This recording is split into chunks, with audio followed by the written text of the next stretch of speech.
1 month later.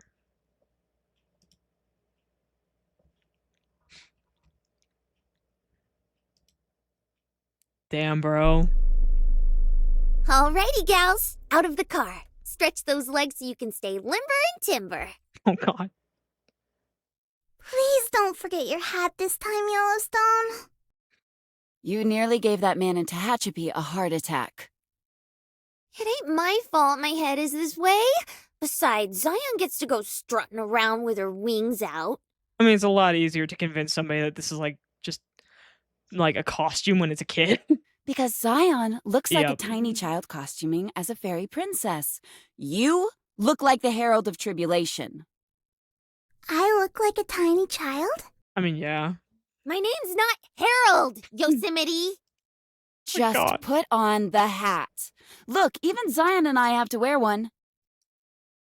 I tipped my ranger hat. She left it at the cabin before she ran off, along with nearly everything else. In truth, it causes my scalp to itch like it's a nest for insects, but I don't quite feel like taking it off, even in the car. Okay, Zion leans in from the back seat and plants a kiss on Yellowstone's puffed out cheeks, then rests the baseball cap on top of Yellowstone's volcano. It'll keep the sun out of your eyes. Come on. Yellowstone sighs and hops out of the driver's seat. Oh, what the fuck? When the hell did she become the driver? Okay. Zion, I'm not gonna lie, I thought that Yosemite was the driver. That's why I'm so confused. Zion following closely behind. I stay in the sweltering car for a moment, staring out the window at the giant thermometer outside. If I remember correctly, this particular thermometer is in Highway Blossoms. It's in the other guy. Sorry, I just read the big guy. I'm sorry. It's in the other game that they have. The same diner. Okay. A colossus of a roadside attraction, currently peaking at a dry 102. Deserts are just as intense as the books say they are. Exiting the vehicle is further proof of this. The water dries from my hair in seconds. Whatever. AC is a hedonistic sham. I've existed without it for who knows how long, and I will continue to exist without it for the next 15 minutes. The number on the thermometer raises to 103. Oh, hell no. I will continue to exist without it for the next 10 minutes.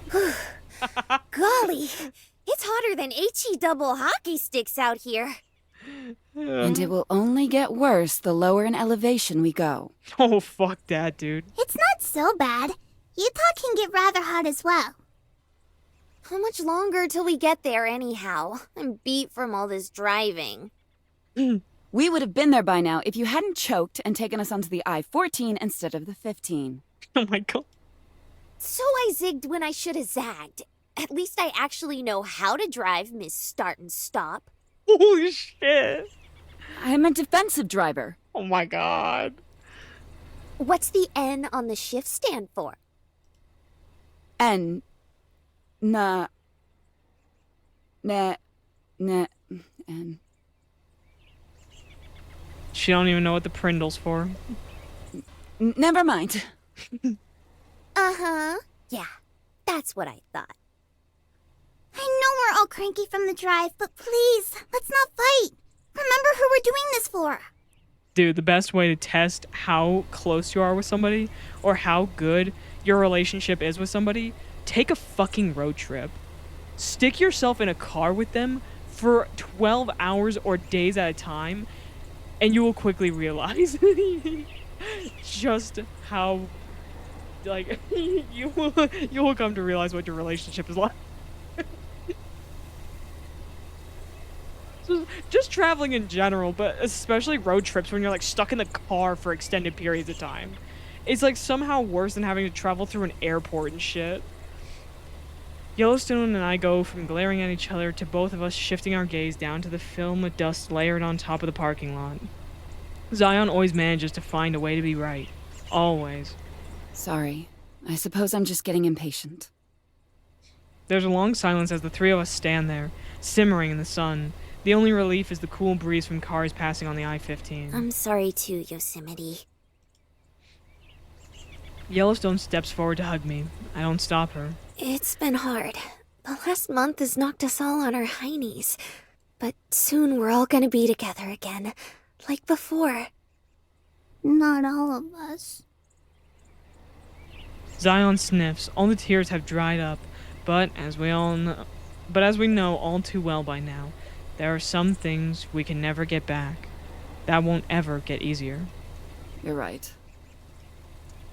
I pull Zion into mine in Yellowstone's embrace, and the three of us huddle together in an awkward hug. But we can be grateful for what we still have. And what we're going to get back. Yosemite. Look at you. Get me all misty-eyed and junk. Yellowstone wipes away a tear from the corner of her eye. Water from her volcano begins seeping through her hat. Save it for later. We still have a ways to go. Right. Yellowstone and Zion start for the convenience store, Zion already fretting over whether or not they'll have fresh produce as Yellowstone nearly walks into a light post while staring at the thermometer. That would be me. I stay behind staring across the street at the sign that designates the road we'll soon be going down. Gateway to Death Valley. Just you wait, Ranger. You won't get away from me a second time. Too late, bitch. I'm coming for you, Eve. Ayo. Chapter 5, Eternal Evergreen, Part 2. I figure we can do this because we've only been streaming for 2.5 hours. I don't know how long this chapter will be. Again, I can't remember, but if it's as short as the other one, then it'll be no big deal. I don't think it's very long, but yeah. We'll see what we can get through. How about that? I won't promise I'll finish it, but if it's like another couple hours, we can do this. Okay, I have no control. No special wisdom into the hearts and minds of the other people that occupy the same space as me. Also, I will say, something I really appreciate is the fact that they didn't, like, cut to, like, the, campfire chat, the fireside chat with Yellowstone and Zion, because I really feel like that, like, it would have just cheapened the impact of having to shoot pup and things like that. You know, like, I do think that was a good choice to just skip that. So then it doesn't, like, I mean, because that just would have been, like, a crazy fucking, like, tonal whiplash. So, yeah, I feel like it was good that they just skipped the fireside chat just for that one chapter. I hold no power over the world. There's no sweeping action I can take to enact change or significance. To dwell on the normalized callousness and indifference people display on in their lives, while on the very same day kissing their children goodnight is to dwell on some pretty intense contradictions.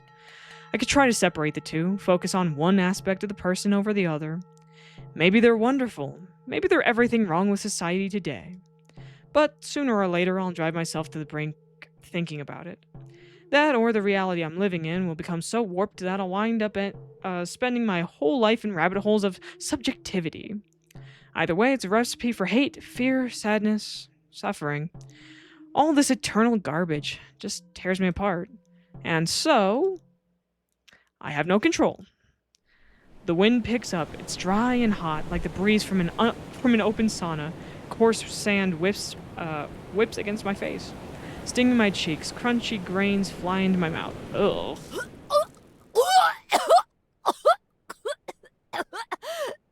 Well, I feel like that's a bit of an overreaction. I mean, I hate the texture of, like, grit. I remember when I was a kid and I would get in the fucking, like, I would get the sand in the beach in my mouth and, like, you feel the grit and I'm like, ugh. Like, but, like, dude, just rinse your mouth out. You don't have to vomit. Like, so bad. I hack my guts out, then sit up to fish my flask out of my pocket. Sand runs down the inside of my shirt and into all the cracks and crevices the human body has to offer. There's no getting away from it out here. Every day I can feel sand rub and gnash against my skin. When I walk, all I can focus on are the rashes on my thighs. It sucks, but you get used to it. What's left of the tequila sloshes around in my flask. A departing gift from Ranger Smith that I'd found stashed under the couch back in Yosemite. Probably only enough in here for one last swig. At least it'll get the taste of sand out of my mouth, but it's at times like this I wish I were a park girl. One that has the power to refill bottles just by looking at them. Something mundanely useful like that. Well, down the hatch it goes. Yo, just straight. Oh my god. Oh. Despite collecting dust on the bottom shelf of the store and being aged in plastic, it doesn't burn going down quite as much as it used to. See, I figured out this trick. Breathe in before shooting it back, then sigh after swallowing. It's like magic. I'm not gonna lie, that does actually work. Most of the time, the thing that kind of makes me cough is just if I breathe in the alcohol fumes from my mouth. So, if you don't want to be coughing and hacking, don't let the alcohol vapor still in your mouth fucking get in your lungs. I hiccup. My agave-scented breath smacks me in the face. Haven't bought a toothbrush or mouthwash since I've been out here, so hopefully this will kill any bacteria that's crawled up in my mouth. Now, if this is gone, all I have left is, what, half a handle of evergreen? Hardly enough for a nightcap. That's a lot. How is she still fucking alive? Guess I'll have to hit up the general store tomorrow. Hopefully she doesn't bellyache too much about having to take me. Hey, dumbass! You trying to follow through on that death wish of yours? Hell yeah. My head throbs as her far-off yell still manages to crack through my skull. Speaking of the she-devil... Yeah! And I like to enjoy the process without your screeching, if you don't mind! Oh my god. Holy shit! She fires off her gun from between the plywood boards covering the shack's windows. I feel the sharp breeze as the bullet whizzes past me. Great aim! Bet you're real proud of that one! Yep. Wasn't aiming for you this time. Now move your ass, pendeja! Oh my god! Uh-oh, it's gonna be one of those nights, huh? I look toward the horizon beneath the hazy sunset, a collective of round, misshapen silhouettes hop and roll over the hill. Ah, crap, not again. This is the fourth wave today. Where did these things even come from? She fires off another round. One of the shadows explodes, splintering into dozens of pieces. Rock shards fly into the air, landing at my feet and tossing up sand. The other silhouette, well, they just pause in the aftermath of the fatality.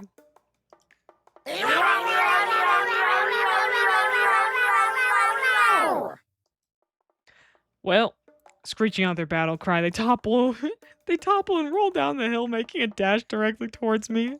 Oh, she's really done it now. Oh my god. I stumble to my feet and the tequila shoots up my throat before I swallow it back down. Usually I end up crawling back to our shack, but I guess this time I have to try my hand at walking. One of the monsters leaps at me, its black hole eyes and granite teeth closing in on my face. It splits in two. Okay, maybe a light jog. I sway from side to side, my sense of direction guided by the hailstorm of bullets whooshing past me. The stampede of rocks rushes behind me while the earth shakes beneath me. You little demons! I'll blast you all back to hell! Each and every one of you! Oh my god. When I'm this dizzy and sloshed, it's hard to make out anything other than her clenched teeth twisted into a grin as she fires off her revolver. At least somebody's having a good time. I don't look back as the creatures screech and holler. Whenever it feels like one is gaining on me, a bullet flies by, followed by the withering death yowl. Hero, hero, hero. Harmless rock creature. There's a familiar chirp. It's similar to the animalistic yodeling from the things rushing towards the shack, except dopier and slower. She told me that before I got here, one of them planted themselves in front of the shack and never left. Its half-lidded eyes follow me as I stagger by. Try to hold down the fort, wino! A black and purple blur kicks open the door and bolts past me. Her coat flows behind her as she sprints away from the cabin and shoots me the bird before shooting more of the rocks. The massive stones and boulders curve towards her and give chase, taking the bait with zero complications. If only they knew it made her job easier. All she has to do now is turn around and unload every so often. For as many of them as there are, they can't seem to put their heads together long enough to create a single brain cell. The circus disappears over the horizon along with the dipping sun. By the time the sound of gunshots and cursing fades away, the other end, Oh, the other end of the sky. Okay. So, I was like, what now? Okay. The other end of the sky is a dusty blue. I kneel, but mostly trip down to one knee and inspect the boarded up window. It's completely torn up, singed with bullet holes from that hothead blasting shot through it, no doubt. Now, where's that hammer? Ah, right there. Uh-huh. And now there's two hammers. I glance at the piece of 2x4 I was going to use. There's two of that, too. And now there's spinning. That's fun. Spinning that only exists to signal to me that I am, in fact, nauseous. Finally, where I want to be. Pretty rad. Great excuse for not giving a shit. She can screech at me for not fixing it later. I crawl to my corner and flop onto the sleeping bag. It's thin and I can feel the texture of the concrete, so it's not much of a comfort.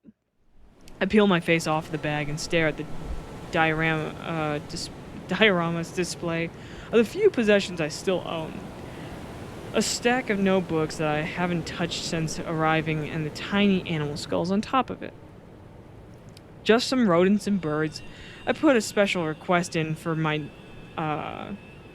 Okay, just some rodents and birds I put a special request in for to my new roommate here.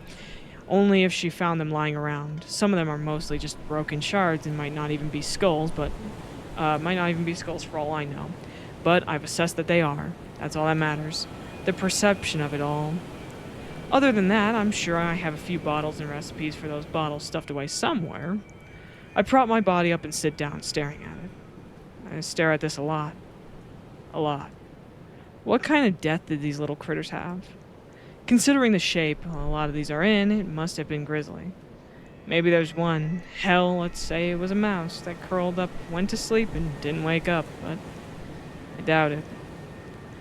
Did they have enough self-awareness to feel a lack of control when the end came? If a bird gets plucked out of the air by a cat, does it keep fighting until it physically can't, or does it eventually accept what's coming? I hope it's the latter. Swimming against the inevitable when the current is so powerful and overwhelming only serves to override the flame of life that existed. It gets defined by its demise. Let the memory stand as a monument to what it had been. The futility of life, nature, plants, universes. It's the only sacred star guiding anything. Conclusion is the only certainty, and decay is its great reward. Dignity. That's what these creatures died with.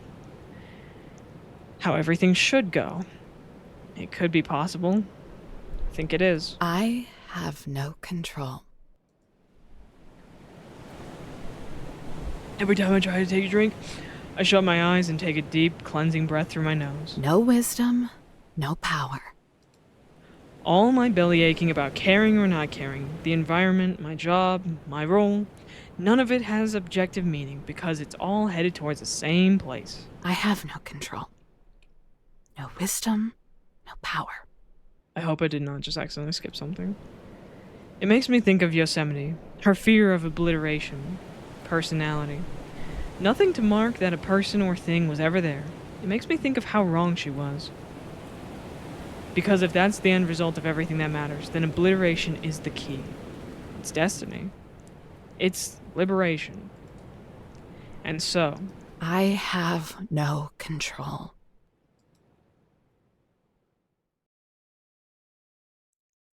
Swapping back over to Yosemite's POV. Can't you drive this thing any faster? Of course I can, but then I'd be going over the speed limit. Oh my god, yeah, but like, who's gonna catch you out here? I don't think that anybody's out here. Yellowstone, I admire your dedication to traffic laws, but I think the situation warrants it. We're in the middle of the desert! It doesn't even apply!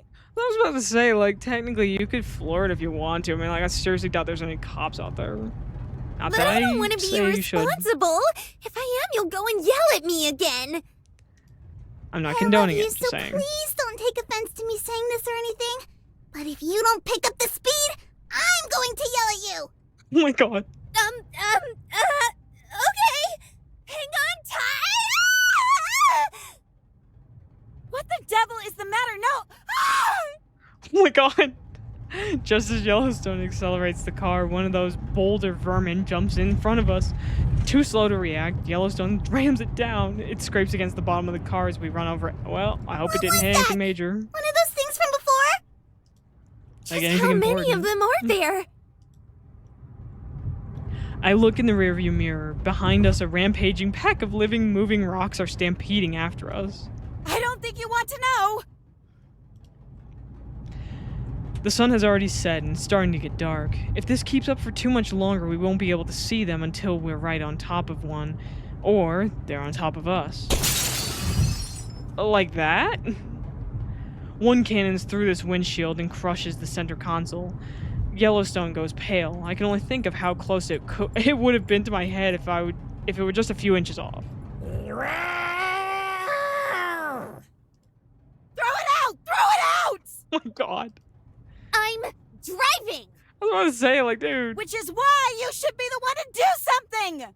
Girl, it's like when a bee or a wasp gets in the car and you're just like, oh god, what do I do?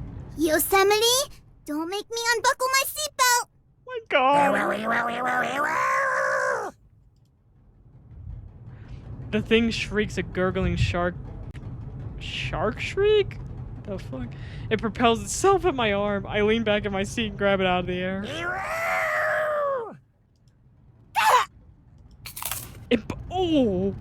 It bites my finger. The granite teeth stop at the bone. Ah. You awful little pebble! Toss it! Well, no shit. Yellowstone pushes a button on her side of the car and my window rolls down. I heave it out the window and pray that it doesn't catch into the side door. Oh, yeah. The wind rips it away, tumbling into the other rocks. Girls, I'm scared! Bitch, so am I. It'll be okay, Yellowstone. Those rocks are so heavy that if we get hit by one, the blunt force trauma will knock us out immediately. Oh, thank goodness. A quick plunge into nothingness. I'd rather avoid experiencing nothingness. Well, if it's nothingness, then technically you wouldn't be able to experience anything. Non-existence is funny that way. Golly, that's bleak. Yeah. Despite the direness of our current situation, I'd be lying if I didn't say I was amused at having a conversation like this at 85 now, 90 miles per hour. Sweat could be streaming down my cheeks and wind could be blasting through my hair, but as long as I'm surrounded by the individuals I've deemed worthy, perhaps any scenario could be enjoyable in a certain light. With no guarantee of a future, or in the case of the three of us in this vehicle, a past, what else is there to existing than the present we share with those we love? Because I do love them. Zion, Yellowstone, and her too. I love her. There's a fierce tug. At first, I think it's Yellowstone mishandling the vehicle, but when I glance over, her arms are stick straight and her hands are gripping around the steering wheel. Another tug. My body remains in place, but the essence is being yanked forward. It's a calling. It's an urge. It's knowledge screaming out inside of me, telling me where it must go. Where it is I must go. Are you girls feeling that too? Yes. You betcha. It's very strong. A grim shadow casts itself across Yellowstone's face. She squeezes the wheel tighter. Zion winces at the pressure as if resisting gravity itself. We're getting close. Floor it. Do we have enough gas left? What if we get stuck out here? Then we're dead, I guess, because the rock guys. I look in the side mirror.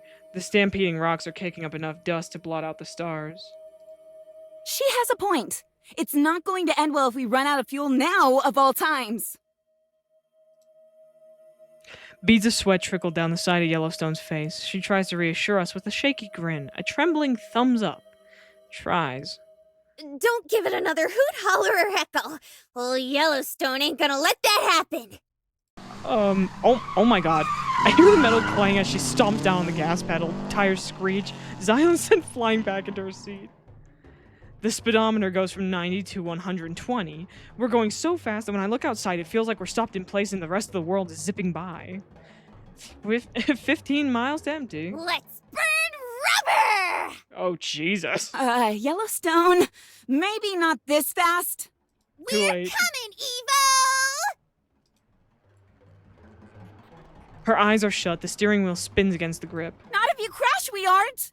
Do you even know what you're doing? Yellowstone! Yellowstone! My God.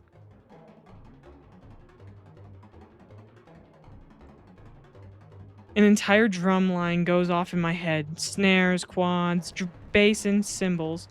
It's all there, pounding against my skull and yanking me into wakefulness. A wet groan drips from my mouth, along with a string of saliva and a clump of vomit that was clogged in my... Ugh. I cough, my cheeks ripple, and I feel the wetness my face is lying in. A puddle of thick, yellow, and unidentifiable chunks. Talk about no control. Every limb and appendage is sore, like they were all yanked out of their sockets, then shoved back into place. My legs wobble and fold in on themselves the first few times before I finally make it to my feet. It's dark outside. The shack is darker. How long was I out? It could have been minutes, hours. The way time works out here, maybe even days. Decades can melt into millennia that melt into eternity that melt back into seconds. Big bang, big crunch, rinse and dry until I'm in the ground. Well, at least I know it doesn't matter. I bend over to fish what's left of the bottle of gin off the ground as stern force shoves me. Huh? I freeze, then it happens again. Like a pair of hands pushing me towards the door, except my body stays anchored in place, and it's my mind that's being pushed away. It's a familiar feeling. Warm but opposing. Uncompromising. Yosemite? She already knows. God, what am I even saying? It must be the desert. A hellish white canvas to paint whatever meaning I want onto. Or the lack of grub. Or, no duh, the booze. Drink enough tequila and a beautiful garden of blue agaves will start sprouting in your liver. Messes with your head. Yeah, that must be it. Except it happens again. Stronger now. Less of a push, more of a drag. It can't be. It's impossible. She's more than 400 miles away from here. They all are. She would never. Not for me. I'm a moody terror. She's an egotistical pain with something to prove. The idea of her doing something like this is totally plausible. Oh, God. I break down and follow the urge to the door with all the grace and balance of a cabin boy with amputated sea legs. I swing open the door and look to the horizon line. The Milky Way hangs in the sky, glimmering above the cracked ground, the remnants of what used to be a lake. Now all that's left is the grandstand, a sawtooth monolith of rock that watches over this place like it's the guard tower of hell. Nothing. What else did you expect? Before I can turn around to go back... Oh God. Before I can turn around to go back inside, an engine roars in the distance. 2 headlights peek over the bend. No way. Yeah. Well, you did leave your car, so like... Determined little boogers, ain't ya? God. Through some miracle, Yellowstone has managed not to crash. Through some additional miracle, she's also managed to throw off some of those awful rock creatures. Not to interrupt, because I'm aware of the seriousness of the situation we currently find ourselves in, and I certainly don't want to speak out of turn and distract either of you from the important task at hand, or keep us from Girl. Sweetie, I love you, and I'm not upset. But get on with it! Yellowstone glares daggers at me, swords and butcher knives too. With a please and thank you. Go ahead, cutie pie. Jesus. They're gaining! Oh God. The 2 rocks that have kept up with us pound into the vehicle. My back stiffens with each impact. Come on, come on. We're so close. Look! Right there! I point at the shambles of a building in the distance, illuminated by our headlights alone in the middle of the desert. Of course she is. In that hunk of junk? Yeesh. Well, I guess it does kind of suit her. They crash into us again. There's a rattle, then a clank. The back bumper falls off and kicks up a plume of sand. How is this thing still moving? With a wheezing cough, the engine sputters. Yellowstone and I exchange looks of terror as the speedometer drops and the vehicle slows to an unceremonious stop. Nuh-uh. Nope. Not good. Ladies, it was a pleasure. Goodbye. Oh my god!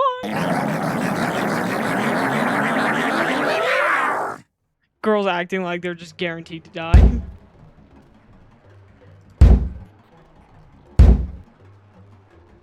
Like insects, the creatures chatter as they propel themselves at us. Okay, out of the car. What? You can't get our chain or something? It's either in here or out there. Take your pick. But I'm not giving up until I give her a piece of my mind. I swing the door open, slamming into one of the rocks. It tumbles back. I, for one, welcome Oblivion. What the fuck? Zion opens her door. It smacks the other rock and sends it flying several feet. With any luck, that should keep these chunks of earth discard. What the hell? Oh, earth discard busy for a few moments. Yellowstone groans and tepidly steps out, careful to skirt around the stunned rock. Yeesh, talk about agitating the gravel. These things sure are giving us a run for our money. She looks down at the rock's dizzy face and smiles. They're sorta cute, though. Girl.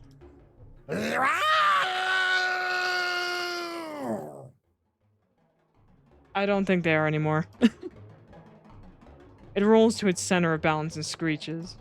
Oh, look at the little teethies. Time to go, Yellowstone! You're gonna get eaten and digested! I was about to say, like, girl, this is not the time and place for this shit, but okay. Oh no! They're eating her! And then they're gonna eat me! Oh my god! But, Oh shit, wait. but, they have the neato cute fangs. Hold up. Oh my god. Hold on, I gotta go. Zion zips on by. Sorry, I fucking didn't read that. Zion zips on by and nabs Yellowstone. But- Okay. Will you just run? The speed of Zion's flying gives Yellowstone no choice but to sprint. Once I'm sure they've gotten a move on, I break into a jog. I swing my arms back and forth, take medium-sized steps, and make sure to land on the soles of my feet, just like all the books said. Zion and Yellowstone catch up to me in under 5 seconds. How's it hanging, Slowcimity? Damn. Precious, polite, perfect Zion giggles, hiding it with a delicate hand. Please do try and keep up, Slowcimity. Jesus. Even you. I mean, yeah. Can you blame them? They passed me. I can't let this happen. I am Triumph. I'm nature.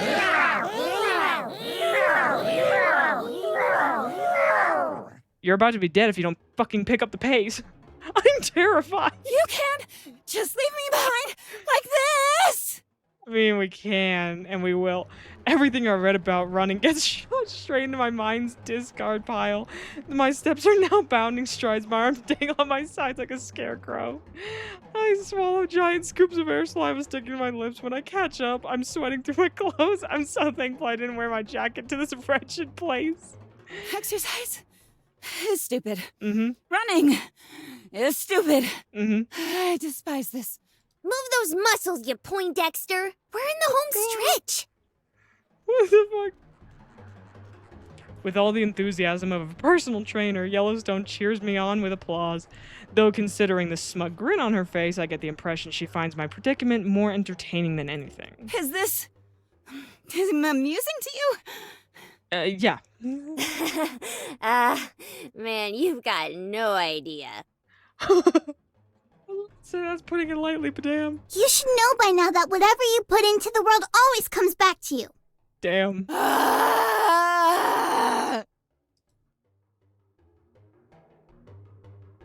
And back to Eve. It has to be the liquor. Must have drank enough for it to finally reach my eyes. It's gonna dry my pupils and give me one last hallucination before I finally go blind. But as the headlights get closer, it only feels more and more real. It's a beefy SUV, the kind I used to drive around back in Yosemite. Please tell me they didn't steal one. It comes to a slow, painful stop. Two stones emerge from the darkness and throw themselves at the car before they get whacked in the face with doors. Yosemite steps out of the passenger seat. Oh my god. They actually did. Zion floats out of the car next. Yellowstone follows. It's hard to make out their faces, and they're all wearing clothes more suited for the desert than their usual get-ups, but it's them. I know it's them. The Stones wake up from their short nap and give chase. Zion glides, Yellowstone runs behind her. Yosemite lags behind. She briefly jogs before entirely giving up on such stupid notions like pacing herself or form. Instead, she sprints like a drunken ragdoll. My heart stops. Even though they're running, they're going so slow. They're all yelling at each other, screaming and laughing. Guess things haven't changed much, huh, guys?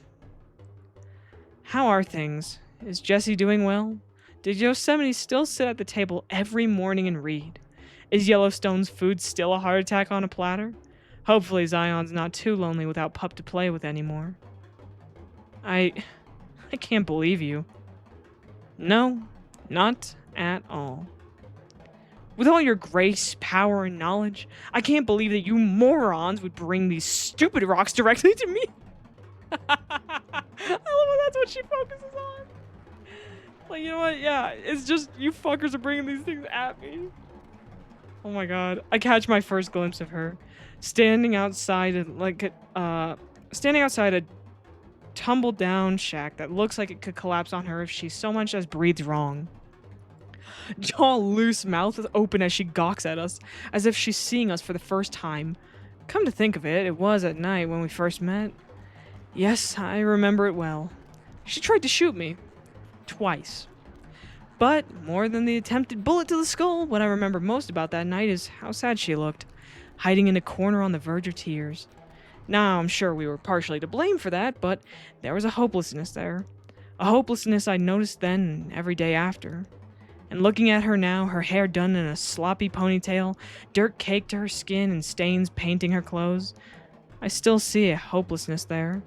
I see it more vividly than I ever have before.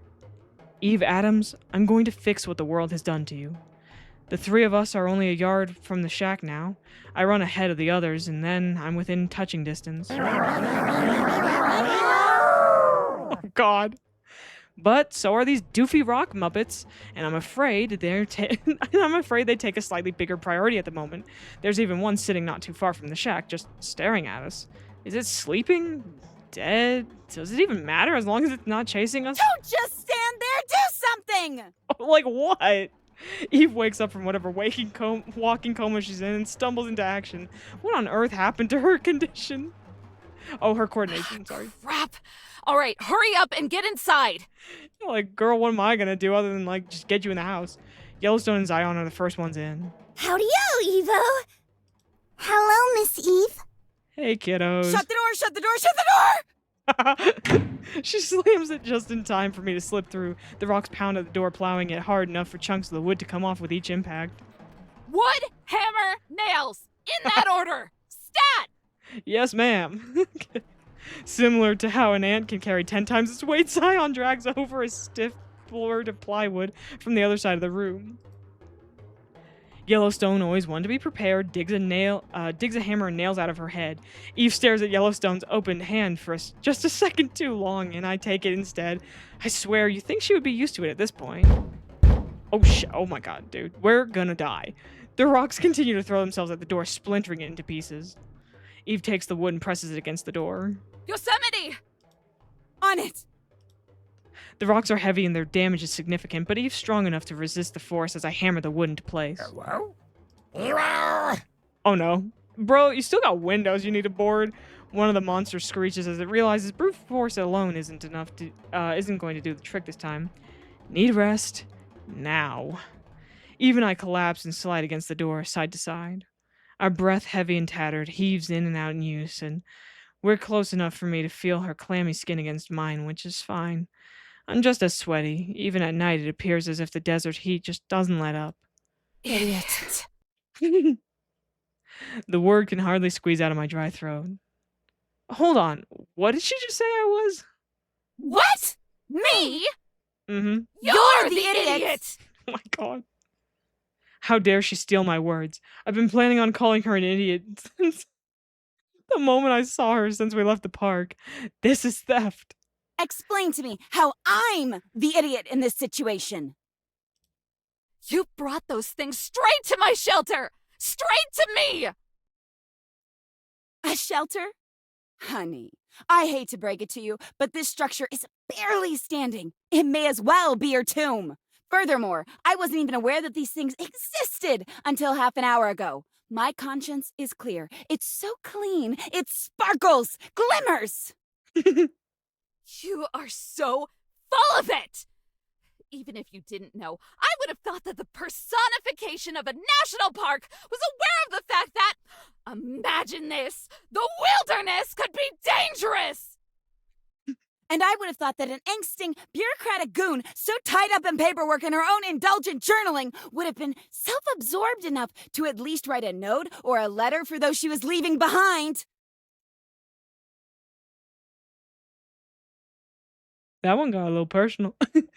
I mean, for there to be more bite, more venom, but not even halfway through, my voice breaks apart, and my words lose any power they may have contained. I don't try to fight the tears. You just left when I needed you. She opens her mouth to speak, but nothing comes out. Her expression is loose and her eyes are unfocused and glossy. Is this version of her equipped to process this? Not even a catch you later, alligator. You just up and poofed. I wanted to talk, about Pup. Brave little Zion. She and that furball were stuck together like glue. Her loss has been completely overshadowed by the rest of our drama, yet she's cutting straight to the core of her pain. No phony, half-hearted arguments there. Maybe it's Zion's earnestness, the willingness to be honest, that finally connects. Or perhaps it's just the mention of the coyote. Whatever it is, it's enough to break through Eve's fog. Don't talk to me about that. I already know it was my fault. You're right. It was. You were careless. You thought you were special enough to disregard common sense. People ended up hurt because of what you did. And you killed my friend because of it. Zion steps forward. Her tiny body looms over us both. The dim lighting of the room shines against her back, casting a large shadow over Eve. So I want you to make up for it. Okay. Zion smiles. The shadow seems less stark. She extends both hands, one to me, one to Eve. And come home. I grab hold of her and lift myself up with no hesitation. Yeah, it's been a total downer without ya. I recollect myself with a single sniff. I expect you to make the right choice. Eve only stares, first at Zion's hand, then at Zion herself. She brushes her hand away. Thanks for coming to see me. She slumps over onto one knee and balances herself out by climbing to her other foot. Watching her trying to stand is embarrassing. I'm not much for the gushy stuff, but... She drifts over to the three of us and swings her arms around me and Yellowstone. A shiver sizzles down my spine when her fingertips touch my skin.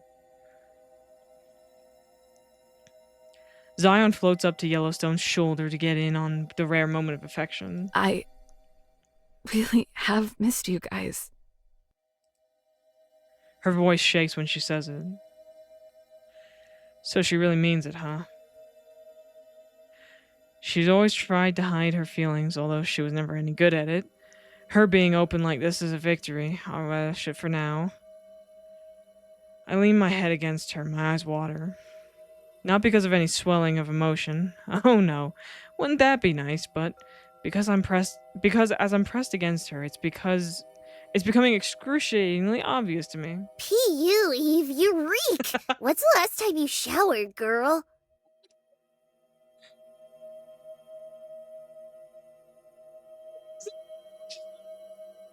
I apologize, Miss Eve, but it's true. You're quite stinky. I'm going to gag. Oh my god. They're a bunch of drama queens. She lifts her collars. She lifts her collar and smells inside of it. See? Don't smell a thing. Yeah, because it's your own stench. Of course you don't. Yeah. You live in this filth. It's like, dude, of course you can't smell. I mean, like, at a certain point, you become nose blind to yourself, man. Come on. What are we going to do? We're all gonna die together, kids.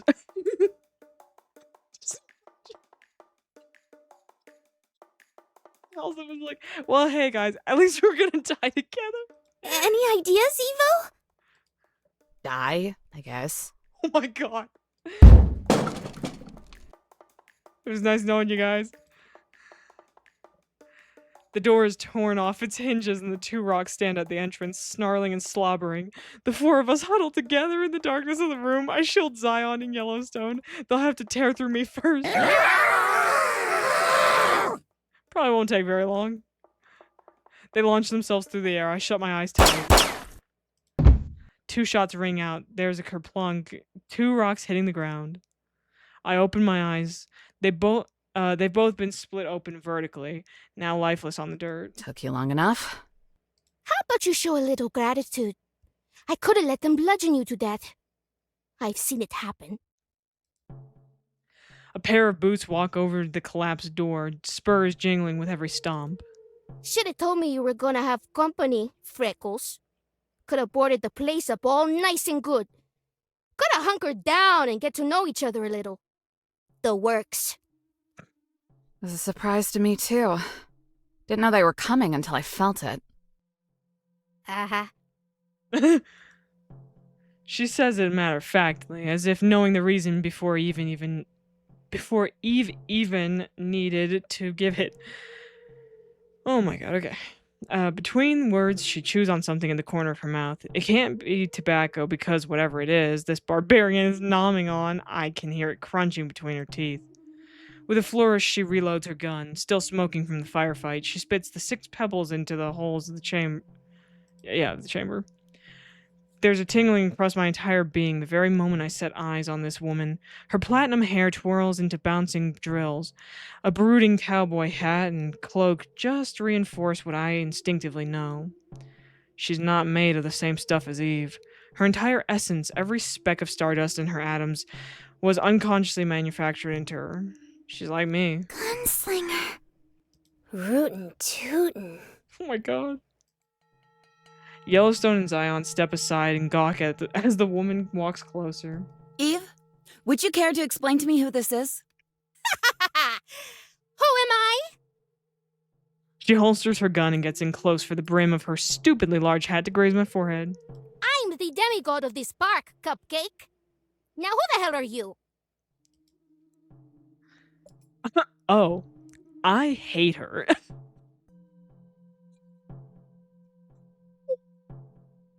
But she did save us, and if she is who I think she is, then knowing her is important.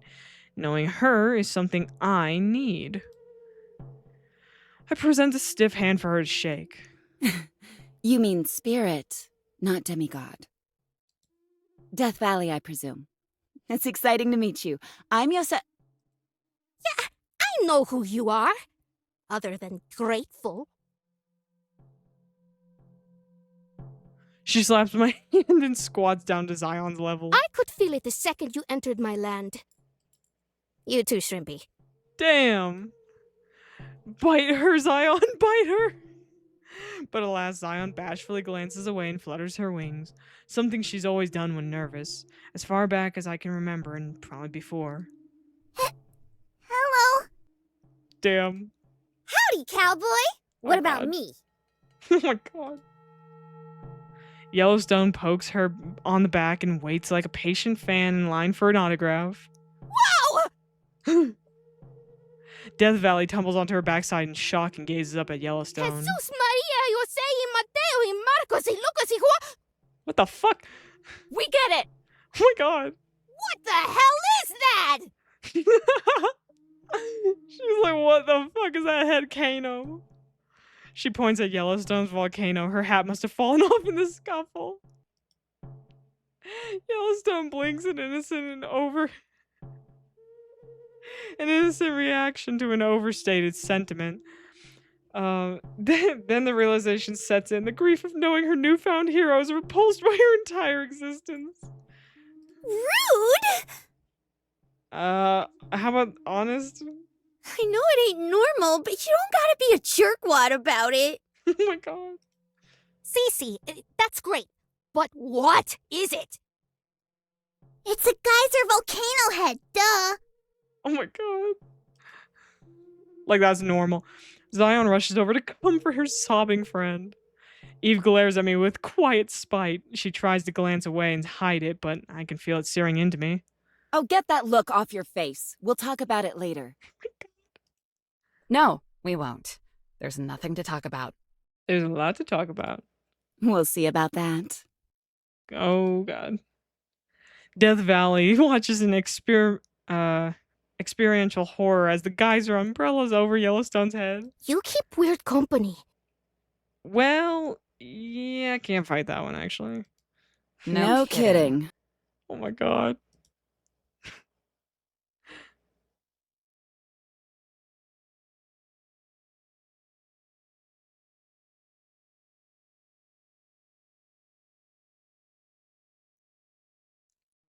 I have no control. Control isn't wisdom. No wisdom. No power. God. Wisdom isn't power. Power isn't control. I have no control. No wisdom. No power.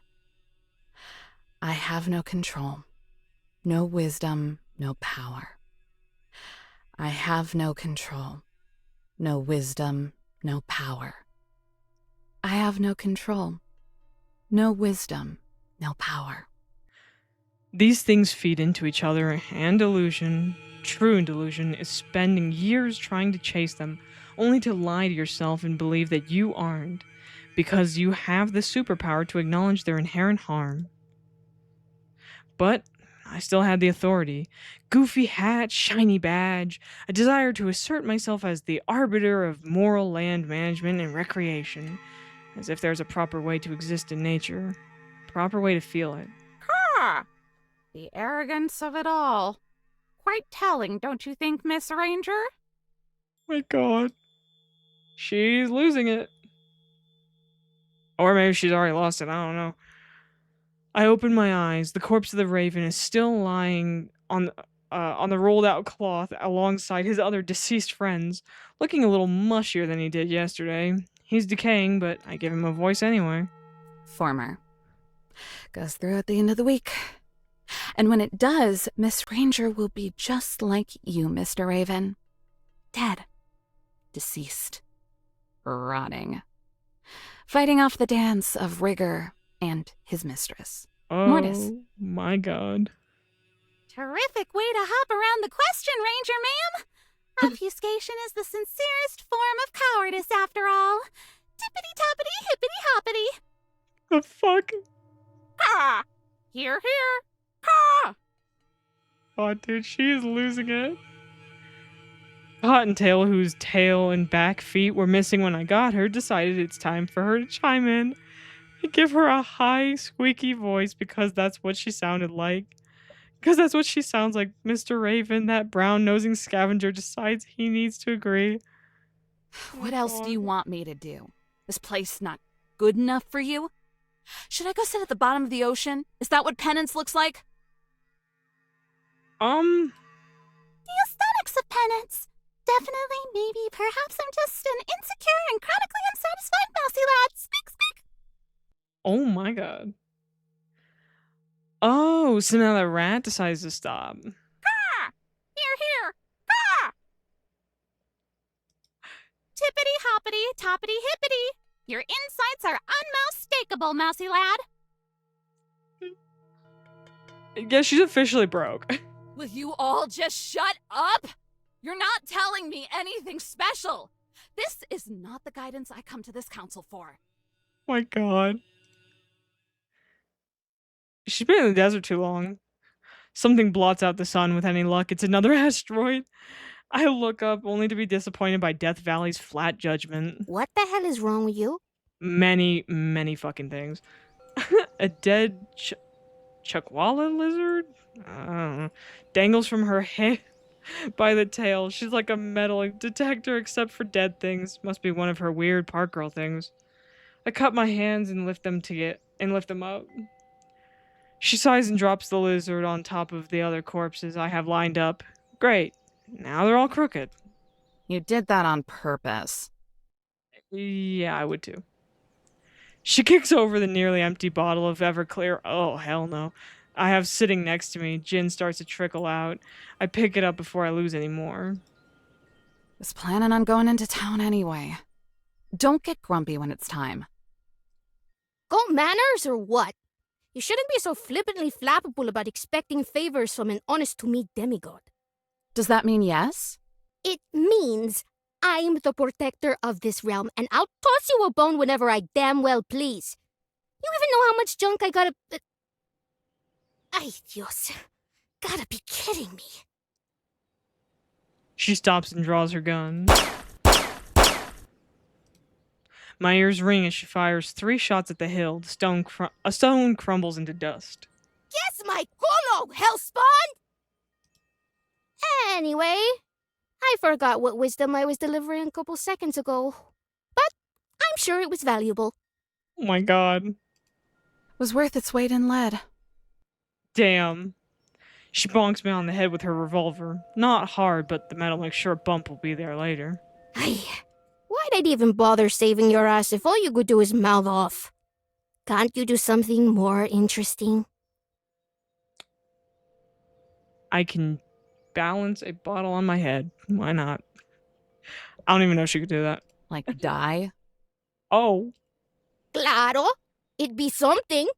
You should go out in a blaze of glory, though. More interesting way to reach Valhalla than boozing. You're a real pal. Yep. Don't mention it. Death Valley squats down. Her cloak drags on the ground as she wraps an arm around me. Might want to say buenos dias to your besties over there, though. Been gawking at you for the last 20 minutes. She sticks her thumb out behind us. Yellowstone and Zion are poking their heads out of the shack, either failing to be sneaky or wanting to get caught. If they want to talk, they'll come. Hey, I get it. Initiative's hard. With all the suaveness I'm sure she believes she has, Death Valley fires off finger guns at Yellowstone and Zion. Just tell the amateurs to stay out of trouble. I got a weird feeling about today. She exchanges her gun for a pair of binoculars from inside her cloak, staring into them as she walks in the direction of the hill. Does she even know where she's going? Keep those ojos peeled. Okay. She reminds me of the kind of cranks dads used to bring around, always in camo and prepping for the end times. They owned lots of equipment, but I'm not sure I ever saw any of them use it. With enough bluster, anyone can be an action hero, I guess. When she's far enough for me to not be worried about being judged, I straighten out my dead buddies and set Lizzie the Chuckwalla lizard down at the very end. She already gave the fucking thing a name. Enjoying the company, Lizzie? Oh god. I wait for her response. Nothing. Oh yeah, lizards don't make noises. Of course she wouldn't say anything. Girl. Zion's meek voice stutters behind me. My shoulders slump and suddenly I don't feel like giving voices to the rotting animals anymore. Go figure. I glance over my shoulder. Zion's hiding behind Yellowstone's legs. Yellowstone's hiding behind a grimace. Howdy-o, Eve. This place sure don't waste any time getting hot, huh? It ain't even noon yet, and I'm already a puddle. Glad to see Yellowstone hasn't changed. Really, I am. She's nothing if not reliably herself. Always the first to check up on someone else. I'm not sure if the others even realize she is the one holding that cabin together. Still, she's as obvious as ever. What did I tell you three this morning?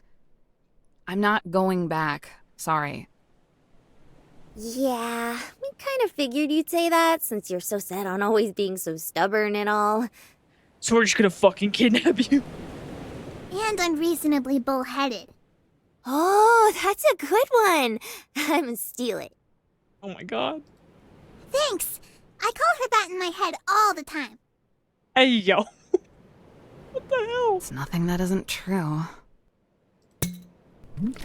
I hit what's left of the bottle, hardly even an ounce.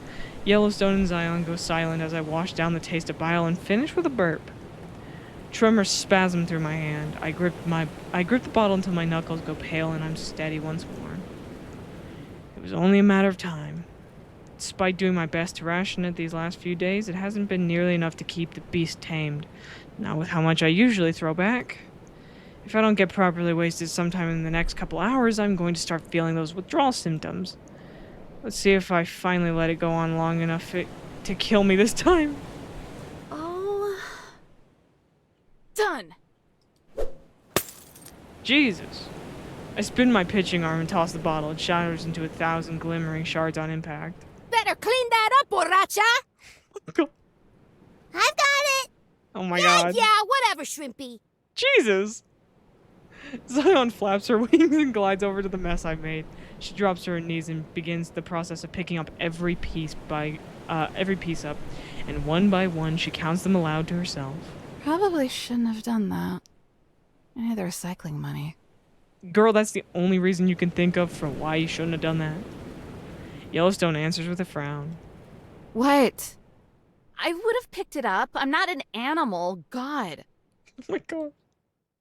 After years of screeching at college kids for not picking up their junk, I wouldn't just give myself a pass, even if I am only a few days away from not being a ranger anymore. Mind if I pop a squat? Go ahead.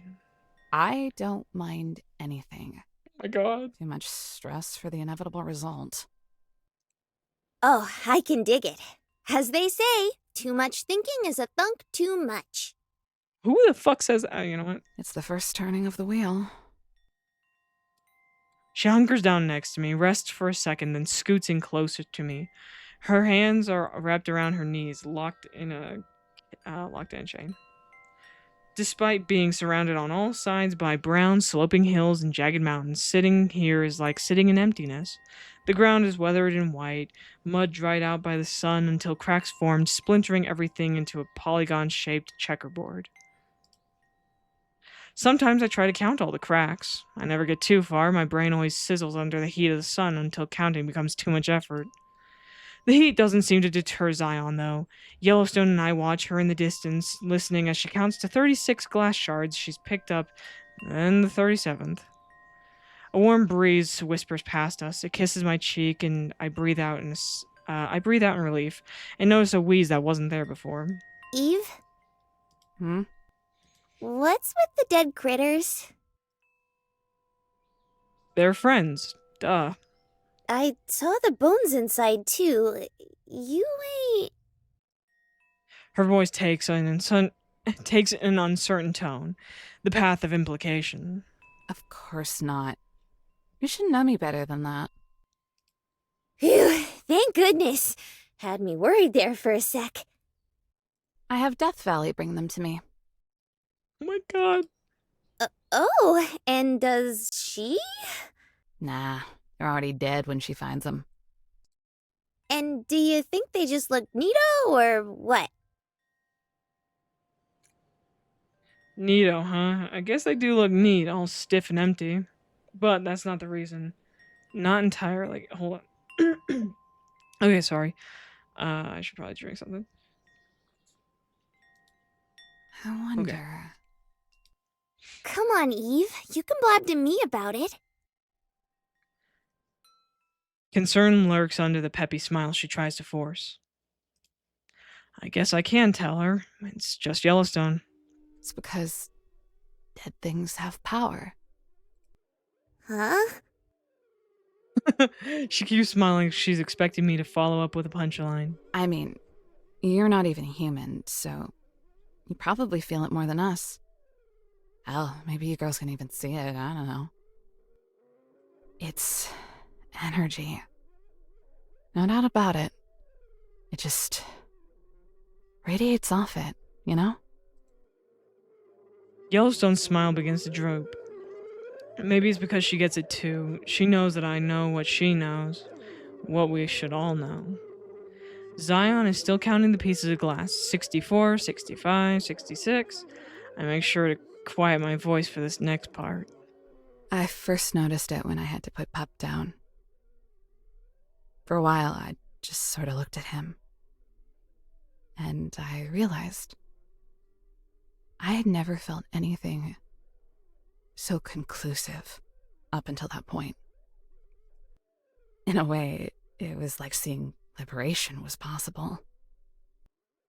So, when I came here, I started looking for that feeling again. It feels the strongest when they're bones. So that's why I keep these guys out in the sun. After a while, it's easy to peel them.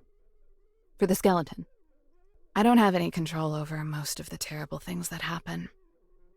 To me, to others, or the land. No power to change it. But I can bring on that feeling of conclusion. Because it's inevitable.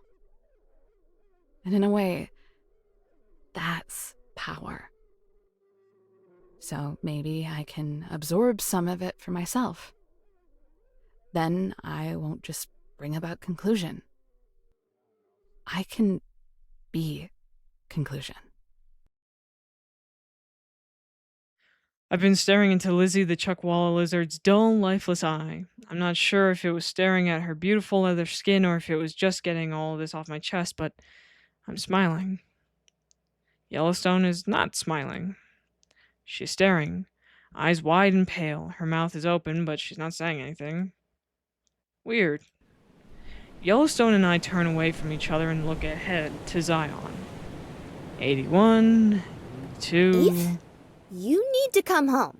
I don't really need anything. Oh my god, girl. No, you do. And it ain't here. I know it ain't.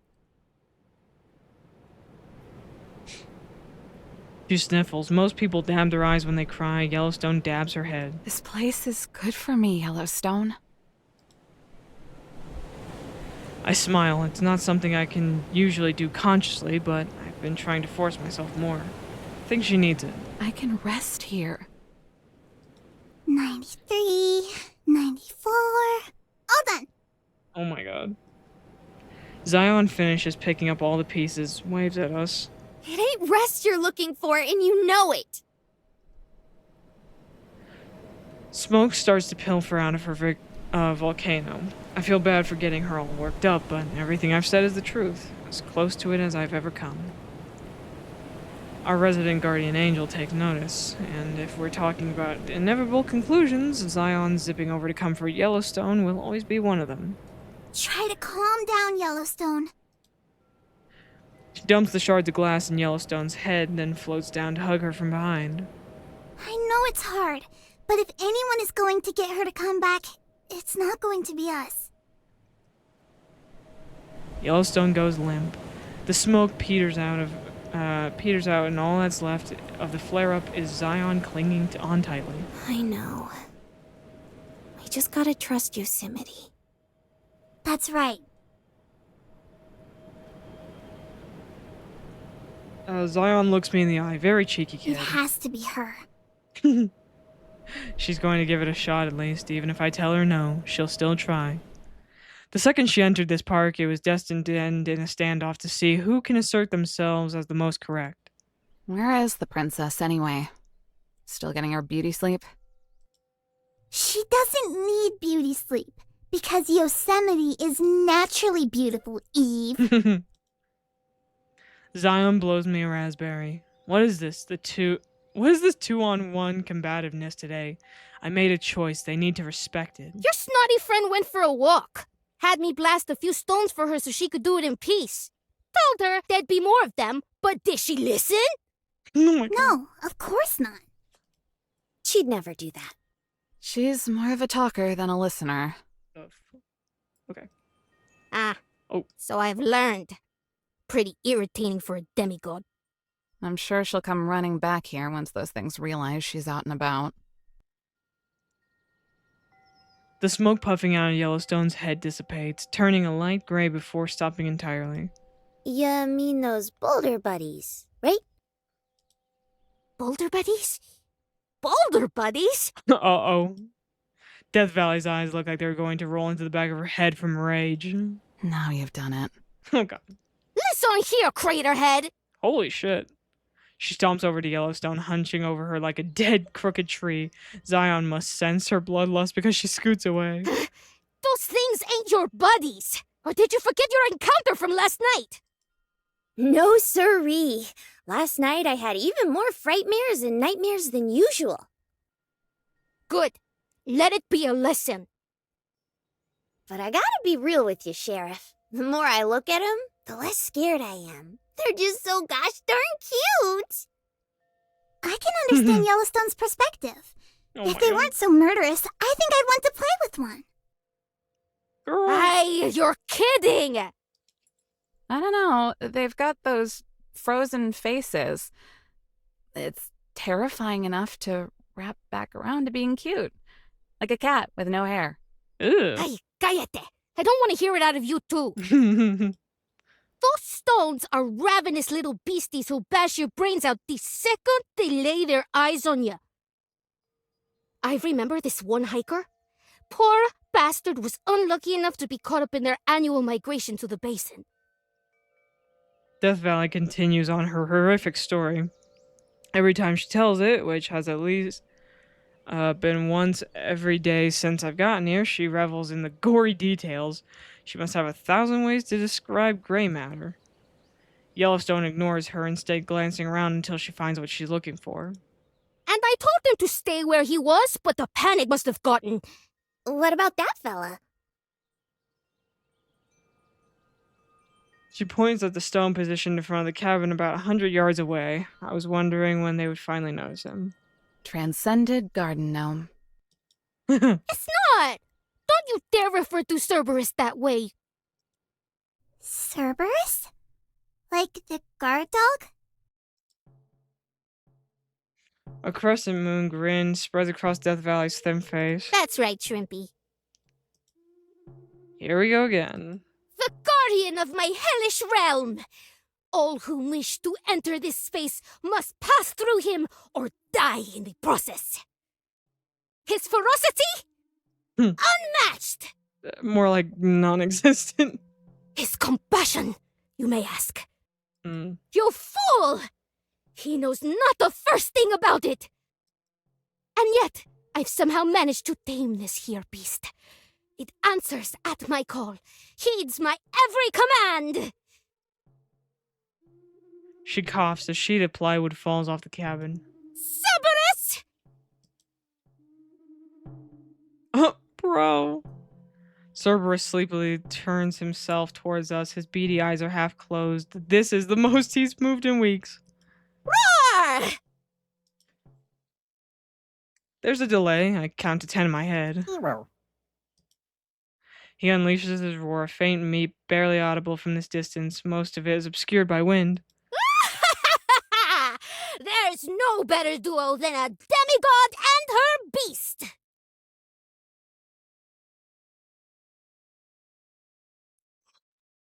Death Valley gives a proud cackle. I'm used to it at this point. But Zion wrinkles her nose at the spectacle.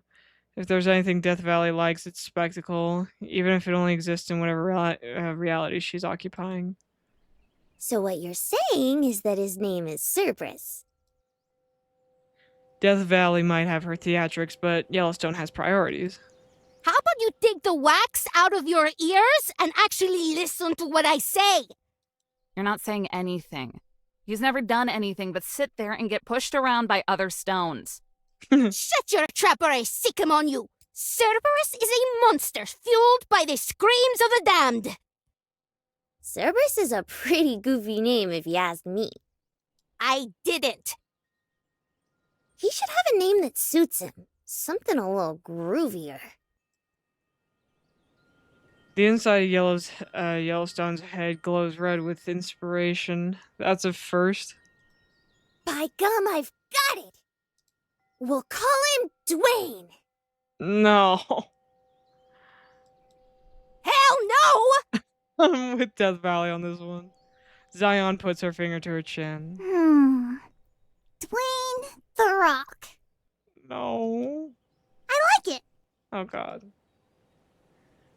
Death Valley's rage spasms through her muscles. How dare you! You can't just enter a demigod's realm and start renaming her minions! I think they just did. Aw, don't be like that, cuz. Don't call me that. Besides, I think Dwayne's way spiffier than Cerberus.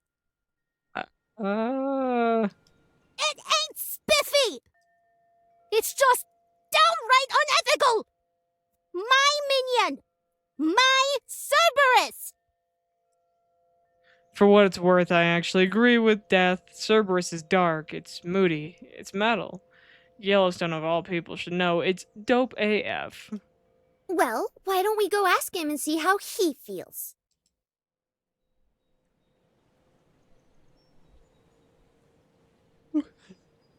Yellowstone hops up, does a little twirl because everything is a performance, and skips over to Cerberus. Oh yeah! What are you up to? I'm gonna ask him! Don't you dare! He's a savage and dangerous beast too! And I'm gonna pet him! No! She stops in front of the docile rock, her hands planted against her waist. Hiya! Cerberus raises himself up and slowly blinks at her. Name's Yellowstone. I'm like your prickly pal over there, but you probably already knew that, huh? Don't let that freak patronize you, Cerberus! Death yells across the empty clearing of desert. Cerberus turns himself to look at her, yawns, then turns back to look at Yellowstone. The whole process takes about 45 seconds. Yellowstone hunches over and smiles at him. She keeps calling you that, but you don't seem like a Cerberus to me. Hero.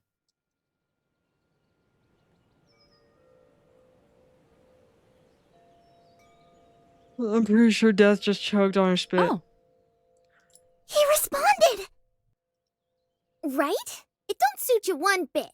You're a lover, not a fighter. Like me. Except when I'm steamed. Her voice darkens. When I'm angry, I destroy. Hero. She pats him on the head. I think it's his head. Say, you're a pretty good listener. Hero. Oh my god. Would you mind if I start calling you Dwayne? Hero. Cerberus, the sleepy stone with moss growing on him, gives a delighted chirp. Resembling more of a spring than a petrified rock, he bounces up and down. Each time he hits the ground, a cloud of dirt puffs up beneath him. Goodbye, Cerberus. I hardly knew you. Yo! He says he's chill with being Dwayne now. Quit Damn. acting like you can understand him! You don't need to know what they're saying to understand someone. Sometimes you just feel it.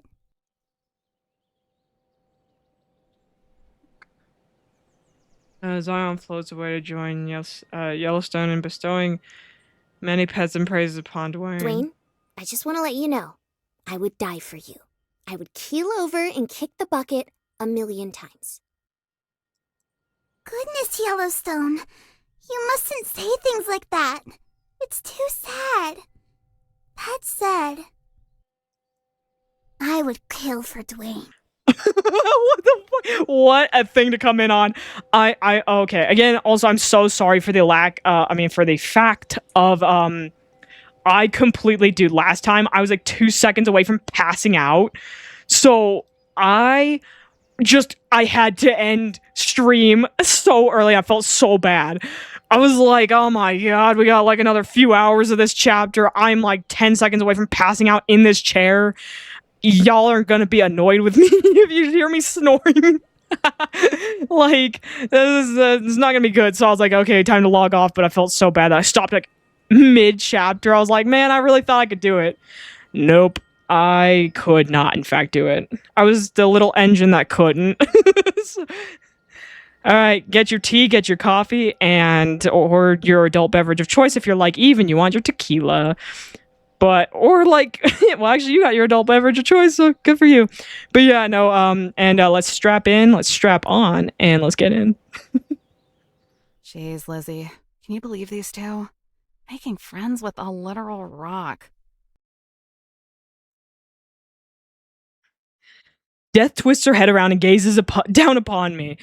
Veins press against her forehead. Her mouth purses into a grimace that digs so deep into her cheekbones that I wouldn't be surprised if the imprint remained there for centuries. What? And I'm back. Okay, welcome back, Viper. God, my tea went down the wrong pipe. So sorry.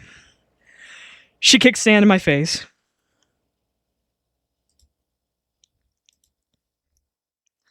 Whew.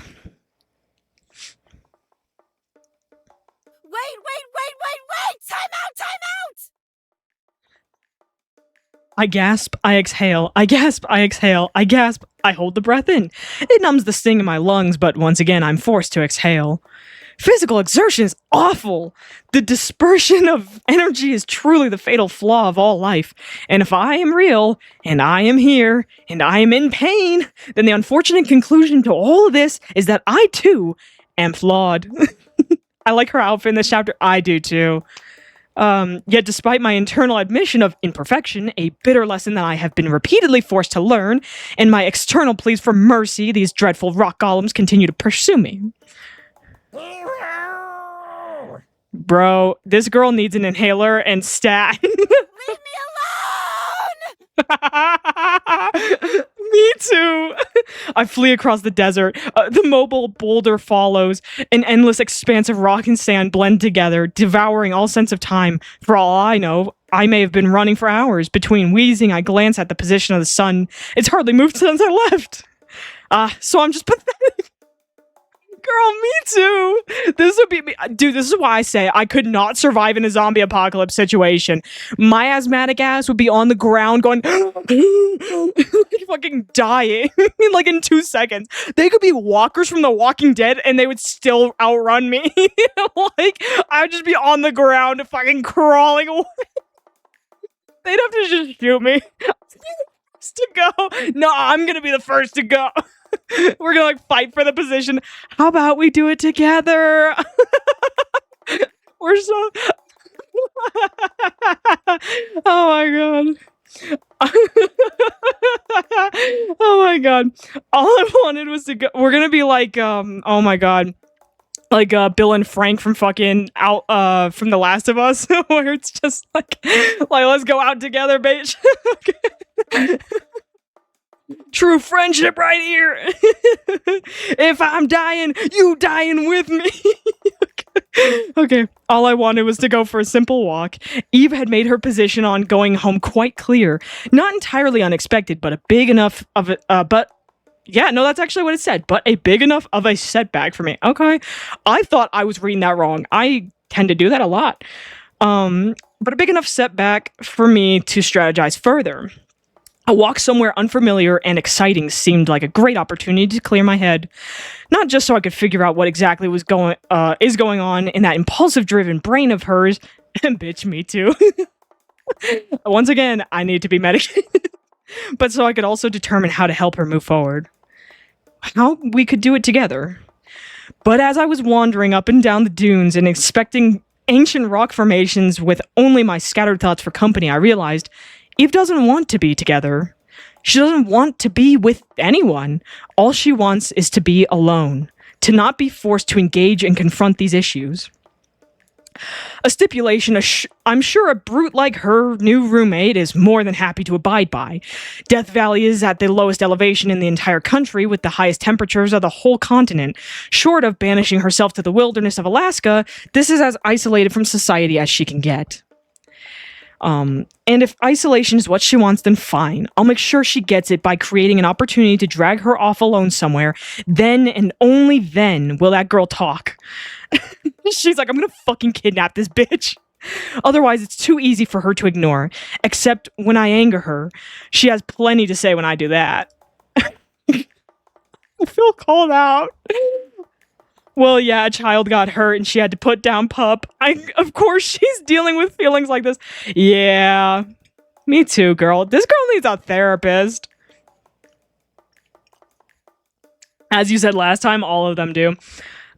This is all, of course, assuming I actually make it back. Great assumption.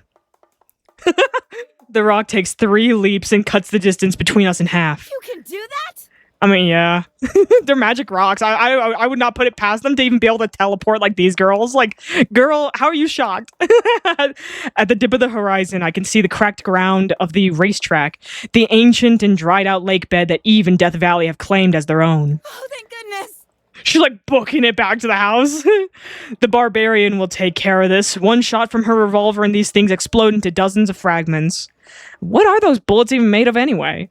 I do question, do they like come back together or are they like dead? I genuinely actually don't think that's actually, I don't even think it's explored in this. I can't remember. But I don't know. Do they like just eventually like reform? I propel my fragile body forward until the I think they meant into the cabin. And 4 familiar blips appear in the distance. Oh no, until the cabin. Okay. And 4 familiar blips appear in the distance, their bodies blurring between the lines of the heat wave. Hey! I would greatly appreciate some assist.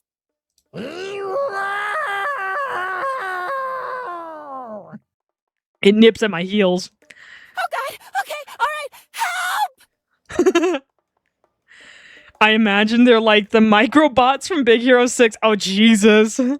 The closer I get, the clearer they all become. Death Valley shields the sun with her hand and zeroes in on me. It's hardly audible, but I see her tilt her head back and cackle. Damn. Did I tell you what happened, Bendeja? Oh, serves you right! Rot in the cavernous salt mines of Hades, you LARPing degenerate. You can make it, Yosemite! Yeah, very fucking helpful. Ditto! Just don't look down! What the fuck? Yellowstone, you only say that when they're somewhere high up! Oh my god. Yeah, That don't makes look behind sense, you. But why are we still yelling? Since she could hear our conversation. Because I don't want Yosemite to feel left out in the conversation! Girls, please! Why are they like this? All of them need to fix their priorities before my feet fall off. Someone help her! That thing's getting close! The only one with like half a brain cell that's functioning. Hold on. I want to see it play out. I know people like that. Not happening! I am people. Eve staggers to her feet. Yeah, what's the drunk gonna do? I'm not gonna lie. Oh my god. She tosses herself at Death Valley. Props to Yosemite's VA in the recording booth. Oh, 100%, yeah. Oh, you know, speaking of VAs, dude, I remember like this game, as far as I know, came out before Spy X Family did. And so I remember like when I was listening to it, I like yours voice came up and I was like, why does she sound so familiar? And then I was like, wait a minute, I know that voice. And then I was like, oh my god, it's the girl who voiced Eve for National Park Girls. Like, the thing is, I don't remember names, I remember voices. I'm very good with voices. Yeah, I'm fucking terrible with names. Hold on. So she tosses herself at Death Valley and shoves her out of the way, stealing her revolver out of the holster. You want to die? This is why I love IMDb. No, literally. Oh my god. And dude, I had the same phenomenon where like all I could hear was Eve just yelling for Anya like every time or like talking about things. And I was like, damn, I can't stop just seeing Eve. But like, it reminds me of like the phenomenon with like Kiefer from Witch Hat Atelier, where people are like, oh yeah, no, he's like, because like people can only hear Feinen, or however you say his name, from Honkai Star Rail, I think. It's Star Rail. I don't know what one we're on. I'm sorry, I don't play that one. But like, people are like, oh yeah, no, he's like Feinen with somebody with a name that starts with a B, some chick's British in the game, and they're like, oh yeah, it's like if Feinen just got her accent. Because they're like, I'm like, yeah, he gets the British accent this time. But like, I just love when it's like, yeah, sometimes you just can't separate the voice actor from a certain role where you're like, I'm sorry, I found you from this role. You are this person now. Like, oh my god. Quiet! I need to focus. Like Jeff Bennett, literally Jeff Bennett, Rob Paulson, and D. Bradley Baker, in literally most animated media. No, literally, yeah. Struggling to balance on her feet, Eve extends her arm and points the gun at me. What is she even? Oh no. Might want to duck! Or something! She's gonna drunkenly shoot at her. Dude, you're gonna kill her before you kill the rock. You better not miss! Too late, baby. Almost in the clear, almost in the clear, almost in the clear. I dive. The last thing I see before skidding across the ground is Eve flinching from the recoil. Holy shit. I mean, I don't know. She's very good at killing things. Was that insensitive? Maybe I shouldn't have said that. A loud blast cracks through the air. There's a yell, then silence. The ground cuts and tears my skin. The thin layer of pebbles scattered across my body, offering only the slightest of protection. I skid to a stop. Too soon! Oh my god, this is another one. Possible ban evader monitoring. AI viewers, fuck you. Begone, bot. Yeah, no, literally. Oh my god. Okay, what was I? Oh yeah, okay. Whee! Sorry about that. That was 2 for the day. We did good. Although the last one freaked me the hell out. It followed me. I only know because, like, I saw my follower count go up and I was like, the fucking what now? What is happening here? And because I mean, like, I have a thing where, like, if somebody follows me, I have a sound alert that will go off that'll not only like the AI chatbot, whatever the fuck, will like read out their name, like Brian will read out their name, but also like I have a sound alert, and I was like, what the hell? How did it not go off? And then I was like, oh my god, it's this freaking bot. Creepy bot. Get. When I peel my face off the dirt, I'm face to face with another rock. Hello. Her. Please, no, not another one. Dwayne. Howdy, Yosemite. Don't mind Dwayne. He ain't gonna hurt ya. Willie. He's a friend. Hi. Death Valley saunters over. She looks stupid while doing it. Then she takes a knee and smirks. She looks even stupider doing that. Have a nice stroll, Cupcake.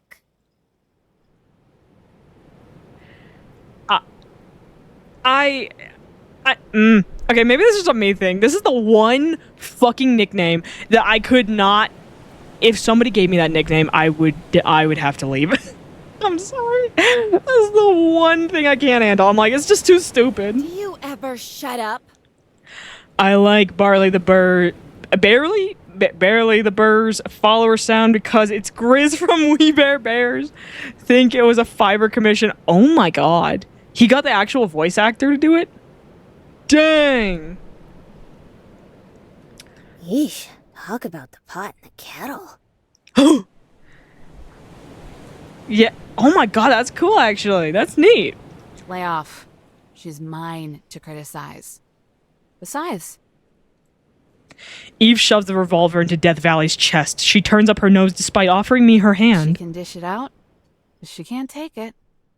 Once again, the pot and the kettle, baby. How gross. You're trying to look cool, towering over me like you're pretending you're actually tall, acting all annoyed.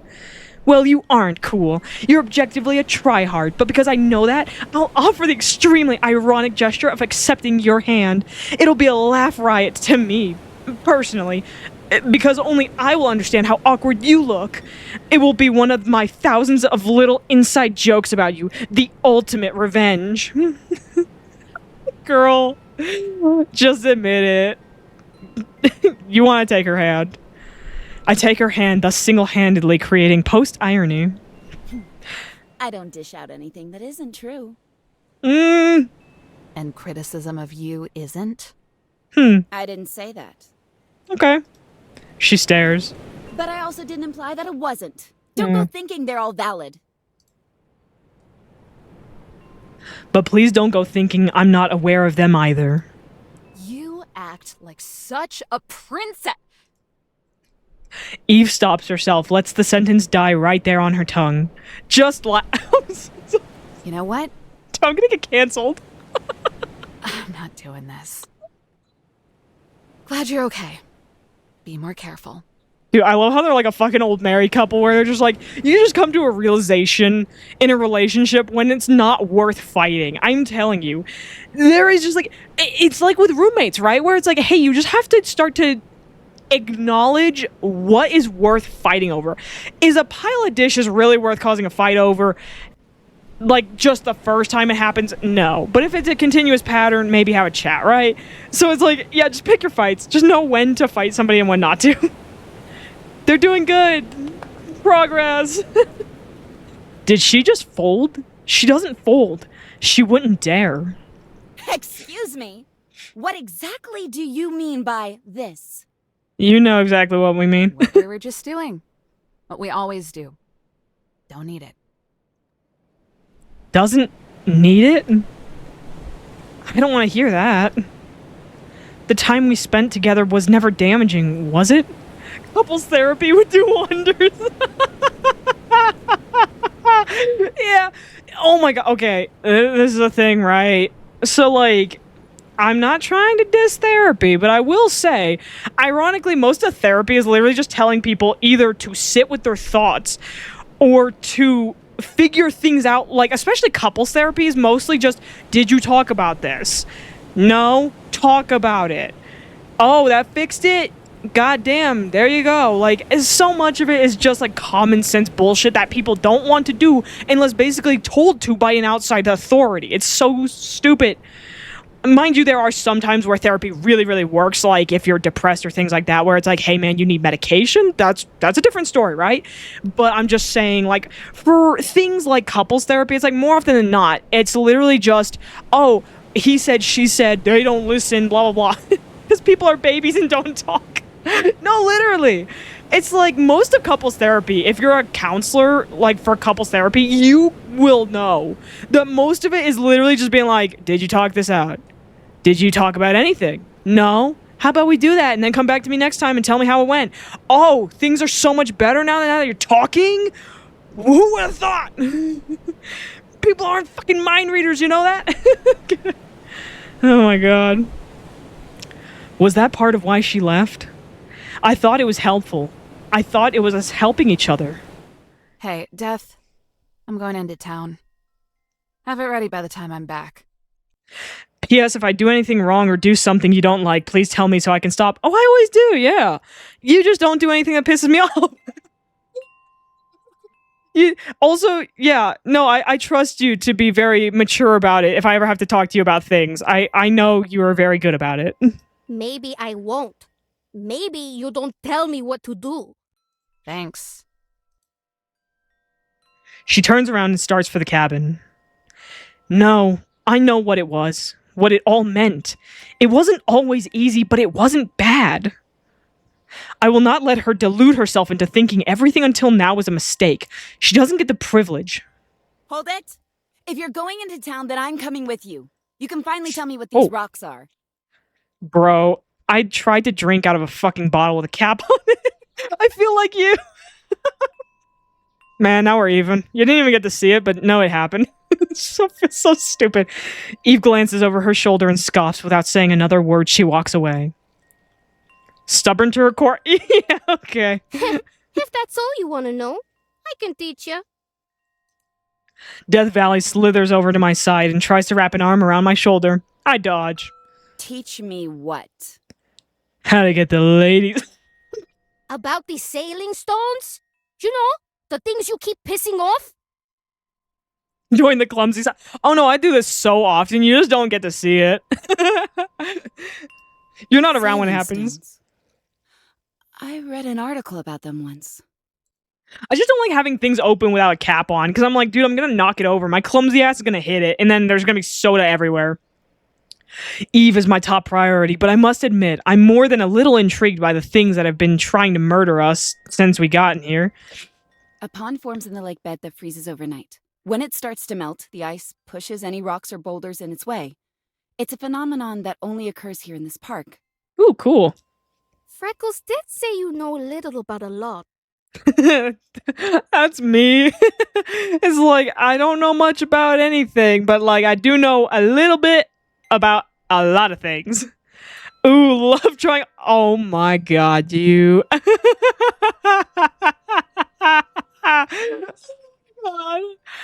It would be kind of interesting, I'm not gonna lie, but I don't know. I mean, to be honest, I just don't think they have enough chemistry, but that's just a me thing. Nothing against it. I don't.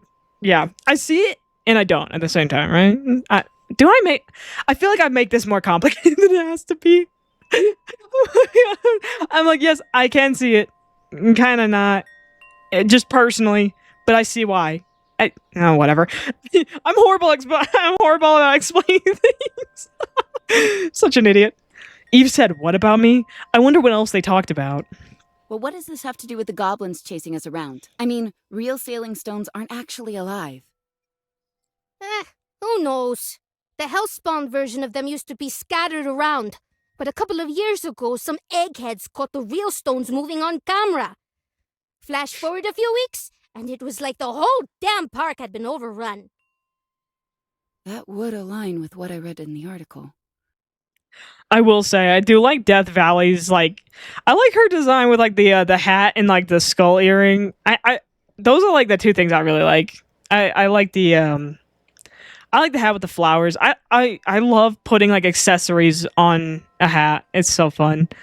Also, I love anything even vaguely, I don't know, I guess Halloween-y or whatever, however people want to say it, but you know, I mean, it's just a skull. I don't know why, if you wear anything with, like, skulls or skeletons or anything, then people are automatically like, oh my god, it's July, it's not Halloween. I'm like, shut the fuck up. I don't care, dude. It's a skeleton. Skeletons happen all the time. Like, it's not just October that all of a sudden everything dies. Come on. I see them as Twilight X Applejack, Twilight X Rainbow Dash, Applejack X Rainbow Dash, just purely vibes based. Oh god. The vibes are vibing. You and all the fleshy meatbags walking around out there, living their lives, reading, doing meatbag stuff. I don't like the way she said that. Hold on. That means they're correlated? Although unironically, I just I call people fleshy meatbags all the time. Because technically that's what we are, so I'm not gonna lie. I can't even blame her. Probably. People got thoughts about you and me. That's why we're here. Just People sounds got worse thoughts when about she says them it. too. You, me, Shrimpy, and Freak Show over there? We're like a beacon for those things. Freckles too, on account of who she chooses to spend her time with. Ow! Oh my god, I pulled something in my neck! Oh my god, I swear to god, I keep forgetting I can't laugh while I'm drinking something. Son of a gun. Ow. I always pull something in the back of my neck. Thinking, what'd you say? I mean, we are sentient flesh, not too far off. Yeah. I just love describing people as meatbags. It sounds disgusting, but it is kind of true, right? We're all just fleshy meatbags. Take out the bones and we'd be... yeah. Anyway. Dude. Gramps, did you pull a muscle from laughing? You know what? Yes, Grandpa did pull something from laughing. Oh, ow. Ooh. Okay, anyway. Okay, thinking about it for a moment, it does all piece together. The stones obviously aren't natural. So they most likely come from the same place as us. Oh my god. I love how you adopted the same question as my fucking roommates, or it's just called me Grandpa. Oh my god. Dude, I'm telling you, if I even, like, bend down to grab something, I break my fucking ankle, hip, or knee. And you can tell, depending on the pitch of it. Because you call yourself that? Yeah, no, I do. But can you blame me? I genuinely do crack like a grandpa, I'm not gonna lie. Because it's like, dude, literally, it's like, like, you could tell based off the pitch what popped. And I'm like, fucking hell. And it's always my right side that pops more, too. It's bad. It's bad. What was I saying? Oh, yeah. And before she left us, Eve had been starting to feel things, experience things that she shouldn't. Here I was, chalking it up to synchronicity. And there we go. Of course, I'm I'm more horrible like at a this. book zapper than I beacon. Sacred duty, you know. If it makes you feel better, sometimes my spine pops if I take a deep breath. No, that happens, yeah. It's always like the bottom of the rib cage vertebrae that pops. For me, at least, when I take too deep of a breath and I'm laying down on my bed or something, I just feel a big pop and I'm like, oh, and there goes my spine.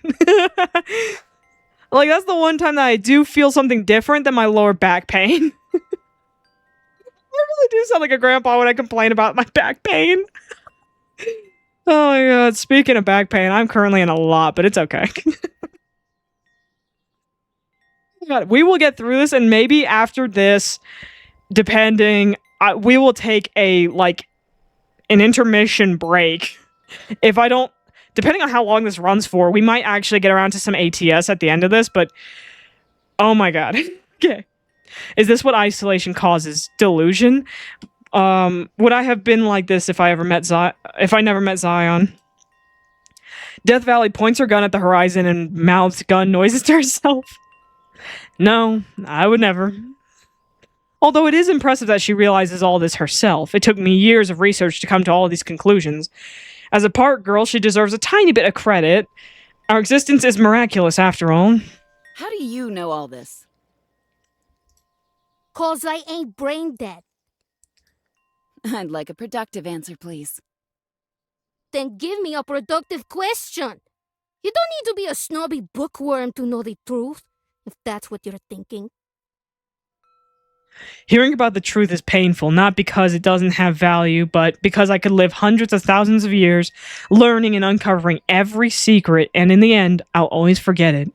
Without documentation, truth becomes myth. Is there a sequel with more parks? No. There was never a sequel. Truth is the reality you live I wish so. every day. It'd be cool. Sky is azul, grass is verde. If it ain't you either colorblind or being a dumbass on purpose. Boo. Yeah, no, I mean, I feel like it would be cool to, I don't know, maybe there's fan art of people, like, making their favorite park into a park girl. I don't know. I haven't seen it, but I haven't looked for it. You're one to talk about the truth. All I've seen you do is play pretend and call yourself a demigod. Do you see anything around here that contradicts that? Oh, God.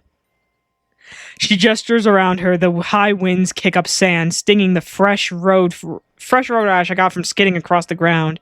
Yellowstone, the volcano girl, and Zion, the miniature angel, dance in playground circles with Dwayne, the living rock. I don't have an answer. What the heck? I always have an answer. She may as well be asking for me to prove she's not a firefighting astronaut. I know without a shadow of a doubt that she isn't, but I don't have any evidence that proves otherwise. Why are you here, huh? For Eve's sake. Death Valley grins, amused at how quickly I responded. My ears flatten under the weight of my embarrassment. I mean, it's the truth, but why did I have to answer so fast? Now I look weak. Kinda gathered that much already. She's like, bitch, it's all over your face. You wanna take her back to your park, right? Anything else, or is that it? What do you mean, is that it? She needs to be somewhere familiar, with those who care about her. Girl, she's clocking your tea faster than... Get my wife's name out your fucking mouth! Yeah. Oh my god. She raises her hands in surrender and takes a cautious step back. Whoa. Don't gotta get so uppity. I'm just asking. Girls like a fucking chihuahua just barking at them, just like, ah, that's my girlfriend. Sounds more like insinuation to me. And, what would she be insinuating? Yosemite, do tell the class. Well... She's like, well, if the shoe fits, motherfucker. If the boot fits. Maybe just a little. But only 'cause I care. I've I've spent a month with Freckles. Hard not to get a tiny bit attached. Hell, you might even say I'm like... Her replacement Yosemite. Is there a point you're getting at? Yeah, girl. I stole your woman. I stole your girl. She's Mrs. Steal Your Girl. I'm not one for violence. I've given Eve many lectures about how it's an imperfect shortcut to resolution. However, Death Valley has a rather slappable face. Bro, she's not being the Will Smith. Get my wife's name out your fucking mouth. Oh my god, you're actually on it. Sure, let me dumb it down for you. Oh. Watch it. Ooh. Shots fired. Didn't even need a gun for this one. She takes a step forward. Her breath smells like dust. She's... The fuck does that even mean? Her breath... How do you... What does dust smell like? Like, it depends on... Ooh, the lesbians be fight. I'm here for it. Where's the popcorn? Wyvern, did you bring any popcorn? She takes a step forward. Her breath smells like dust. She's close enough for me to see multiple tiny pebbles sliding around in her mouth as she speaks. Whatever's going on in what's left of her brain isn't going to get fixed by dragging her back to the place where shit hit the fan. Okay, she's not wrong. Not wrong. I shove her in the chest and force more space between us. I already know that. You may call yourself a demigod, but you're not omnipresent. In fact, I suspect you of not possessing a single earthly clue. Not about me, and certainly not about Eve. It's Winnie, did you bust her? Okay, Winnie. Well, Winnie, did you bring the popcorn? Her teeth squeak and pop as she grinds down on them. She clenches her fist and feigns composure. Got a plan then, princessa? I'm not gonna lie, I would have folded like a fucking wet paper towel. Of course, Eve and I are going to do what we always do. Talk. It doesn't take much to make me fold. She snorts, then it develops into a witch cackle. Damn, you're easy to read. Me too, bitch. Don't know if you noticed, but she ain't really in the mood to talk. She doesn't have to be. I'll be going into town with her.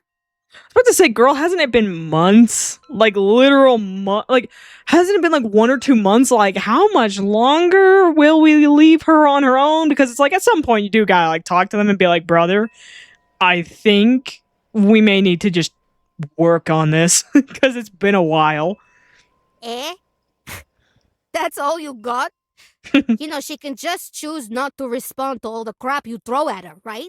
I mean, yeah, but that's not a bad thing. I mean, because the thing is, it's like, yeah, sometimes people just need presence. They just need somebody there with them. And they just need to work things out themselves. So it's like, hey, man, I don't care if she doesn't respond to anything. I'm just going to be yapping her ear off. Or I'm just going to sit there and just be there for her. Like, yeah, some people need space. Some people need somebody there. And some people need a mix, right? You know? So it's like, I will just be there for when she needs to talk or wants to talk. She doesn't have to interact with me. I will let her come to me. That's it. For someone with regal white hair, she shows not an ounce of couth as she burps out one of the pebbles in her mouth into her hand. Meanwhile, I'm left to reckon with the fact that this walking disaster has poked a rather poignant hole in my plan. Well, I'd like to see you try and come up with something better. Knock, knock. I sigh, heavily, deeply. Who's there? Ha! Screw you! I already did, you dumb bastard! What? Was that the punchline? She grabs my wrist and smacks the pebble. She just burped out into the palm of my hand. Oh, hell no. Ew! I can feel the slobber. Gross! Oh. Death Valley forces my hand shut. Oh god, I can't toss it. I'll have to hold it. Someone help. Quit your skirming. This thing is me. Ew, that makes it worse. That doesn't make me feel any better! Well, it should. You don't think Freckles makes the trek into town on foot, do you? What? I hope you at least washed that thing.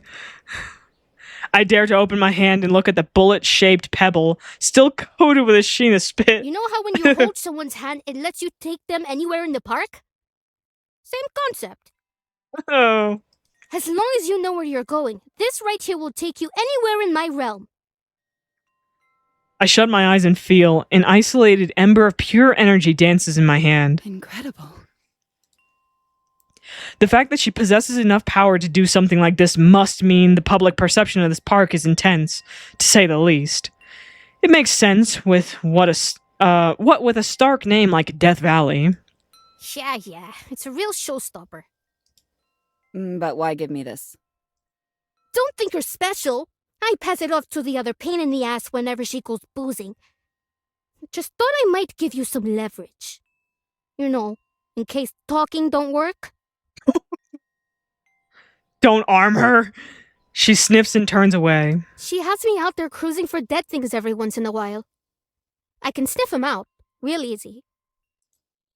With a nod, she gestures her head at the rolled-out blanket. Lined up in a row, placed with great care and intention, are the mangled corpses of small animals. Limbs missing, eyes gone, the whole scene looks ritualistic. Heaven forbid a girl has hobbies. Exactly. You get a good sense for it if you're out here long enough. But see stuff. It ain't a place for living. Yeah. I know. Your park... Well, you are gorgeous. Oh, I don't God. understand why Eve would even test her luck in this place. I do. On the blanket is a raven. Its body is soft, squished, like it's more meat than bird. Its feathers blow in the wind. Eve Adams, what has the world done to you? Uh-oh. Eve steps outside, the cabin door clambering shut behind her. The entire building rumbles and sways. I'm certain it has never been up to code. I'm doubly certain that Death Valley built it herself. Jesus. The door slides off the hinges and falls onto the ground. God damn it. Huh. What Yo, Death! Happened again. the fuck you mean happened again? Yeah, 'cause you're too rough with it, dumbass. Pretty sure it's just not built right. Why not? Both things are correct. With a backpack slung over her shoulder, Eve limps over. Whenever she takes a step, I can hear bottles and cans clang together in her bag. I hope one day you slam it so hard the splinters stab you in the liver, and that all the recycled booze inside you leaks into your lungs, and you drown in a pool of piss and bottom cell vodka. Jesus! Love you too. Now hand over the pebble. Jesus. Eve puts out an expectant hand. Death Valley punches it away. Gave it to your girly friend. Now get lost. Girly friend? Like Sypha and Trevor. No, for real. I'm a hopeless park. Someone please return me to the earth so I may be stripped of all sentience and be unable to embarrass myself further. I feel that in my soul. Whoa. You can't just go doing that. Girl, you didn't even question the fact that she called her your girly friend. Now where's that hammer? All you questioned Oh was yeah, the Shrimpy, fucking... you seem kinda useful. Come help me with this. Poor Zion. Oh, okay. Just a moment. Bye, Dwayne.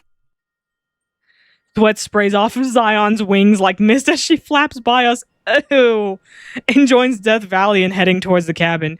Eve, for once in her life, is not the center of attention and goes ignored. Ooh, can I lend a hand too? Please, no. No, you creep me out. Jesus. Why, I oughta. Well, I'm helping anyway, whether you like it or not. This sounds about right. Yellowstone rushes to catch up, but not before checking in with us. You cool cats don't have too much fun now, you hear? Don't know what that is. She's like a parent, dude. Sincerity isn't something Eve does well, or at all. Yellowstone turns to me instead. What's the diagnosis, Doc? We need help. Chronic case of attitude with an onset of despair. Without treatment, it could be terminal. That's fucking evil. Yellowstone springs a hug on Eve. Her shoulders go tense, then limp as Yellowstone squeezes tighter. Eve doesn't return it. I'm rooting for you, Evo. Really. Really? Okay. The one-sided hug goes on until the silence breaks it apart. Let me cook something for you again soon, okay? I'd like that, but that's just because I'm a fucking... That's just because I like food. And apparently she cooks really good food. Oh my god. I'm not gonna lie, I can easily be won over with food. Okay, Yellowstone gives Eve a weak smile. Eve looks to the ground. The hurt on Yellowstone's face is enough to make me want to scold Eve, scold Eve until the sun sets. But the more time we spend here, the less time we can spend fixing this problem. I nod to the cabin. Yellowstone runs off towards the others, one arm wiping her tears while the other wipes her head. That was rather cruel of you, Ranger Adams. Cruel is when you try to force someone not to forget. Ooh. Is that so? I consider it a kindness. Whatever you're doing isn't gonna work. I offer her my hand, though it's not a choice.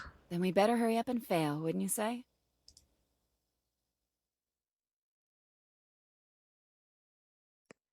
Stovepipe Wells. That was the name Eve gave me, and that was the name I thought of as I clutched her calloused hand and squeezed the pebble in my pocket. The familiar static crackles around us, and the breeze of traversing through nothingness is a welcomed relief from the numbing heat. But relief is fleeting and suffering is forever, because as soon as I'm used to being wrapped in the arms of my origin, we're sucked back to reality.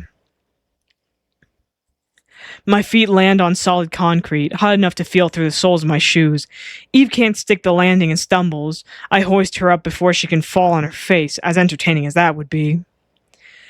She yanks herself away from me. I try not to dwell on it. The time for reconciliation will surely come. This is it? Mm-hmm. Mm-hmm. She limply gestures around us. Across the parking lot is a building painted a weathered and faded green. The wooden sign over the entrance reads General Store. In kitschy Old West font, the barrels and dilapidated carriages decorating the gravel aren't any more tasteful either. 2 gas pumps are shaded by a portico? Okay. One is out of order. On the other side of the street is a motel that I'm certain has hourly rates. It's close, and they'll recycle my bottles for me. Anywhere else would be a waste of time. As if that explains everything. It does not. She exits the conversation and starts for the entrance. What's the point, though? I catch up and march behind her. Have her manners completely evaporated in this last month? The point is the same reason anyone goes to a gas station. To refuel. She wiggles her backpack. The bottles inside rattle. Cute. Very cute. But still not the response I'm looking for. Come on, give me something to play off of. Something that will let this conversation snowball into something more important. A nearby monolith carved of steel and wood lists off all attractions in the area. Gas station, motel, a saloon. Why not just answer your true calling and become the sad barfly of your dreams? There's a watering hole right over there. I'm sure they'll give you a discount if you buzz around long enough. I wait for the smarmy backtalk, but once again, I'm ignored. 2 children run out of the children's store. That's a thing! And frolic in the parking lot. Their exhausted parents follow soon after. Yeah. The father gags as he passes Eve. She either doesn't care or pretends not to. Black dirt streams down her face along with sweat. Oh, I get it now. You just don't want to be around the tourists. Yeah. Eve, an island unto herself, even in the midst of self-destruction. Eve stops. She scratches her head and stares down. Dandruff flakes off her scalp. Ay. Tourists are fine. They're living their lives and want to see interesting places while they still have the chance. Nothing wrong with that. I just don't want to spend the time I have left getting sloshed with them. That's all. That was not the answer I expected. And the fact she gave it rather frightens me. Maybe she was coming around before. Maybe she had been changing, but regardless of what was happening then, this is not the same Eve I knew a month ago. So dramatic. I demean it with an eye roll, not out of actual sarcasm, but because I want to ignore it. Nothing is permanent. No one stays the same. Yet the idea of her morphing and devolving this quickly, it shakes me. It's too much. Too quick. The ravages of time changing those I love is a mercy compared to watching them surrender to the pain. Hang tight. I'll be out in a few. She's already halfway through the door as she says it. I follow, but she kicks the door shut on her way in. It's an inch away from slamming into my face. I was planning on waiting out here anyway. Yeah. My hand falls limp. Pathetic. Yep. I can't even summon the energy and triumph to put her in her place. A sad turn of events indeed. Peering inside the tinted window, I watch Eve stop at a crooked landscape painting hanging on the wall. Looks like it could be someplace in Death Valley, although I suppose it could be any desert. Her head cocks to the side as she straightens out the painting. Her work done, she heads straight for the liquor shelves. One of the clerks at the counter nudges their coworker and points at her. They whisper something and laugh. She must know exactly the impression she's giving, but knowing Eve, I'm sure she doesn't care. But I care. She looks like some kind of scavenger. Scanning the rest of the store doesn't yield much more insight. It's a small market, one last chance for people to stock up before going out there. Pockets of this park have been tamed, made suitable for camping and sightseeing, but most of all, it is still wild and desolate. The desert is a transcendent place. It's also dangerous. That's what Eve likes about it. I'm sure of it. I collapse into one of the rocking chairs in the shade of the store. The aged wood creaks under my tired body. If this is what she wants, truly wants, then why am I bothering with all this? She isn't even attempting to communicate. It's a question I've avoided, so I can gather up all the gusto and bravery I need to drag her back. Dwelling on anything else would have been a detriment to the task at hand up until this point. But now I'm faced with either answering it or leaving her here. I know how that would end. What am I going to do? A receipt blows across the parking lot like a tumbleweed. It lodges against the fence and gets stuck. I reach into my pocket. The pebble Death Valley gave me scrapes against my knuckles, but I ignore it and slip out a sheet of paper.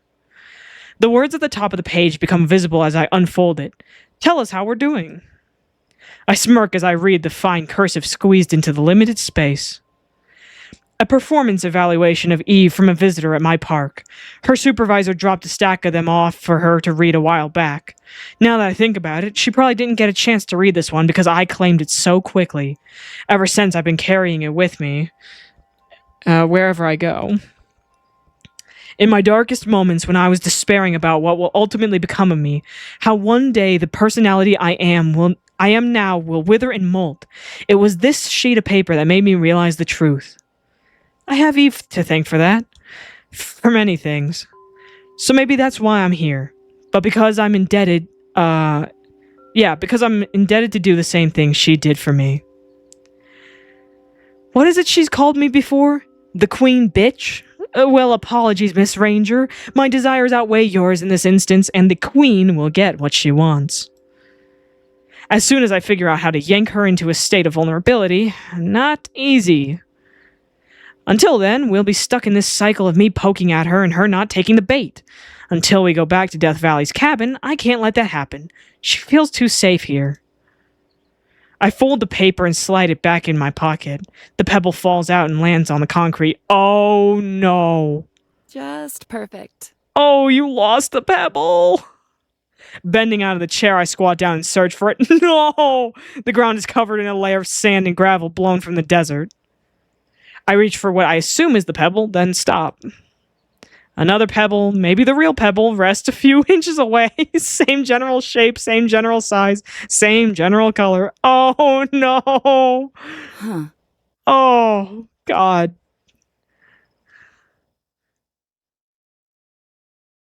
Girl, we're gonna be stuck here forever. There's no way to communicate with Death Valley. Not gonna lie, kinda pissed. I only got a lousy 835 for everything I recycled today. Damn near an entire liquor cabinet I turned in, and not even enough for a 6-pack. The state of California must have it out for me. My savings are depleting faster than I expected to. That's a problem. I'm already waking up in the middle of the night with the shakes if I go to bed without a little something. It'll be a lot worse if I don't have any cash. To get angry over things outside of my control never got me anywhere. Nowhere good, at least. The inevitability is that I will eventually run out of money, and the inevitability is that I'm still going to drink until that happens. Inevitability follows us like a ghost. If you can't stop it, then you may as well acknowledge the powerful force that it is. The clerk half chuckles as I yell out, "Stay safe out there." I'm out the door already when their coworker starts cracking up. Guess I'm already making waves. Yosemite is bending over, tying her shoe or something when I step outside. I was fully expecting her to follow me in there. Figured the whole reason she tagged along was so she could patronize me. I don't think she let a door stop her. All right, let's go. She jolts up. Oh, that was quick. Must be used to this, huh? Ah, there it is. Always the critic. Mostly correct. Take us back, Yosemite. And what if I don't? She doesn't quit back. No, I don't believe I will. I came here to talk to you. Okay. I came all this way just to talk to you. Please don't shut me down, Eve. Where's all this sincerity coming from? I'm talking to Yosemite, right? I mean it. You came all the way out here and refused to go back. I want to know why. But you can't even be bothered to tell me. I'm not obligated to spell it out just so you can prove a point. You already know why I'm out here. I don't need you to spell it out for me to prove my point. Feel free. You feel guilty. That's all it is. Pup shouldn't have been there to begin with, and a child gets crippled because of it. I'm not saying your reason is bad. Interesting theory. But your response, rather extreme, I would say. No one other than Jessie can tie you back to the incident, and she stayed quiet. You can feel guilty back with me in Yosemite. So, you're wrong, but I appreciate the attempt. We done now? I'm surprised that even after this, Jessie still saved her ass again. Like, still covered up for her, still didn't say that it was her that caused the incident. Not until you come back. See, when you started staging this little intervention, you should have considered that maybe, just maybe, this was a choice I made. And that I don't go through life acting only on hysterics and impulse. Hard to believe, I know. What? This isn't an intervention. We didn't even know what you were doing down here before last night. We just wanted to see you. Convince you to come back. If we were lucky. I missed you. And I hope I didn't contribute to you leaving. Well, we're getting a little honest here. She says all of this without looking at me, trying to hide her earnest blush. I know she's being honest. Yosemite has too much pride to grovel and lie. This is coming from someplace real. Someplace I don't think she would have ever showed me if we hadn't gone through everything we had together. It makes me happy to know she cares. That they all do. But it's also a depressing reminder of why it is I need to stay here. And why, and what should be done with depressing thoughts. Numb contemplation. I reach into the brown paper bag I brought out of the store with me and unscrew the $11 bottle of Tito's. Oh, God. At first, I go for a swig, but stop myself before it reaches my lips. You didn't do anything to make me leave.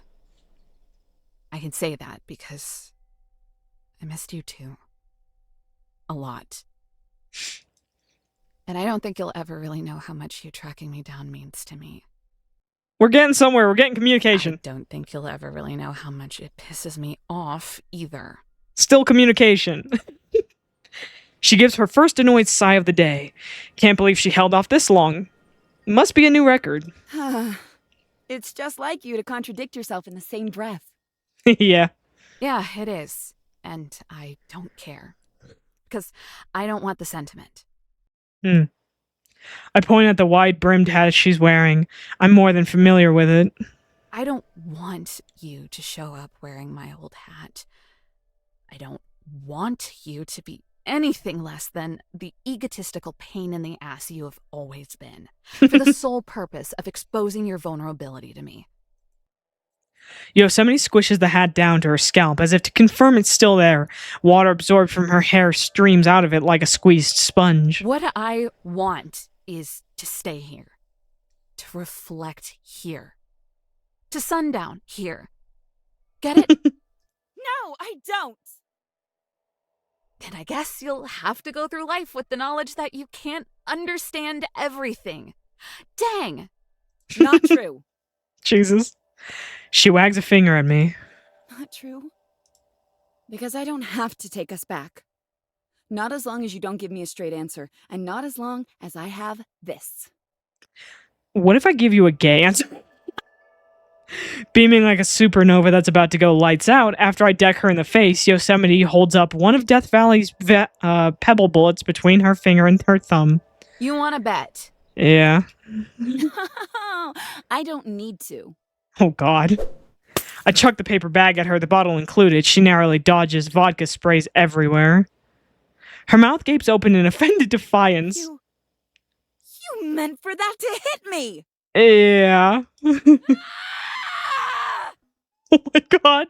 I charge at her. She's not going to let it be easy. So I may as well resort to escalation. Get this out of the way. Hey! Let's be reasonable here! Oh my God. I slap one hand on her shoulder and grip it. Good for leverage. Holy shit. She yelps more in shock than pain. I stick my foot between her legs to throw her off balance. This is me being reasonable! Hand over the pebble! This is like SpongeBob and Squidward, like, hey, give me the pizza! No, it's for the customer! I grab at it, but all she has to do is lift her arm up for it to be out of my reach. Stupid Yosemite, she's too damn tall. Absolutely not! Oh, You God. can't seriously be serious! I'm seriously serious. Oh As serious as you are, redundant! my God. Maybe it's the sobriety.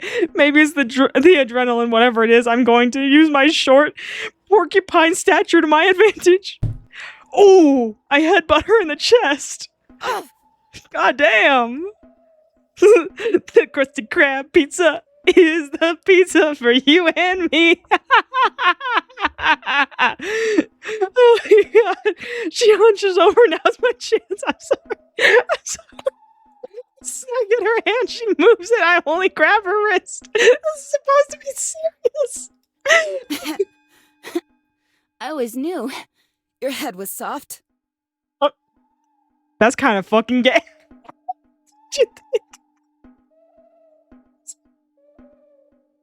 Give it! Oh my God, girl, you want to test that theory? She's gonna hit you in the ribs with her head. Like, you're gonna realize just how fucking, when she breaks a rib, it's not gonna, I don't think you'll be able to joke anymore about how soft her head is. Yo, that sounds so bad. I'm going to, squirming my hand up her palm, I wrestle her fingers open. Her pinky. Do you know how stupid this looks? Very. Do I care? Her ring finger.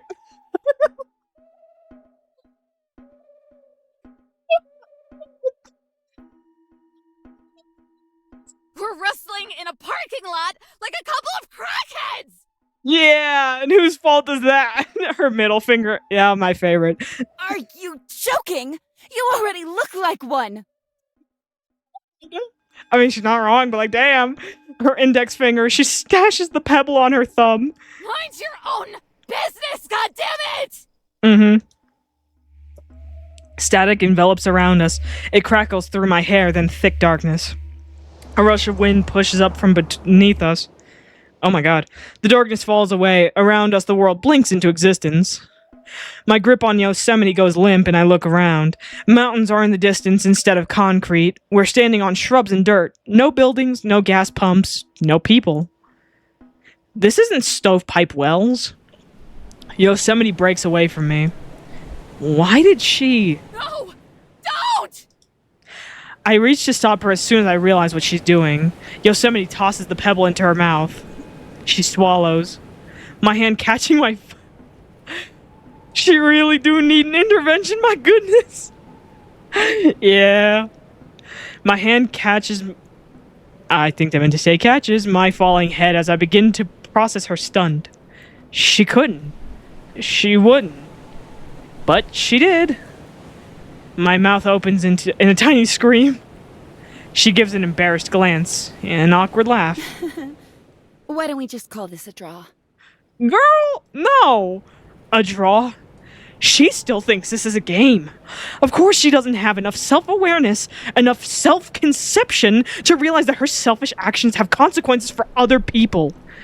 The sun sears my neck. It's up in the middle of the sky right now. More brown than yellow. Sweat drips from my nose. The only shade around us is Yosemite's shadow.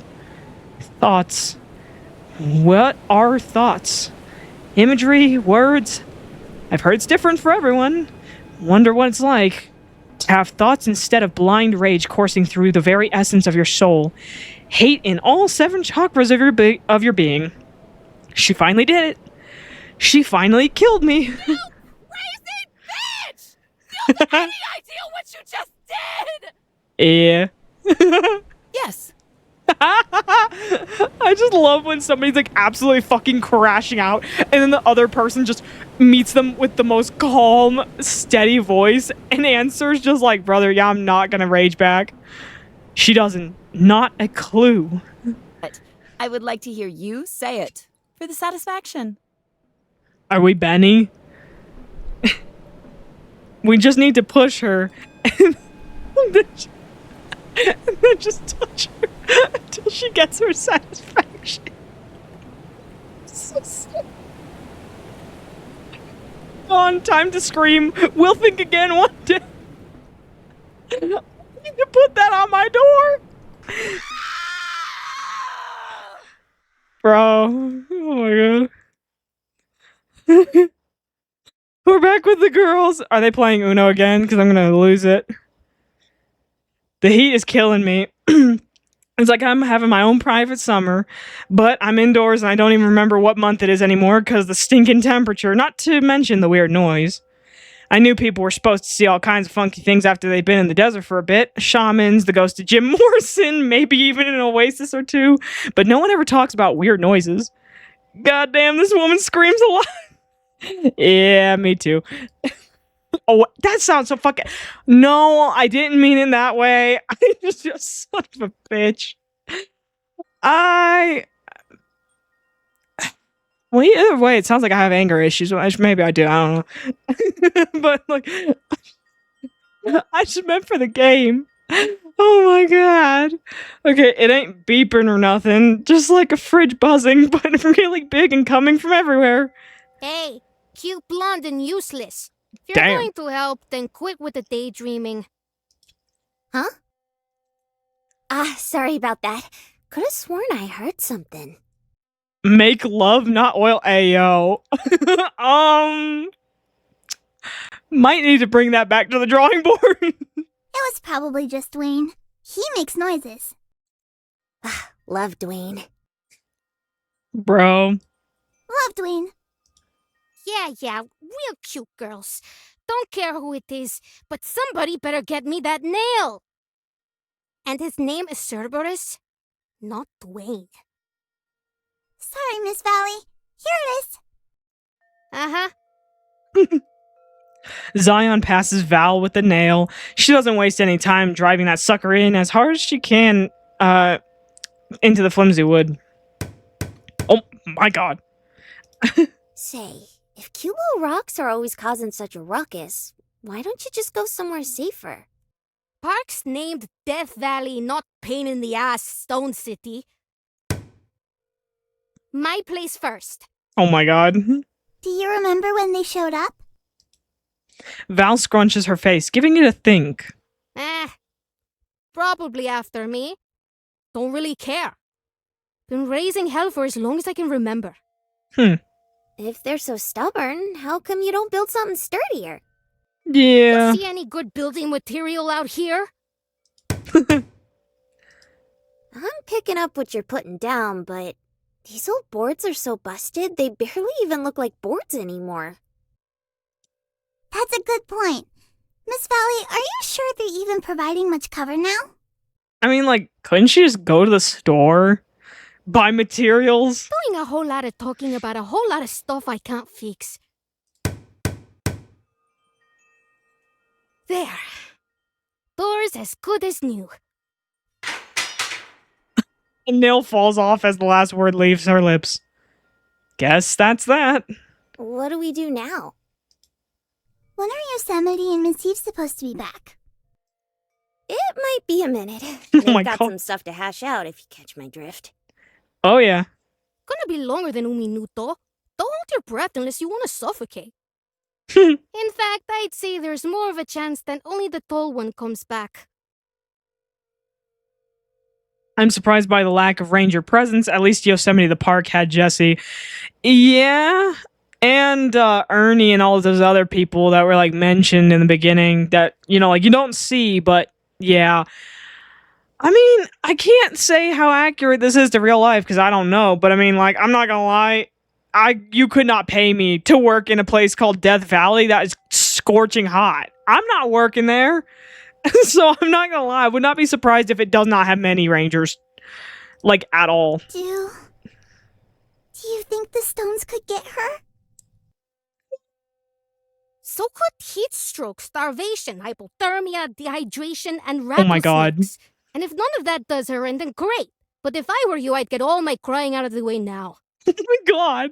She's already, like, getting ready for her funeral. Like, yeah, your friends are dead. No way, Jose. I'm saving these tears for when we're all cozy and snug back home.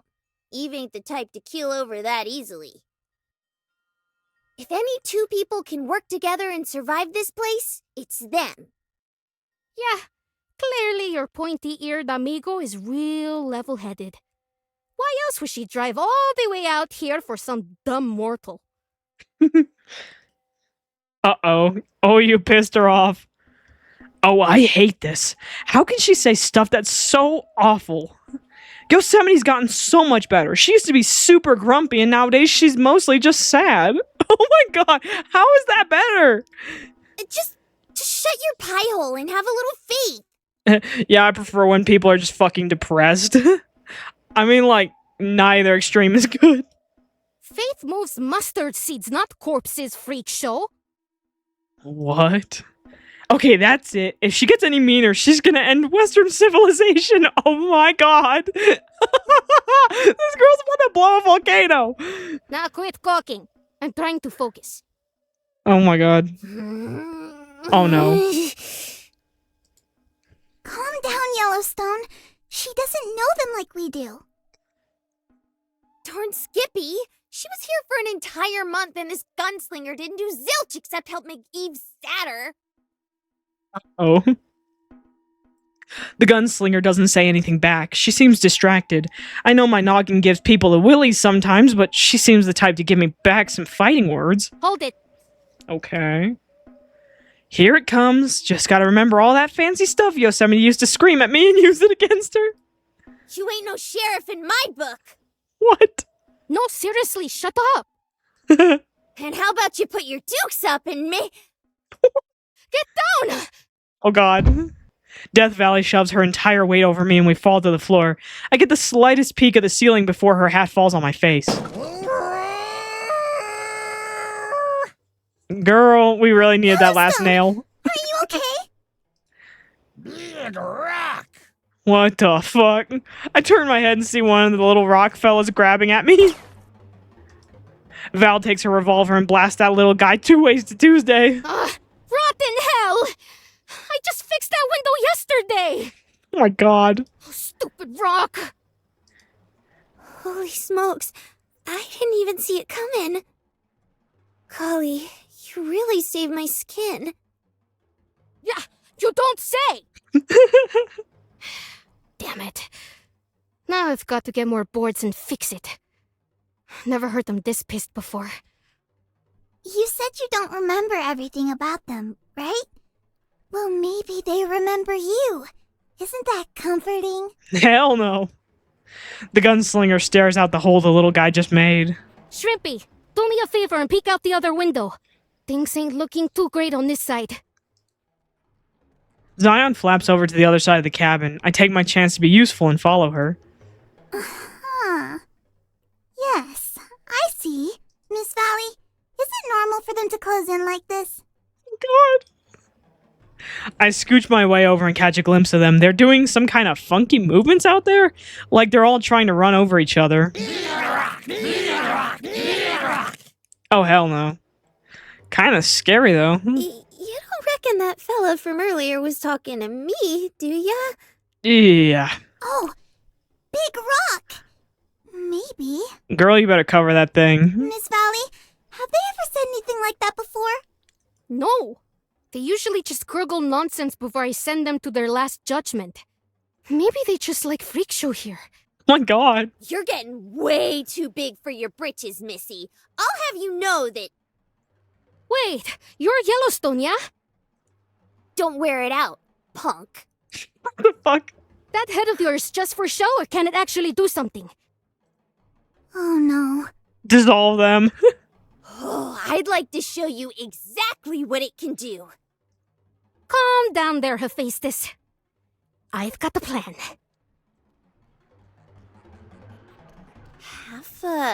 Half a what now? God. That was another mean insult, wasn't it?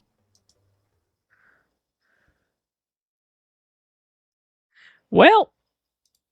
Back to Eve. Spit it out! Throw it up if you have to!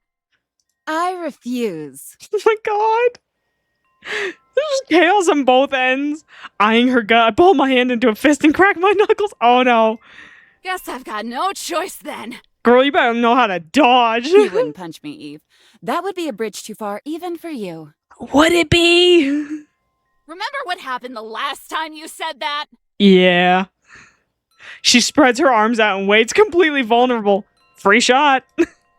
My fingers dig deeper into the palm of my hand. I swing my arm back and damn it, I can't do it. Ugh! You're unbelievable! I storm away and kick up a cloud of sand that flies back into my face. Hephaestus has been said to be ugly, so it sorta is a diss. Oh no. It just means I have to be seen to be believed. You're this close, Yosemite! This close! Me too. Until what, exactly? Until you stop this tantrum and come home with me? That's kinda... Well, that's not happening now! Ever! I'm going to die horribly because of you!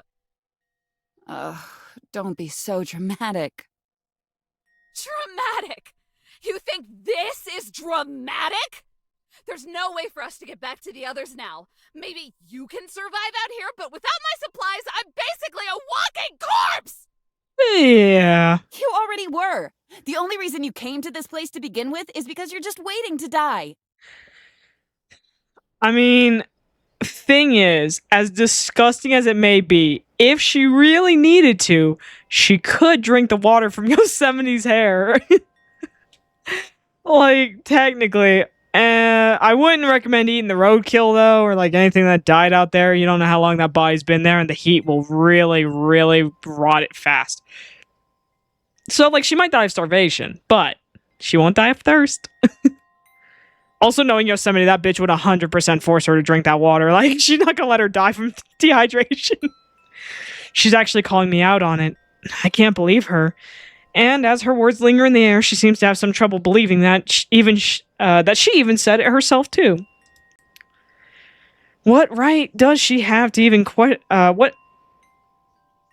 right does she even have to question the things I want to do myself? None. You know what? What? At least that's more graceful than dying of thirst.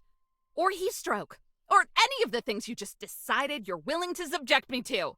Okay, but those two things, once again, could be remedied by some water from her hair. Just saying. I mean, There is one option. What? Talk it out. Take my hand and come back to Yosemite National Park with me. No. No! Don't even try bringing it up because I'm not going to! It would be instantaneous. Mm-hmm. No! I left for a reason, and you should respect it! Besides, what about Yellowstone and Zion? You're just willing to leave them here? I wouldn't put it past you! They could always teleport back to the cabin. Although, Not true that. they wouldn't know what happened to us unless we told them. Yeah. I didn't think of that. Okay, but technically, she could go back to the cabin and then go back for the girls without Eve. Just saying. Yosemite frowns to herself as she realizes her brilliant plan has a few holes in it, and she just fell through one of them. Congratulations! You've stranded us both. I stomp out to a space occupied by a few less shrubs than others. There's still a few scattered around, though, and I feel them snag against my skin as I plop on top of them, back first. Oh! Girl, ouch. The sky is divided in two. One half of the sky is a dusty brown, while the other is a sterile blue. What are you doing? Accepting my fucking fate. What's it look like? I'm waiting. God! What else is there to do? Test our luck and try to find help? About 20 years ago, there was this family of German tourists that went missing out here. Car got stuck in a ditch and they went to look for help. Their remains weren't found until 13 years later. Bleak stuff. I have a question. Mm-hmm. Well, I thought you only had answers. Shocking. Death Valley. Does she have a portrait like Zion, Yellowstone, and I? Like the ones hanging up in the cabin back home? Yeah, it's hanging up at the gas station at Stovepipe Wells for safekeeping. Why do you care? I sit up and look at her. She still has that frown on her face, and now she's squirming too. You only have yourself to blame for this, sweetie. Well, the only reason I'm able to go to Yellowstone and Zion from the cabin is because I'm within viewing distance of their portraits. That, or they take me themselves. Okay. So, if I'm able to see where the portrait is, I should be able to take us directly to Death Valley, wherever she happens to be. Whole lot of good that does us. We're God knows where. How would we be able to see it? Wait. What? I spring to my feet and start spinning around. Hold on. I think I've got it. Oh no. Come on, please let us be able to see it from here. Yes! Oh my god. This is perfect! I'm so scared. Yosemite cowers, her head sinking into her shoulders like a turtle, but holy crap, it's too perfect. Our prospects just shot up dramatically. I couldn't quit laughing if I wanted to. You're kind of freaking me out. That's putting it lightly. There. Oh god. I point to a mountain about 20 clicks away. That's Telescope Peak. It's the Okay. highest point in the entire park. Perfect 360 view of this whole section. Okay. Neat. Yosemite's eyes shoot open as she catches on. So, if we get to the top, then we'll be able to see Stovepipe Well, including the store. Yeah. There we go. That's our ticket. Dude, that's so far. Yosemite, always the killjoy, tries to throw cold water on the idea. That's awfully far away, though. Yeah. Are you sure you would be okay? Nope. But I really don't have much of a choice now, do I? Me too. She better not forget, we're in this situation because of her. You didn't give me a lot of options. Yeah, that was on purpose. I glare at her, there's real anger behind it too. I always thought Yosemite had enough in common with me to respect my choices. Even if she didn't agree with them, I don't just feel pissed off that she was willing to take it this far. I feel a little betrayed. Finally, she sighs. All right, I'm sorry. No more tricks if we make it up the mountain. I'll take you to Death Valley, no questions asked. Happy now? Are those dopamine receptors activated? Nope, but thanks for promising the bare minimum. You're welcome. But But in the meantime, I don't plan on just giving up and letting things stay as they are. And you better prepare yourself for... Where are you going? She's just already walking away. I start for the mountain. She's gonna be like this for the rest of the day anyway, so may as well get a move on. To safety, with any luck. Now quit burning daylight and hustle. Her breathing gets harder as she hurries to catch up to me. Dunes of sand and hills of rock stand between us and the mountain, and thanks to Yosemite, it looks like we'll be climbing all over them. We'll be climbing over all of them? Damn. Alright, back with the girlies. Let's see about the rocks. You want me to do what?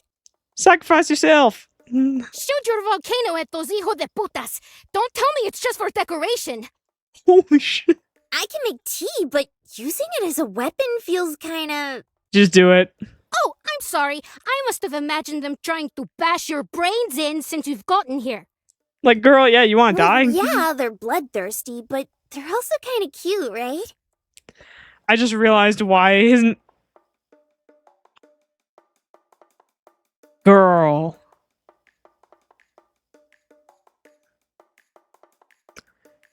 You know? Yeah. I can't even get on your case, because you know what? I have my moments too. You can make fun of me when it happens. Bloodthirsty Yellowstone. Bloodthirsty. Glad one of you has some sense.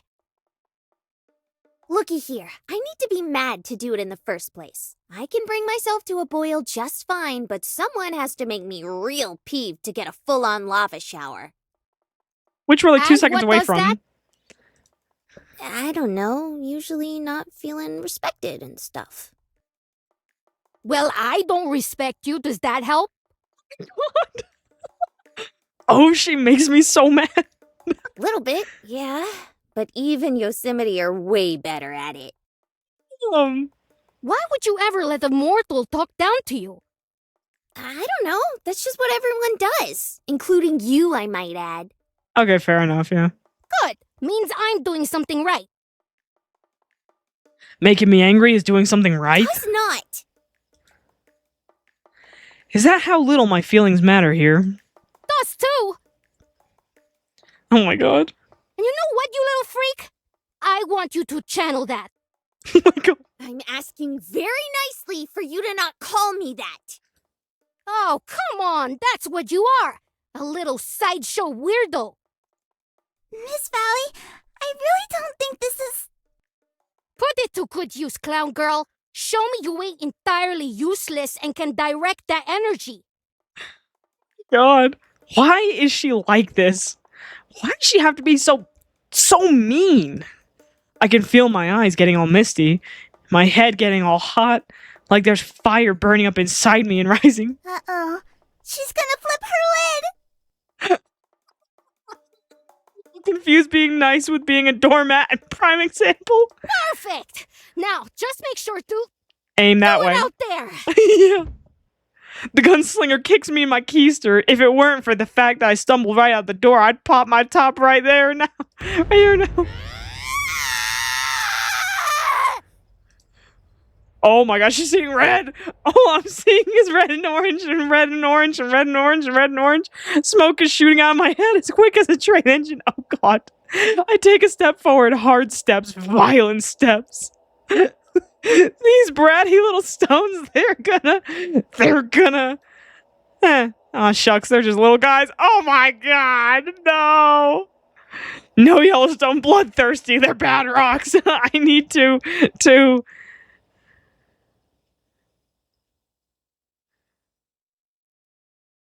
Okay, so now we just get a flashback. I can't. Girl! It's survival. Why'd you stop? Get out there and kill! Oh my god. This isn't the way. It's not my way. I'm not gonna do it. Girl, we're all gonna die because of you. Give me a break. Look, violence ain't the solution. I know you like shooting your problems away, but we have to try something else. Try telling that to those things. I know, but... Those stones, they remind me of people. Folks that were also like angry little rocks, doing angry little things. But violence and nastiness never did anything for him. What made them better was... I swear to me I'm gonna puke if you finish that sentence. Val looks angry, like she's ready to run up and deck me in the face. Zion!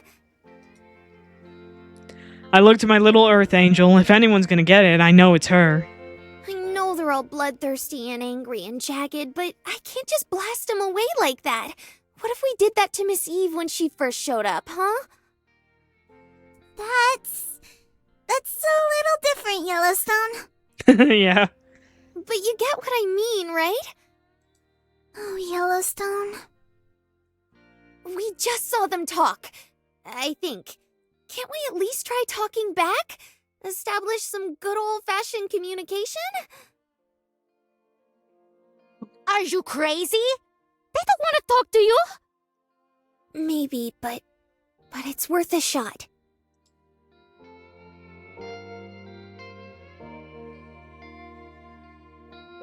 Zion looks down, but when her eyes come back up, they seem certain. She floats over to my side. I agree with Yellowstone. We at least have to try. Zion! Ah! You two are hopeless! Just have some faith, Val. She glares at me like she's about to whip out that gun of hers. I guess you're Val now. Good luck, Yellowstone. Val steps forward and grabs my shoulder. I jump back a bit. I think you mean good luck to us. It's about to get real bloody.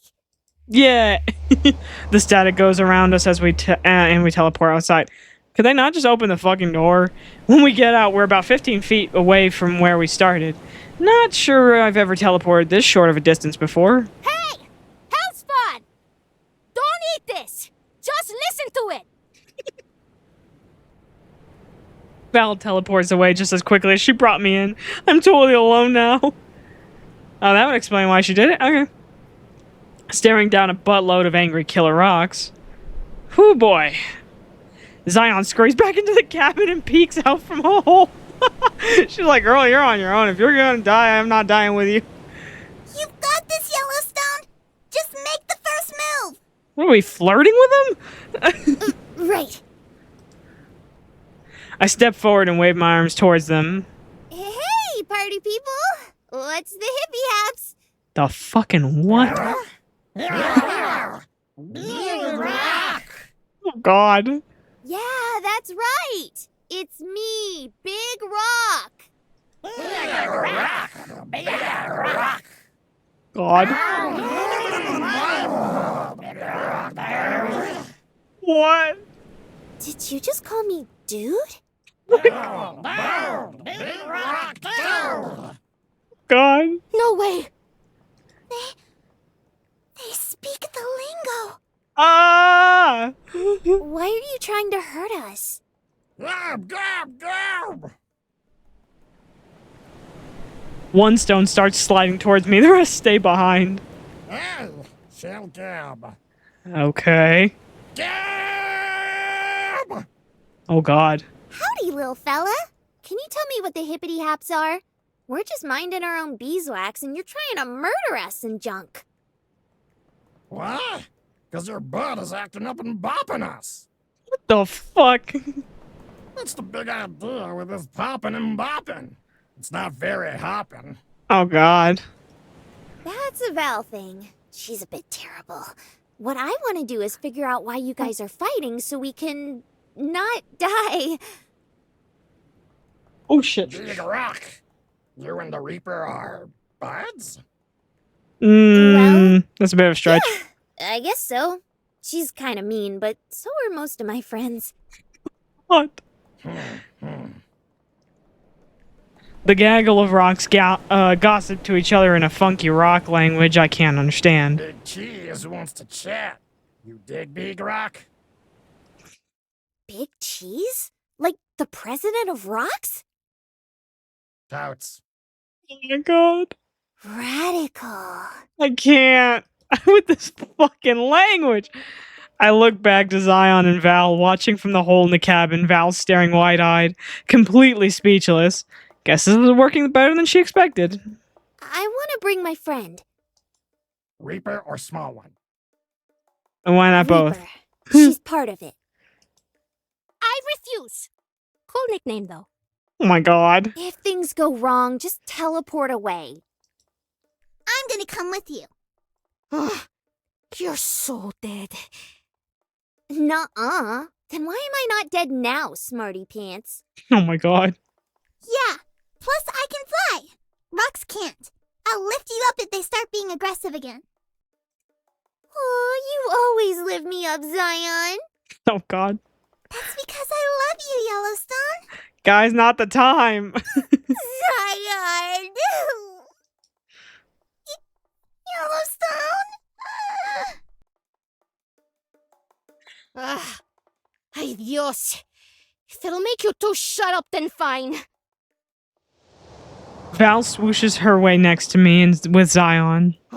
This better work. Dwayne pokes out from behind Val's leg. Hero. Oh my god. Hero, hero, hero! Heretic Prince, Heretic Prince! The rocks go on high alert as soon as Dwayne shows his adorable face. They close in on the four of us, circling in like a pack of wolves. Bring the Heretic Prince, you dig? I don't dig, but okay. Dig, dig! Oh god. Cerberus! Don't tell me you're a prince?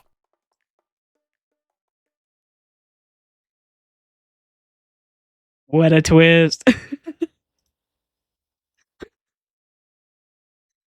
Our marching goes on. Gravel got in my left... Oh, ow. Got into my left shoe through one of the holes. I don't wear socks anymore, so it's been ripping and tearing at my skin between my toes. Oh.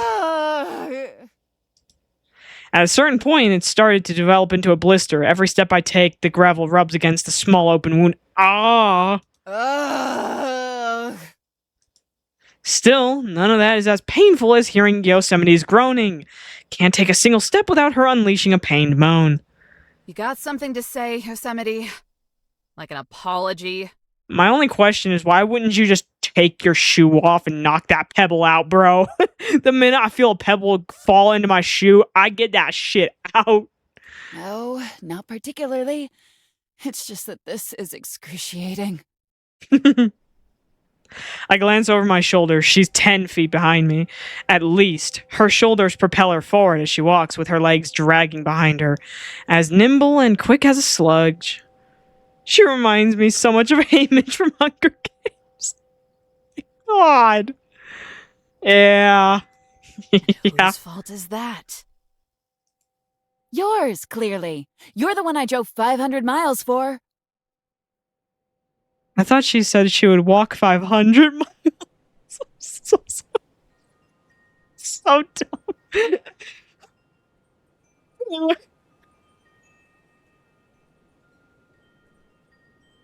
She didn't have the dedication for her. Everywhere. And I'd walk 500 more. Just to be the guy that walked 500 miles. Okay. Every word is punctuated by heavy breathing. She's so dainty, like a wilting flower. It's kind of funny, actually. The personification of a national park is an out of shape nerd. Yo. She doesn't have to know that, though. As far as she should be concerned, she should think, I think, she's an irritating pile of misery that selfishly drags people into her vortex of garbage. But she's an irritating pile of misery that came looking for me. People like Jesse and now Yosemite are always trying to prove something about myself to me. Why do they do that? I know what I am, and they just seem to believe otherwise.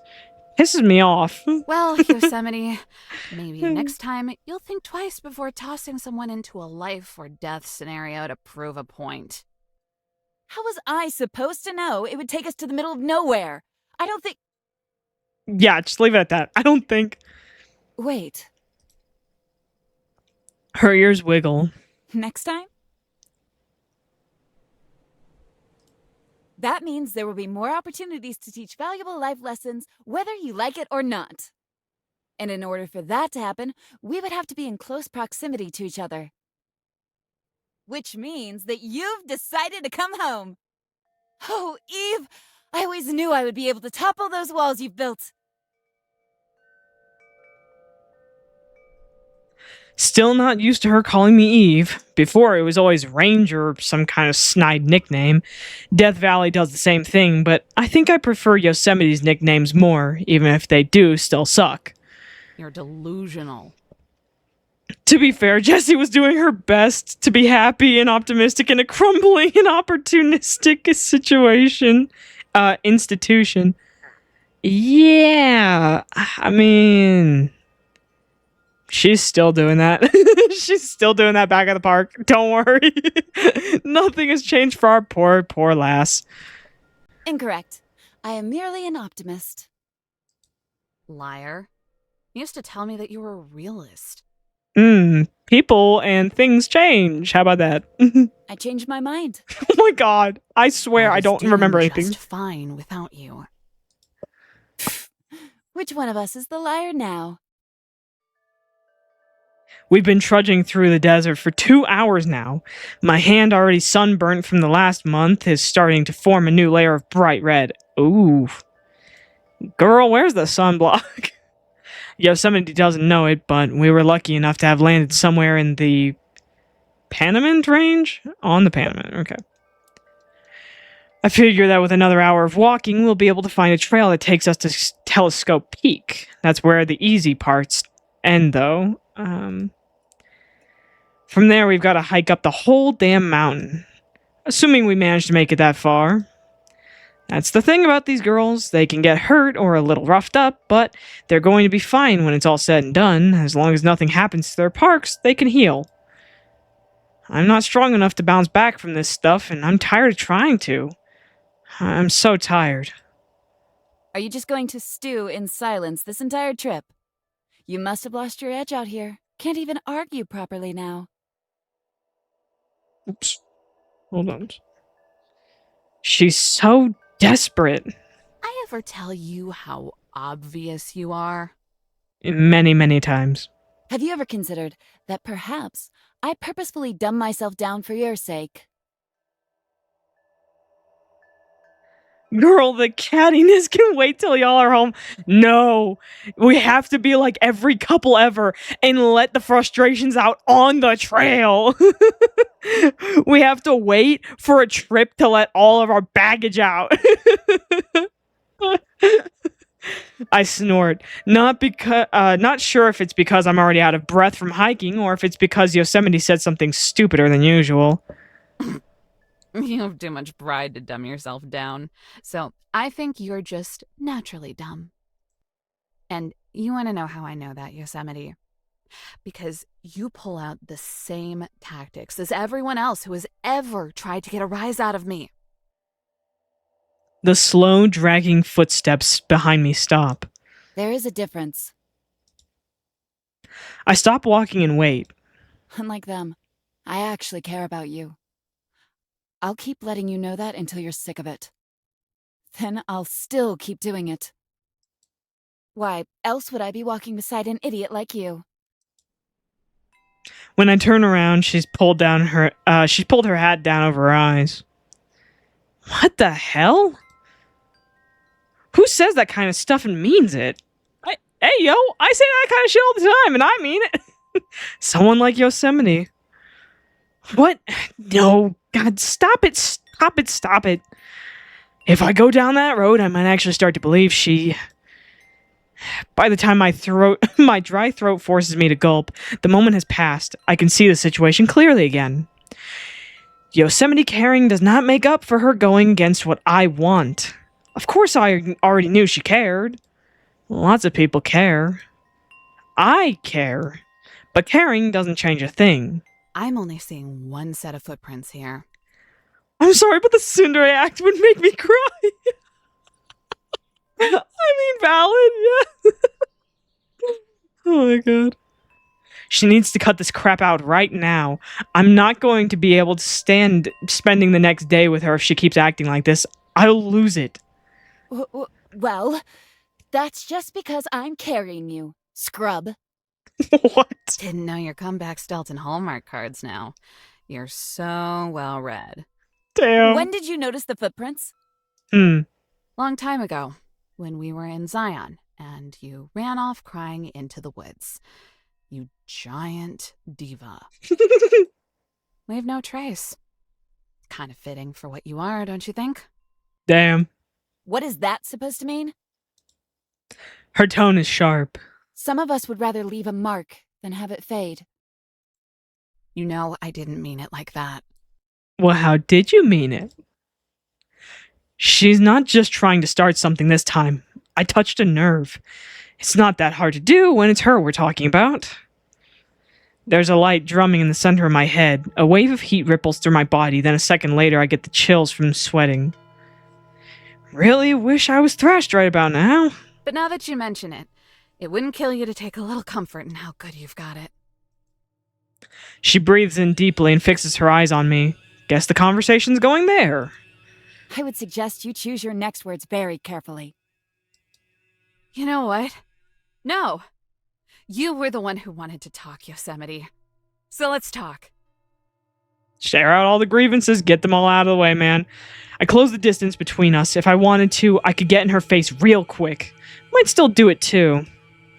This doesn't surprise me anymore. But you've got a pretty warped view about people and how they work. Because you're so self-absorbed, you can't imagine anyone thinking any differently than you. But that's the thing. We couldn't be more different. You want to know why that is? She crosses her arms. Wouldn't answer. Meanwhile, the buzzards are prepping their dinner plates. Yep. Delicious park girl and regular short girl. Nature is resilient. And guess what you are? Oh, sure. People do a bang-up job of mucking it up. We might even end up fracking our way straight into hell. But remove the sickness, and the foliage and dirt usually wind up bouncing back just fine. A fire can destroy an entire forest. But come back years later, it's a vibrant field. Get it? You've got rebirth on your side. But most of us happen to be born mortal. So a lot of times, we don't bounce. We fall flat on our face, eat shit, and don't get back up. You can't be beaten down by the way the world is and be broken for good. Your fingers can't get chewed off before your life even begins. Just like that. So you're sad because it's unfair? Just can't take it anymore? Boo-hoo? There's a lot of things that aren't fair, Eve. Of course, you can't grasp the concept. Why would you? The last time I saw you, you were a wreck. Now you're as good as new. That's why you should embrace it. You get renewal eventually. Embrace it. The rest of us get one catharsis. Yosemite breathes violently. Her chest heaves in and out. She balls her hands into fists. Here it comes. All this time, she might finally take a swat at me. I've already been renewed. Then she walks away, towards the mountain. Hey! Hold on, don't just... Hey man, at least we got character growth. She keeps walking, ignoring me, just snarking off for a flimsy attempt to get the last word in. No snarking off or a flimsy attempt to get the last word in. She just walks. What the hell? Don't just let me get away with all that. At least try. Give me a good punch or something. Right in the kisser. Come on, just do it. I've gotten away with so much already. Not once has she ever raised a hand or gotten physical with me. All this time, even in the parking lot, when I was headbutting her. She must take pride in being a pacifist, huh? I hate it so much. She thinks she's enlightened now. Does she think she's made it? That has to be it. The altruism is a farce. It's only so she can give herself the authority to save me, for the gratification and ego boost that comes with it. God damn it. This headache sucks. Yosemite sucks. It's all some game. It's all to prove a point or a lack of point. It's all so fruitless. I know how she thinks. I know who she is. I might have known her better than she knew herself. So why is she able to get past it? I thought we were miserable together, you know? So if that's not it, if we don't share that, we don't share anything. Then my feelings have been clear, crystal from the very start. I suck in as much of the dry air as my wheezing body will allow. The breath I take in scrapes against my lungs. I hate you! Yosemite stops. Now it's her turn. She gets to experience it now. How it feels to be stopped dead in your tracks as every piece of progress you feel like you've made is to be called into question. I hope you burn to the ground! You! Every tree, every bush, every animal! I hope there's nothing left! But you don't really mean that, do you? It burns as I scream and my throat feels like I'm gargling nails, but I let the words be as loud as they need to be. And you know what, Yosemite? I hope no one remembers. Jesus. You were the wretched park that spawned your useless life! She rubs her eye. It might have been something that got stuck in there because she just flicks it away. Until you're sick of it and then some. Ass. Keeps walking. Keeps walking. Why does she keep walking? I take one step forward, stumble, and try to catch up. On my 5th step, I stumble again. Get out of my life! Girl. You think I want you and the rest of you freaks here? You're all pathetic! Hypocrite! Self-righteous hypocrite! Just die already! The distance between us grows larger. I scream at her while closing the distance. Eventually, my voice gives out. I mean, the thing is, I know that she's hurting, and that this is just kind of a thing where they're like, you have to let them get it out, but it is Oh, boy. easier said than done. I'm nervous. Y'all ever met a king before? Because, I mean, it's like, this is why, unfortunately, just so many people, you know, I don't want to say give up, but I mean, like, in a way, they give up on people that really are going through something, because it's like, it is very difficult to help somebody that's going through a very hard time, be it depression or like a really fucked up time in their life, and they're just angry, miserable, and they're just like gonna take it out on you because they know that you'll still be there for them at the end of it because you love them and you care about them and you want to see them get past it. And a lot of people just, you know, they get fed up because they're like, okay, you know what, you're gonna use me as a fucking human punching bag, fuck you then, I'm done. And so unfortunately, you can't really blame them, but I do see where it's like, yeah, you do need that one person that will stick around, but at the same time, it's not fair to them, and you shouldn't expect somebody to stick around for you if you're going to treat them like shit. I'm just saying, you know, there's no excuse to be an ass to people, but... Every time I look in the mirror, Shush your mush.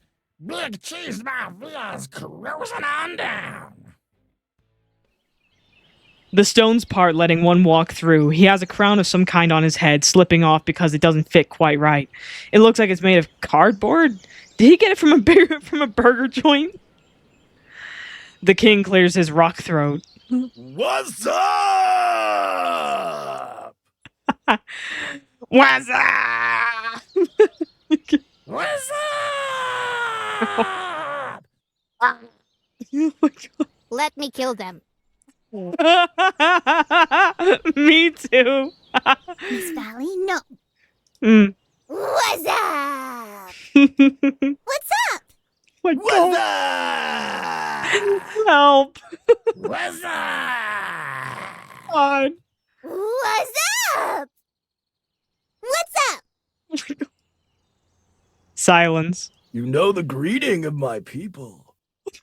Fuck. There's a long silence. I don't know if it's a good thing or a bad thing. Essentially flambe. Oh god.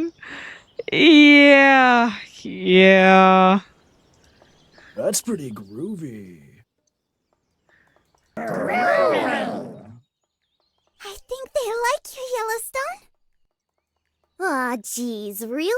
Glad someone does. Damn. Welcome, Big Rock. You are now in the place to be. Party Central, baby. I am King Maivia, the big cheese round this popsicle stand. I don't like the way you said that in the comment section, Wyvern. Howdy-o, Daddy-o. I'm Yellowstone, and these guys are Zion and Val. Oh, I got the deets on the Reaper. The real dirty deets. Mighty kind of you to bring back my little buddy and deliver the kidnapper to our kingdom. Jesus. The Heretic Prince. Cerberus! Heretic Prince, Heretic Prince, Heretic Prince! How about we just call him the rock formerly known as the Heretic Prince? Oh my god. Not cool. We gotta be on the same page here, small twig creature. Is he wearing a Burger King crown? Yeah. I love how they're like, he's wearing a crown, a cardboard crown. It seems like it's from some burger joint. I'm like, oh god. He is the Burger King. Oh well. See, dudes, he prefers to be called a prince. Oh my god. Ewo, Ewo, Ewo! Dwayne hops around, probably the most I've seen him move so far, and he doesn't look too happy to be called a prince to me.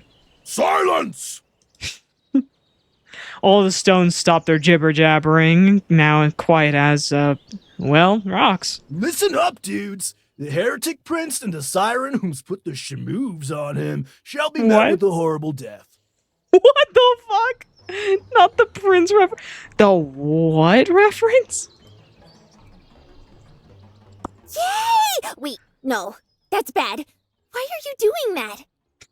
Yeah, It's our kill motto him. that you have to always be moving, always be grooving.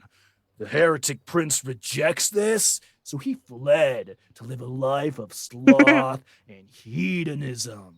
Pretty big sin there, man. Me too. Moving!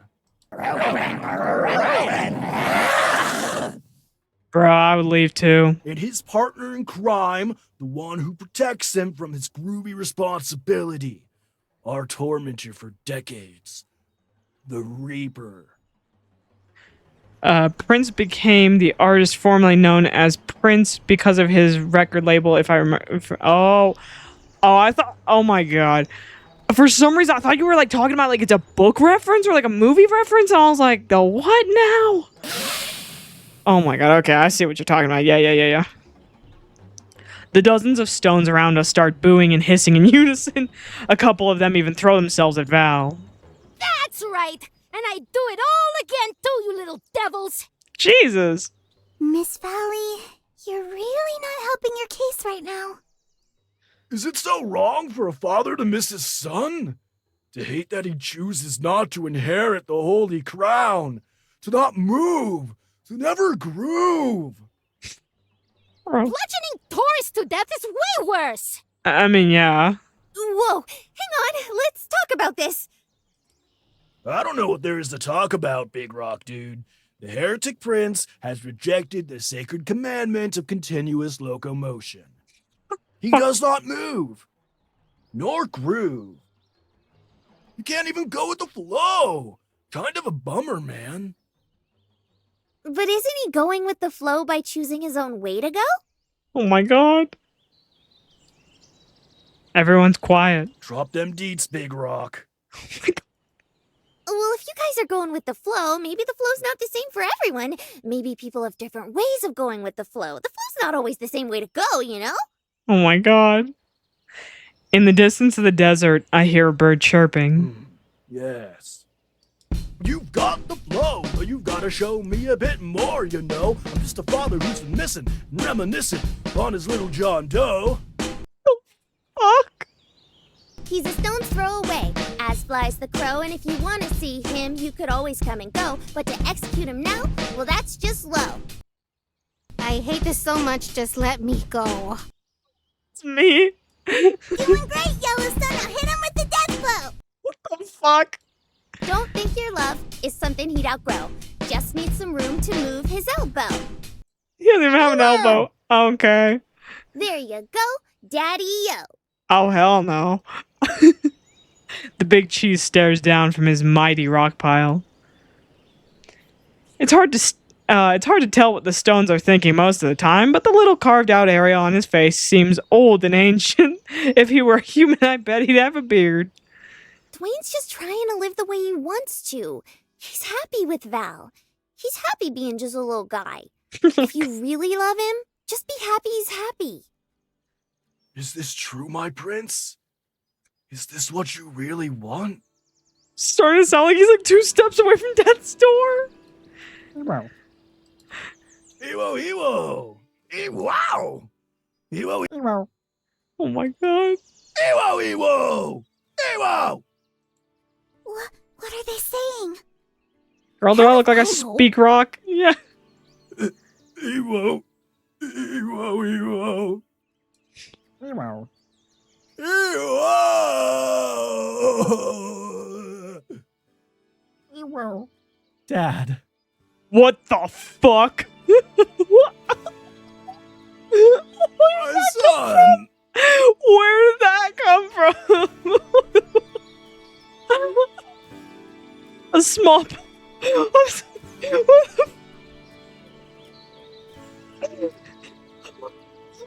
So fucking out of nowhere. We got a small pebble slides down the stony cheeks of King Maifa.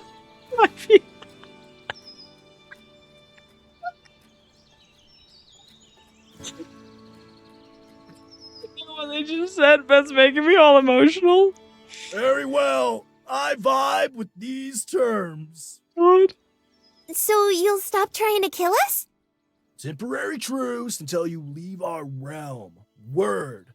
On one condition. Okay. Let's hear it. The Reapers exiled upon your departure. If the she-devil ever shows her ghastly mug to us hopping and bopping rocks, the deal will be void, bro. Hold up! I object! Works for me. Damn. Very well. It has been decreed. Riley. Yay! Oh my god. Oh, I knew you could do it. Huh? I knew I could do it. My god. And I knew you could do it. I pick Zion up and spin her as the rocks around us cheer. this is bullshit! No way that's all it took! Just some awful kindergarten rap? It's the freshest thing this side of the Colorado. West Coast, West Coast. I can't believe it. I am grateful to have met you, Big Rock Yellowstone. Perhaps we cannot shake hands, but I bid you the status of equal and a hearty howdy-o! My god, no. Howdy-o! Howdy-o! Howdy-o! Howdy-o! Howdy-o! Howdy-o! Not them knowing Dope AF. I'm gonna lose it. The stones all leap together, throwing and rolling in unison to the horizon, to the sunset. Goodbye. I'll never forget you. Unless I do. But goodbye anyway. God. Just look at him, frolicking through the harsh desert sands. Ain't it a thing of beauty? Majestic. It is. It really is. Hey, sunshine. I got something for you. Uh-oh. Ooh, a present? Oh, you're not gonna like this one. Oh! Ow! That's for exiling me from my ancestral homeland, you big idiot! What? It was a good deal. I'm sorry. Val gives a big sigh. But I gotta hand it to you. You handled that cleaner than I would've. You really think so? Not really, but okay. Yeah. And don't make me say it again.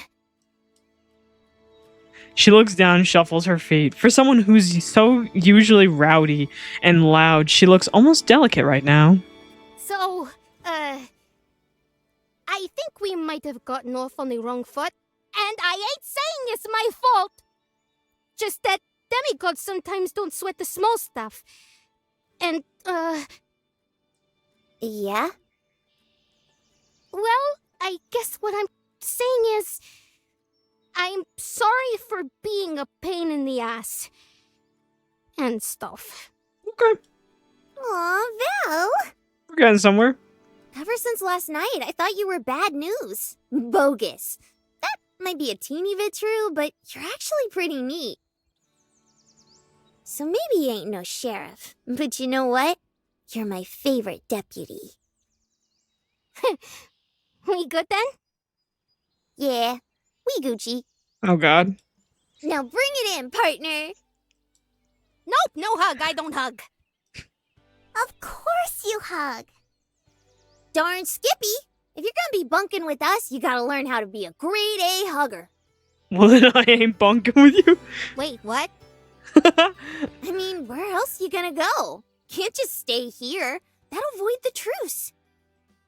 Do we have room in the cabin, though? They just made this bitch homeless. Fuck. She can sleep on the floor with you and me. Girl, who agreed to this? Well, I thought they were just saying that she couldn't come back up the hill with the rocks. No, that she was literally banned from the entire fucking park. That's insane. Dwayne hops on my shoulder. His weight crushes me, and I almost fall to the ground. It might bruise later, but he just wants to join in on the love. You come with us too, Dwayne. Don't get used to it. I'm only sticking around until the mess you caused blows over. Then I'm out. You got that? Yeah. Whatever you say, Miss Demigod. We pull her into a hug, and she groans the whole way. It's true. I am a demigod. I am. Mm-hmm. We know you are, Miss Valley. We know you are. hello! Oh my god. Well, that's settled. Back to the couples therapy. It doesn't move, not even a twitch. The poor thing. Do you think it's... Yeah. Yosemite trails off and lets the silence imply the rest. I don't need to think about it, though. One look is all I need. That thing's dead. Find a stick? Try poking it or something. I bend over, stumbling as I do. My entire field of vision spins and splits in two. 4 hands, 20 fingers. 2 rabbit corpses, before finally merging into one image. Can you drop the brooding for 5 seconds and say something? It's been a quiet march since I chewed out Yosemite. We have a dynamic going on. She tries to make polite conversation about the sights, and I stay stone silent. Why didn't we just do this from the start? Look at the marks on its back. Oh my god. Its fur is warm, not from a departing trace of life, but simply from baking out in the sun. I roll it over and trace the deep red and purple gashes carved into its skin. Yosemite cringes and punctuates it with a groan for good measure. I said to find a stick. Oh, I've been touching dead things pretty much every day since I got here. It's not a big deal unless you're a germaphobe. Girl, yeah, I'm not gonna lie, I'd be so sicked out. Like, dude, that thing's got so many fucking you're gonna get sick. You are gonna catch something. Oh my god. Though I still get that same shock to my system whenever I see a carcass. I hope that doesn't go away. There is value in that. These are from the talons of a hawk. Must have gotten attacked by another bird and dropped it. Killed by the talons alone. Yeah. If it didn't bleed out, then the impact would have definitely finished the job. Then it died for nothing. Not even for sustenance. Mm-hmm. What an ignorant thing to say. Not unsurprising coming from the Empress of saying crap she can't take back. She can't back up though. Well, Yosemite, I guess that just depends on your perspective. I lay the sarcasm on extra thick. She has to know how wrong she is. Needs to know what I've gleaned in this past month. I've woken up. I get it now. Enlighten me with your perspective, then. No, death is pointless. The grand majority of us are gonna kick it at some point. Mm-hmm. That tells me the point of living is to die. Hallelujah. The fuck? The silence between us is carried by the desert wind, and I realize something. It played right into her hands. That cackling witch got me. This is what she wanted the whole time. To know to know me so she can criticize me. Can you explain that further? No. Go to hell. Okay. I drop my backpack on the dirt and sift through the biggest pocket. It has to be around here somewhere. I've been nothing but upfront with you about who I am and the things I feel. Why won't you do the same for me?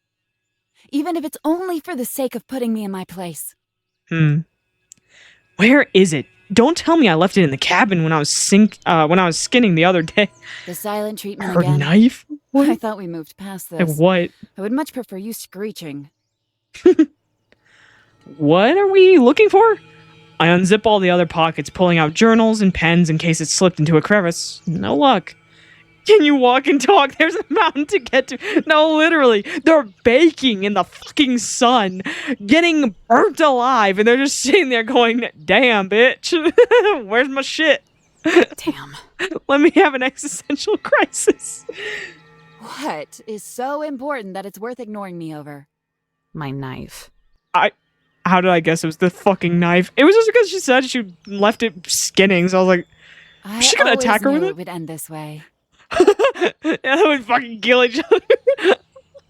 I guess she wants to skin the rabbit. She wants another fucking skeleton to add to her collection, man. Not today.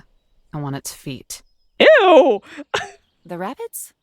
Girl's like, I only want the feet. So, all I could think was all the people that love feet pics. She wants its feet. Definitely not yours. In my head, I measure its size. It's about half the length of my arm, so probably under a year old. A leveret? What the I fuck? guess I could fit it into my backpack. What do you have? A knife! No! Yosemite shifts nervously. I can hear the fabric of her shorts rubbing together. I don't understand. Why can't you just leave it alone? Specifically to make you uncomfortable. Oh, that's so nice. It does make me uncomfortable. Like, girl, I got the lucky rabbit's feet and all that shit, but bro, I don't know. These things are probably a little stinky, a little decaying. Like, I stare into the hare's lifeless butt and eyes wide open in shock. It looks like the kind you see on plush toys. My God. You're always a sentimentalist. Mhm. Maybe you acted tough, but you were mush when it came to animals. How did you go from that to displaying their corpses? It took one event. Take it you don't appreciate it then? Not particularly. I mean, like, I could get used to it, but just give me some time. Frankly, it sickens me. I mean, I like skeletons as much as the next person. Goodbye, everyone. I'll see you all in therapy. I mean, it's like, look, I love displaying animal skulls as much as the next person. I don't go actively looking for a dead fucking animal to take parts off its corpse, man. Like, maybe we've gone a little off the deep end. Maybe a little too far. Why can't she stop poking around in my head? I told her to die in a fire and it didn't even faze her. Isn't there anything I can do to get her to shut up? Maybe I've been overthinking it. If I tell her the truth, maybe that will be enough and she'll finally get it. When the reality stares her in the face like this rabbit is staring into the dirt, it'll make her sick. My hand shakes and I gag. I solve both problems by throwing my hand over my mouth and swallowing everything my body is trying to purge. My arms feel like dead weight, and despite walking through the sand every damn day, my legs wobble, yet I can still scrape up enough strength to stand. I'll tell you the same thing I told Yellowstone, since you girls are so curious. This dead rabbit, it has more power in its rotten carcass than I've ever had in 27 years. She scoffs, almost laughs. Power? The rodent is dead. There is no power there. It's empty. Perhaps there's some reverence for the life it lived in this place and the cosmic miracle it even did to begin with. Perhaps that notion is even sacred. But it's still empty. There's no energy residing in it. Certainly not enough for there to be any power. Quit thinking so linearly, Yosemite. God. Her eyes narrow as I throw the tired quote she spewed to me dozens of times right back in her smug face. There is power, because I assign power to it. You're right. It's dead. But now that I've laid eyes on it, it has all the power over me it will ever need. Whether it's real or symbolic, I don't care. It doesn't matter. I think she's finally cracked. What symbolic power could a rotting mass of meat ever have over you? What does it offer you aside from the aesthetics of a serial murdering freak? Resolution. Oh my God. Again I gag, and again I swallow. My stomach is boiling. Conclusion. Oh God, girl. Some courage. Maybe we need to keep walking so we can get some water and some bottle it in food me. soon. Because I need it. All of it. She takes a step forward. My reflexes are dull and hazed, and I don't dodge. She clasps my hands. I tear myself away. She just does it again and holds on even tighter. Courage for what? I promise I'm not trying to hurt you this time. All I want is to understand so I can help. Why is it so significant for you? It's novel. Like finishing a task. It's the ending of hurt and resistance. And I'm just tired of resisting, you know? I am so sorry to anybody that's a sympathy puker. Please take, I think, like 5 minutes. Because I think, if I remember correctly, at some point she will. So, like, if you know yourself and you know that you're gonna have a problem with that, please just either mute or, like, just click off for a sec. Yosemite, for all her own theatrics and claims of caring, can only manage to stare at me with worried confusion. No. Maybe you don't. I yank my hand away and keep it locked at my side so she can't grab it again. All you do is resist. You're scared that what happened to Zion will happen to you. That's the only reason you ever did anything. The nauseous feeling in my gut worms its way into my chest, and the entire sickening feeling blooms throughout my entire body.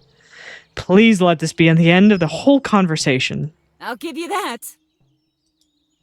She just can't stay quiet. Why can't she let me rest? Everything is a battle, and I'm not even trying to fight. There was a long time, longer than your worldly. I mean, yeah, you are. Years, where I did resist. I pushed back as hard as I could, just like you. I would fight so hard I would hurt others, sabotage myself, just like you. The dry heaves are coming on. I try to muffle them, but they wheeze out. But I don't feel the need anymore. It still hurts, but it doesn't bite at me anymore. I'm not scared. I can be grateful for the now, while understanding that the change will come. Because there was change in you. Even now, I still see it. Regardless of whatever aesthetic attempt at redemption or punishment you're trying to pull, you can't disguise yourself. There's no holding it in anymore. I have to let it go. You hurt because you care. And I know you hurt. But I'm even more certain that you care. I see you, and I would be blind not to. Because you're the person that changed me. Bile leaks out of my mouth. I spray liquid across the ground. Oh, God. Choke, gag, do it again. Yosemite's tearful war face droops in shock. Like opening up to somebody and then they fucking throw up.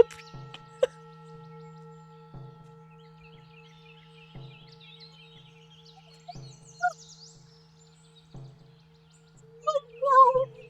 My speech really that disgusting that you had to fucking throw up? Like, I know that people say it, but like, damn, you did it. I collapsed down on all fours. I purged my stomach of the slurry of morning cocktail. It makes the sand makes pink mud. I'm sorry. I slumped to my side and groaned. Oh my goodness. Eve, are you okay? You make me sick. she rushes over. I can feel her hovering over me. If you needed to stop, you should have said something earlier. Piss off. This wasn't how it was supposed to go at all. Why is this happening? Not that hard to figure out. She does the math in her head, then glares at me. We're going on 6 hours since I threw that bottle I bought at her. Close to 24 since I had a proper drink. Amazing how your impulses always end up having consequences, isn't it? Oh my god. Like, yeah, those withdrawals are hitting hard. Does she think I haven't heard that one before? Not just from her, but from everyone who thinks I don't consider my actions. I know. I want to care. I don't. Leave me alone. If you have a problem with it, then leave. Don't tempt me. As the sweat trickles down my cheeks, I flash from cold to hot. Yosemite doesn't even know she's giving me what I've wanted all along. If I didn't feel like I was about to go off again and hurl on this rabbit's face, I'd laugh. Poor bunny. I forgot he's still there. Dude. No, I mean it. You're gonna desecrate the poor little bastard's corpse. Oh my god. She brushes strands of hair out of my face. I grab her wrist. Leave. I'm not asking. Yosemite stares at me and breathes. She stands up. And I'm not listening. Don't tell me what to do. This is what I want. Deal with it. Whenever I move, there's a rising feeling of dizziness, like the numb incoherence of the flu. What you want sucks. Can you stand? Not for you. Okay, then crawl, I guess. Fucking stay on all fours for all I care, bitch. I'll just drag you around by your collar. Like, oh fuck, I don't care. I can't, not even if I wanted to. This isn't the first time I've hacked my guts out. Recently, when the nights had been bad, I would crawl to the corner of the shack and just let it all out before passing out.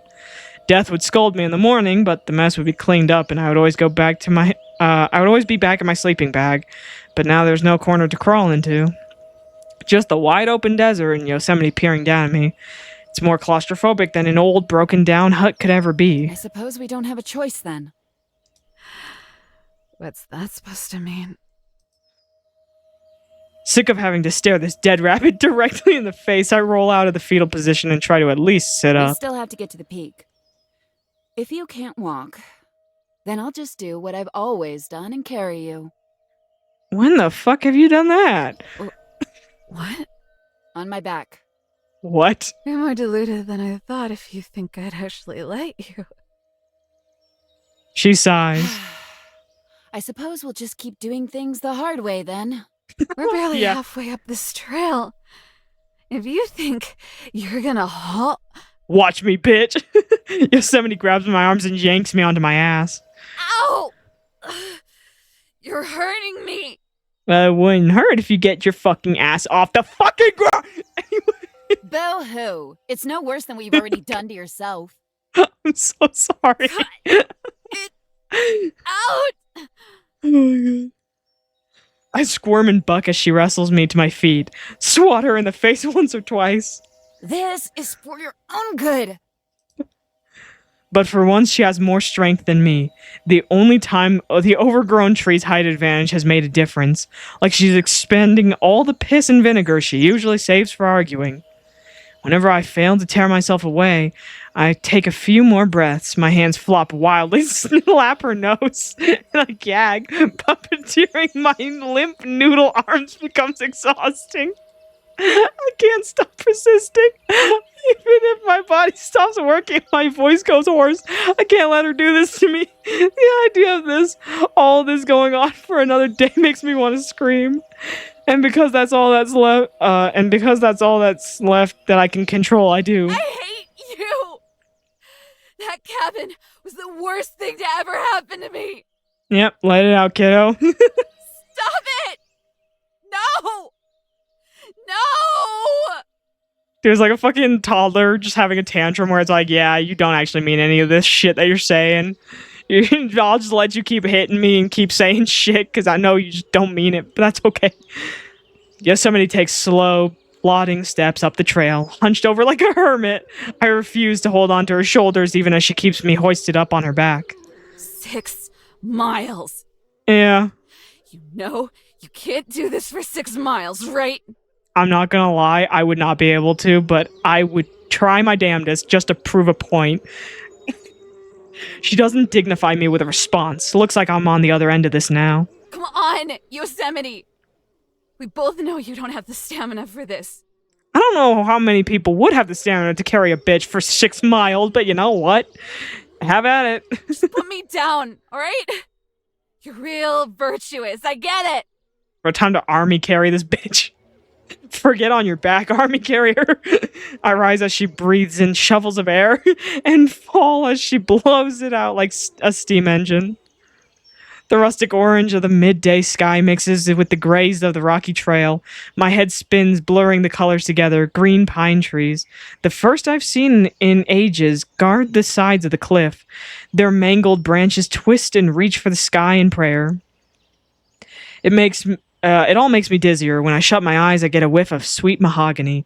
It makes me want to hurl all over again, but I don't think I have anything left to chuck up. Yosemite. Girl, don't try your body on that one. It will dry heave no matter what.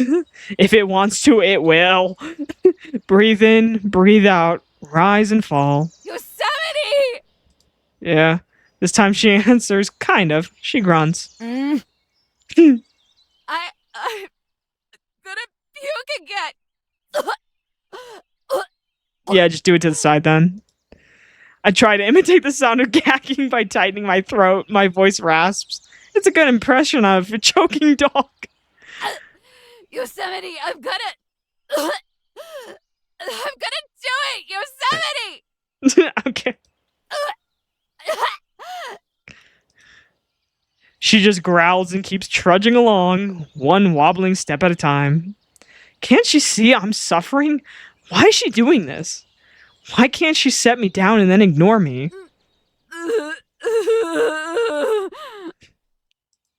I squeeze out a pained groan. Yosemite! I'm in so much pain! Yosemite! I mean, at least we're finally getting a little bit more open with ourselves, right? It hurts so much! I'm so scared!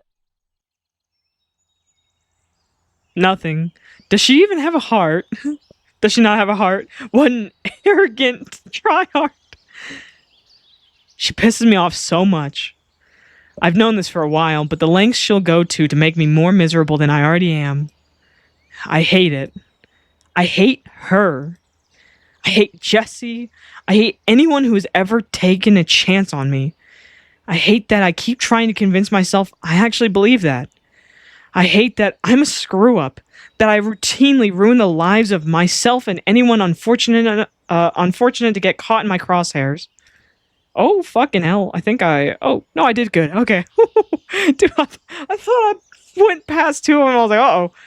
Even when I piss off to the middle of nowhere, surrounded by landscapes I know will outlive me, and even then, not by much, because they're the only places I feel safe, I still can't find peace.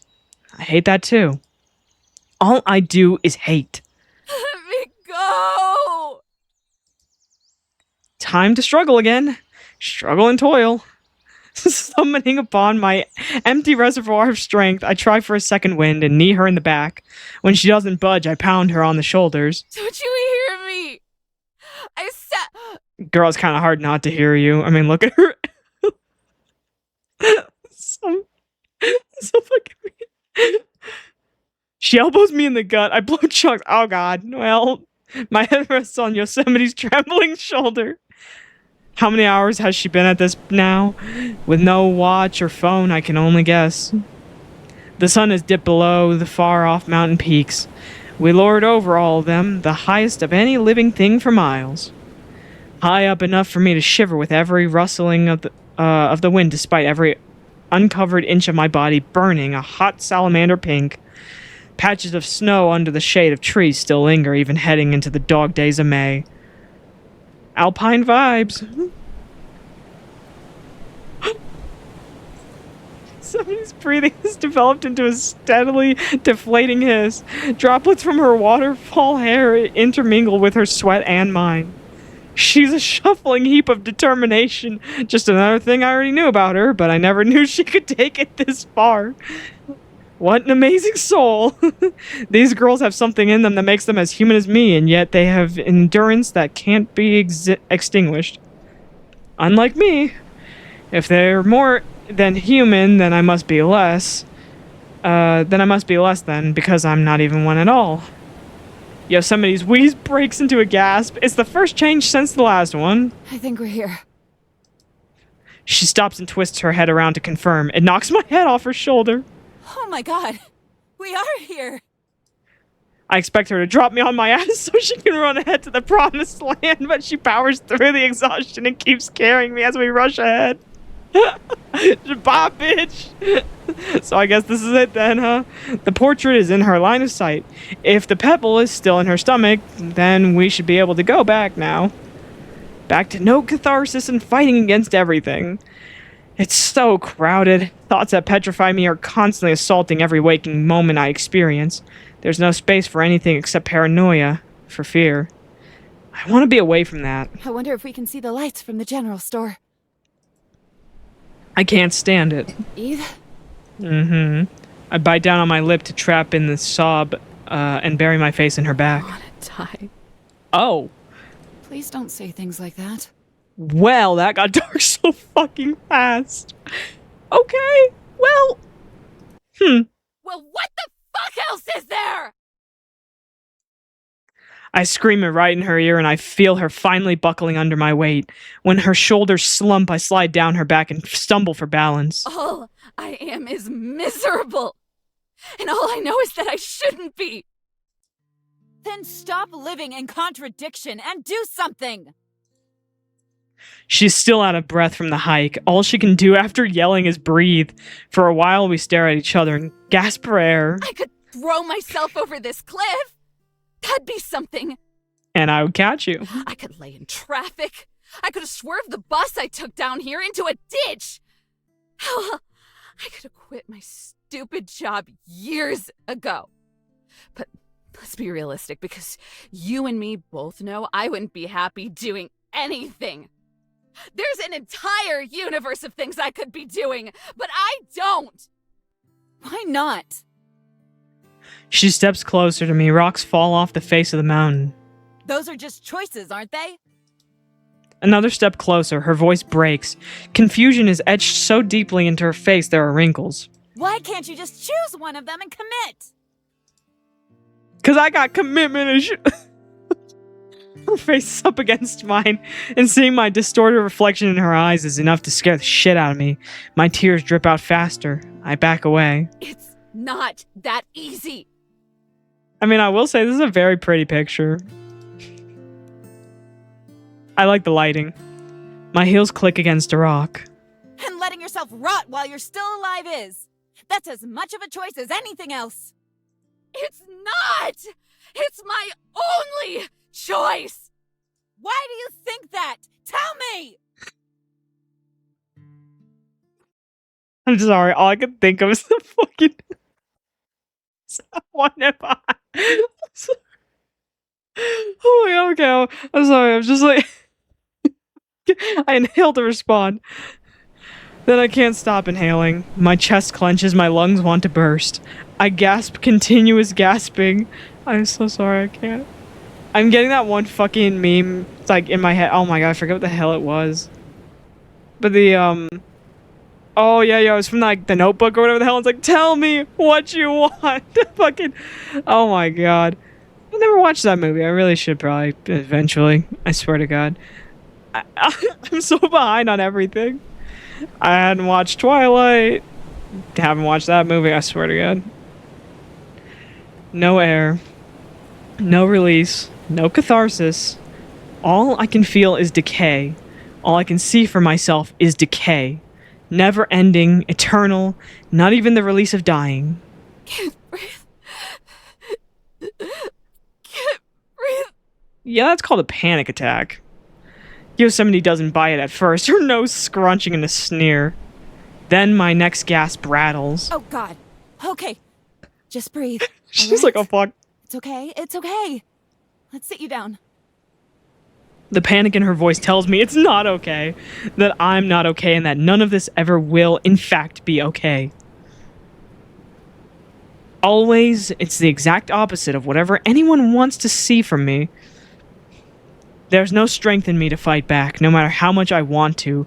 Just Yosemite's firm grip on my shoulders as she lowers me onto the rock. Just breathe. Breathe. The air whistles through her nostrils. She holds it. Finally, there's a release.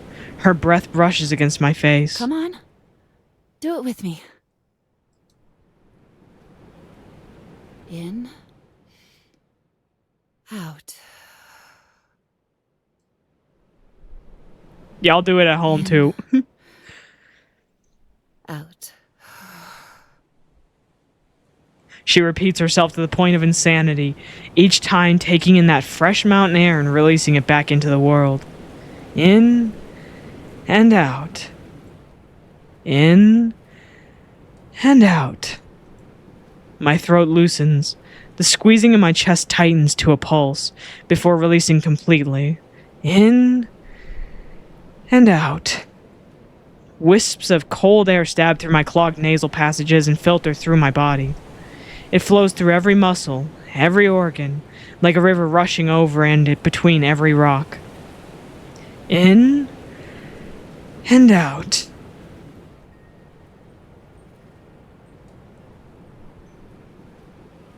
This is some trippy shit. I still wheeze as the air passes through me, but it's manageable now. There's no fear of suffocation. Yosemite brushes her fingers through my clumped hair. I don't know when it happened, but I'm leaning against her now. I'm terrified. Why can't I choose? Because every time I make a choice, there's a consequence. It's kind of how it goes, Even back in the cabin, for better or for worse. at a place where I was as removed as possible from causing trouble, the little things still added up. All I can picture in my head is Pup, his smiling, panting face. Only now it's alongside those cursed Polaroids. Parents that are screaming and crying, blood on the trunk of a tree.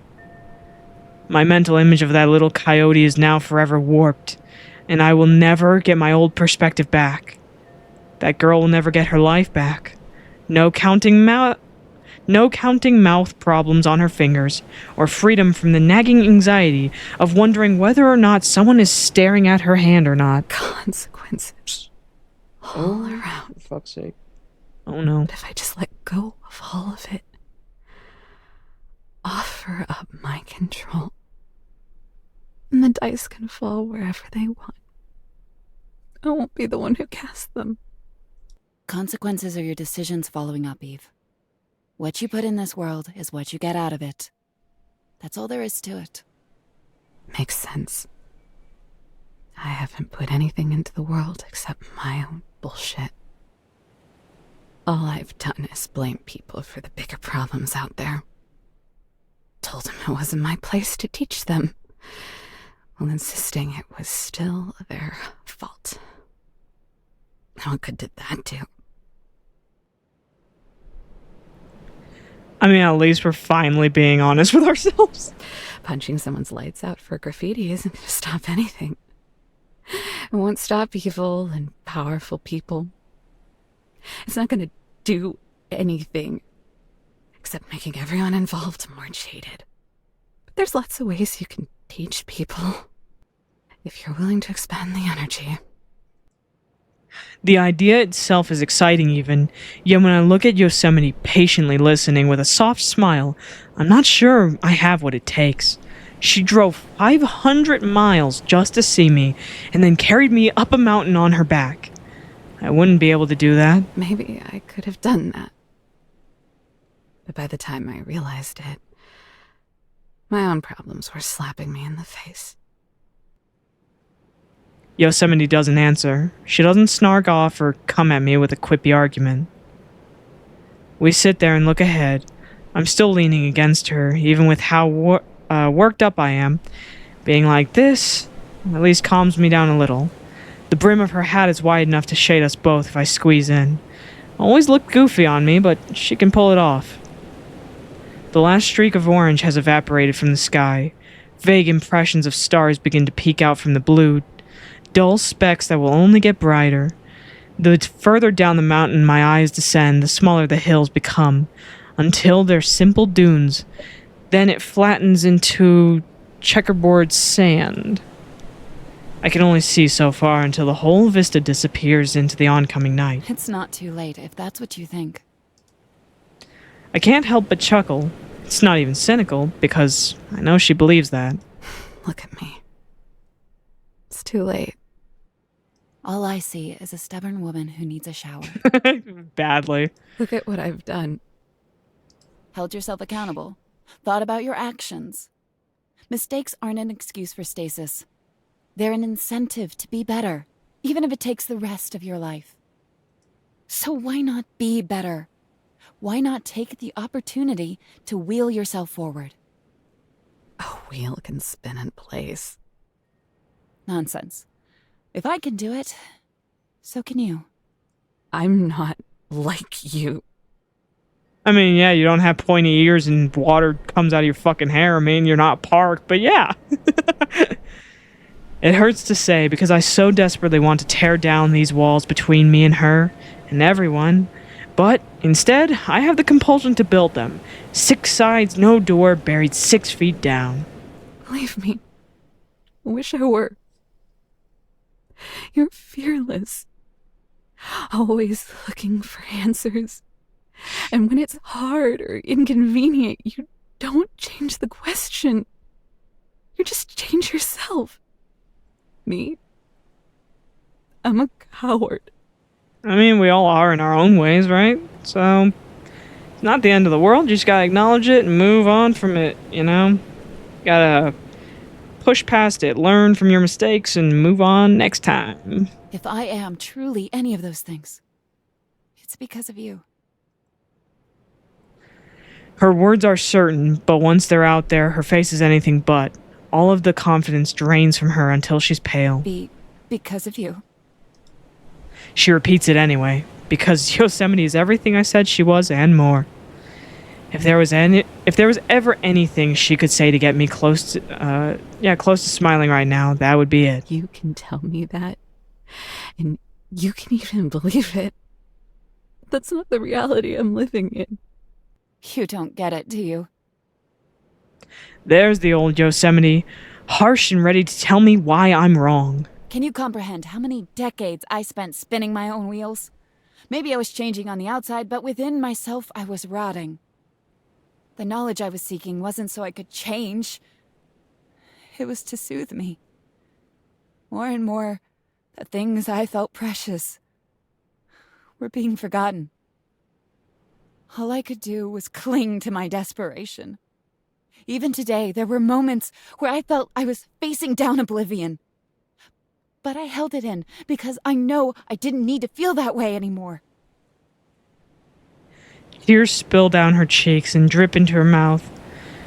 I don't know how she keeps it together long enough to get the words out. Yosemite, it's okay. I get it. You don't have to. Nah, bitch, you don't get it. No, Oh. You don't. I need to say this. You need to hear it. Because before you came into my life, that cabin was my purgatory. And it was you, Eve, who made it into a home. Purgatory. That's how you described it. A lump catches in my throat. I look around at the mess that's been made, the streaks of water on the floor, the tossed away gun, and the open cabinets. I take a look at the whole cabin, small and homey, but I still know what it's really for. It's a purgatory. A sanatorium to clean me of any lingering pride. This is my punishment. And if that's the case, then maybe it's not actually a purgatory. Maybe it's actually hell. That's not how it was supposed to be. Being sent there was my punishment. Before I banished myself here, that's where I was supposed to be, so I could think until I withered and went numb. How can she say it was her purgatory, too? No. No. You're not gonna get one over on me. I know what the truth is. And this isn't the truth. I cover my ears, shut my eyes, block it all out, hope that it's just some sort of fever dream in the last fleeting moments of my life. It's true to me. I can still hear her. None of it goes away. Every day, it's facing me. You're the realest truth I've ever known. Don't say that. What's so wrong about it? I want you to know. Because I might actually start believing you. God's what's happening to me. I never used to let myself get swept up by the sentiments of others like this. My feelings were always the deciding factor between right and wrong, truth and lies. Now I'm a cryberry. Cryberry? I'm so sorry. Snorting back big embarrassing tears and snot. What the fuck? Leave me then. Idiot. Whatever. Maybe this is all just amusing to her, but her smile is so gentle, bright like a glowing crescent moon. I want to believe. Believe me when I call you a cynical, posturing crank. We both giggled. You wouldn't know it with all the wet sniffling going on. So please, believe me when I say I know you're only that way because you care. And I know how much it hurts to care. Mm-hmm. But caring is the first step and you're already there. You can't say that. You can't know what's actually inside my heart. That's what it all comes down to. Actions can leave positive impressions and be glowing, but intentions can be wicked, narcissistic, and cruel. Intentions can be arrogance playing at virtue. No. Tell me what this is then. Yosemite digs into the pocket of her shorts and unfolds a wrinkled piece of paper. Hold on. When did you... When your supervisor brought over the report sheets, he scolded me for taking federal property. Yosemite scrambles to unfold the surveys, her eyes scan across the paper, going from side to side as she reads from top to bottom. When she's done, her ears twitch and perk up. Eve, I'm keeping this one. this is positive. Glowing, even. I'll take your word for it. Once I've had time to digest everything, I'll start going through all of them, but right now, the idea of reading them reminds me of hearing my voice come out of a phone or video. It forces a specific kind of objectivity I'm not ready for. But Yosemite is ready for it. Oh, there's a bug on my monitor. Oh! Okay. We're gonna ignore that. Oh, okay. She's ready for it. She laps that stuff up. Flipping from one page to flipping from page to page. Oh my god! Devouring each one faster than I'm convinced she can actually read. Hold on, I got. Oh no, I lost it. Oh no, where'd it go? Oh shit. Oh dude. Oh no. Oh, I found it. Oh, hold on, I gotta get this thing.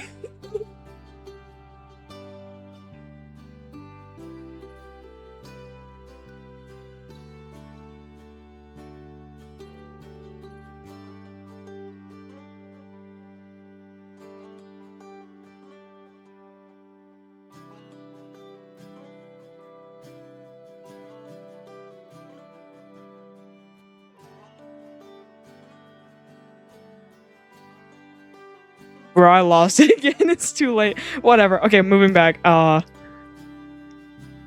She stops on one warm smile untainted by her ego. Her usual sarcasm spreads across her face. A flushed red crosses her cheeks, and her pebble-like freckles glitter beneath the red.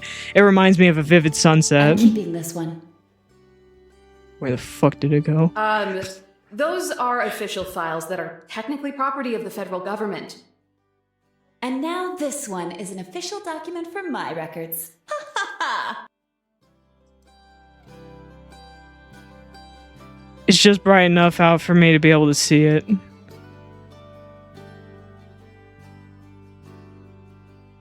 Bro, okay, whatever.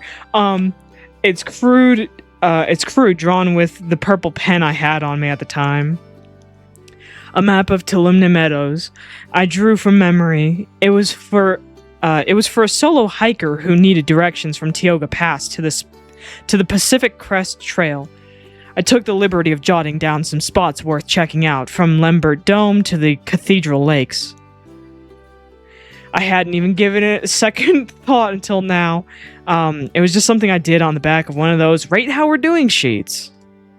Guess they must have turned it back in, just like the one Yellowstone jammed into Teddy. It's just some crappy map I drew. What's so special about it? It is crappy. You have no artistic skills whatsoever. Damn. She hugs the paper like a child squeezing their prized stuffed animal. But I love it. I haven't stopped carrying it with me since the day I first laid eyes on it. Do you know why? No. I shake my head, my mouth too dry to even make a noise. No sticks to my lips. Because it shows me that you won't forget. That you'll remember. She folds the map and puts it away. So, when you say you're not like me, that's where you're wrong. You are me, in all the ways I know and feel. Pressing on her knees for balance, she stands up with a stretch and a groan. Maybe it's egotistical to say, but knowing was what gave me the courage to move forward. All your anger and sentiment made manifest in me. Yosemite is a giant, and all this time I've been standing in her shadow, looking up. Her trademark sharp glare has faded, and all that's left is a gentle gaze. That's how I know you care.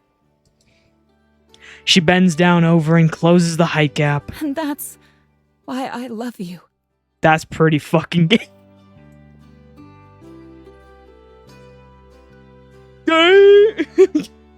Now you can love your friends. I'm just saying I do think that these two are kind of, fruity. Who said that? Somebody takes her hat and plants it on my head and then plants a kiss on my forehead. Kisses me. On the forehead. It's a soft peck, but it hits with the impact of a paradigm shift. The longer she holds it, the more sensitive the center of my forehead becomes. Did that bitch just fucking land on me? Anyway, I'm sorry. This bug is fucking... I lost it, dude, and I'm gonna lose my mind. I don't know where it went. Okay, I've never been so hyper aware of it in my life, like when one side of a pair of headphones breaks and all you can do is listen out of the other. Oh my god, I hate that shit.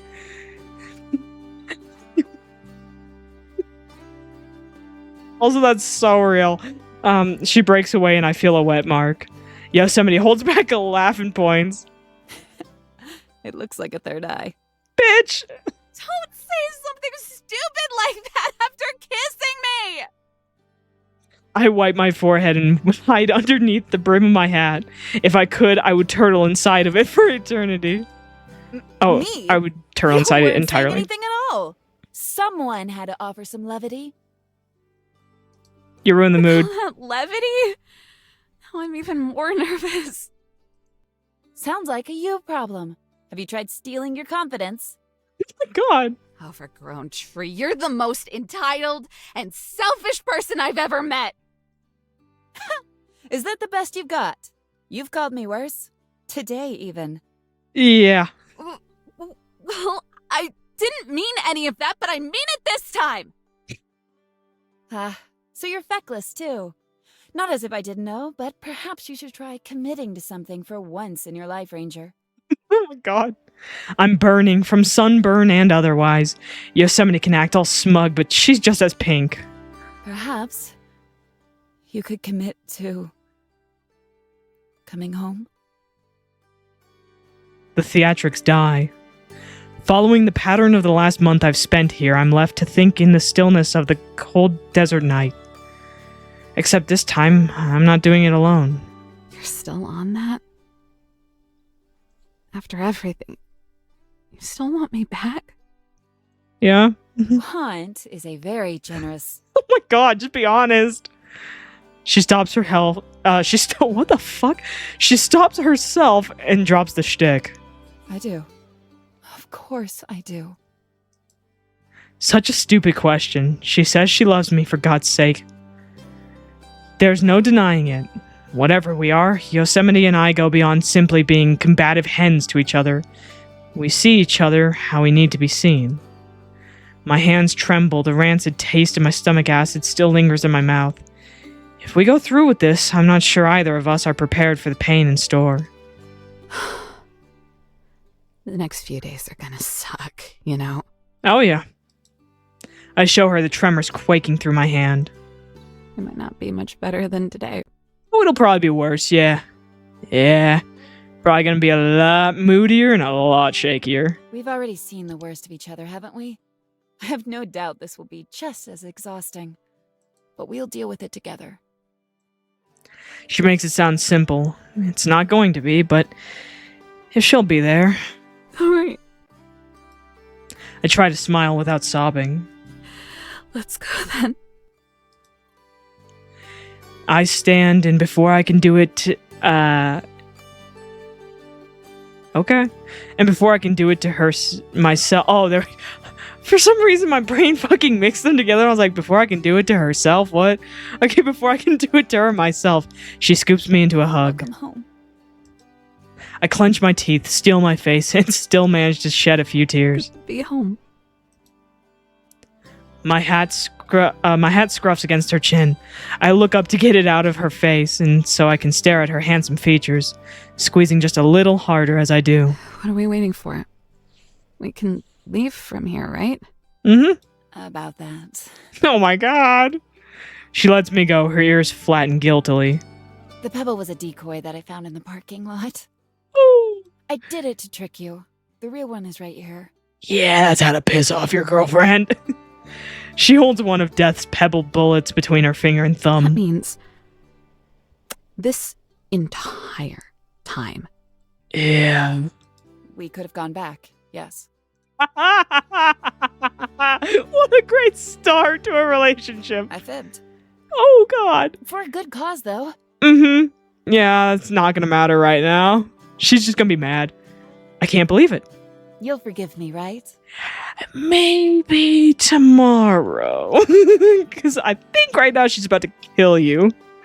She did it so naturally, too. You're such a bitch. Yeah. Realization strikes. How the hell am I in love with you too? Because. Look, man, you can hate somebody temporarily. But the love you have for them will outshine that. Or overpower it, or whatever you want to say. I don't know. Use fancier words than me. I'm just a fucking idiot. Why do you think I'm a VTuber? Okay. Scion rests a bouquet of flowers on top of the plot of dirt. Lilies, lupines, dandelions, and larkspurs. She picked them all herself. It would make for a serene photo, lying beneath the sturdy cross I tied together using fallen branches. You were a good boy. Playing with you was always a lot of fun. I'm sorry I never gave you one of my veggie omelets. I don't think you would have liked it very much, though. Nah, probably not. Next time. Mm-hmm. Her voice squeaks, but the brave little angel manages to choke back the tears. Next time, I hope you have a mama and that things are easier for you. She spins around and runs into Yellowstone's embrace, who is decidedly not holding it together. That was beautiful! A geyser erupts from her head and splashes down on all of us. Her wails scare away the birds in the trees above her. Ah, quit your crying. I can't even sense anything dead in that grave. Girl. Put an egg in your shoe and beat it, Val. It ain't about that. It's about everyone's feelers. Yeah. Ew, ew. You brought fucking Dwayne with you? You lot have a weird way of showing them then. Death goes back to fiddling with her gun as she leans against a distant tree. Dwayne, balancing on Yellowstone's shoulder like a parrot, snuggles against her cheek. They're both staying with us at the cabin now. Yellowstone's idea. Of course it was. Yosemite wasn't thrilled, but I had already gotten used to her when I was in Death Valley, so it wasn't too much of an adjustment for me. It's getting a little cramped, and that try-hard cowboy can't keep herself from shooting at every single thing that moves. But it's not much crazier than anything else that goes on in that cabin. Just one of those things we'll all have to get used to. This was a nice thing you did here.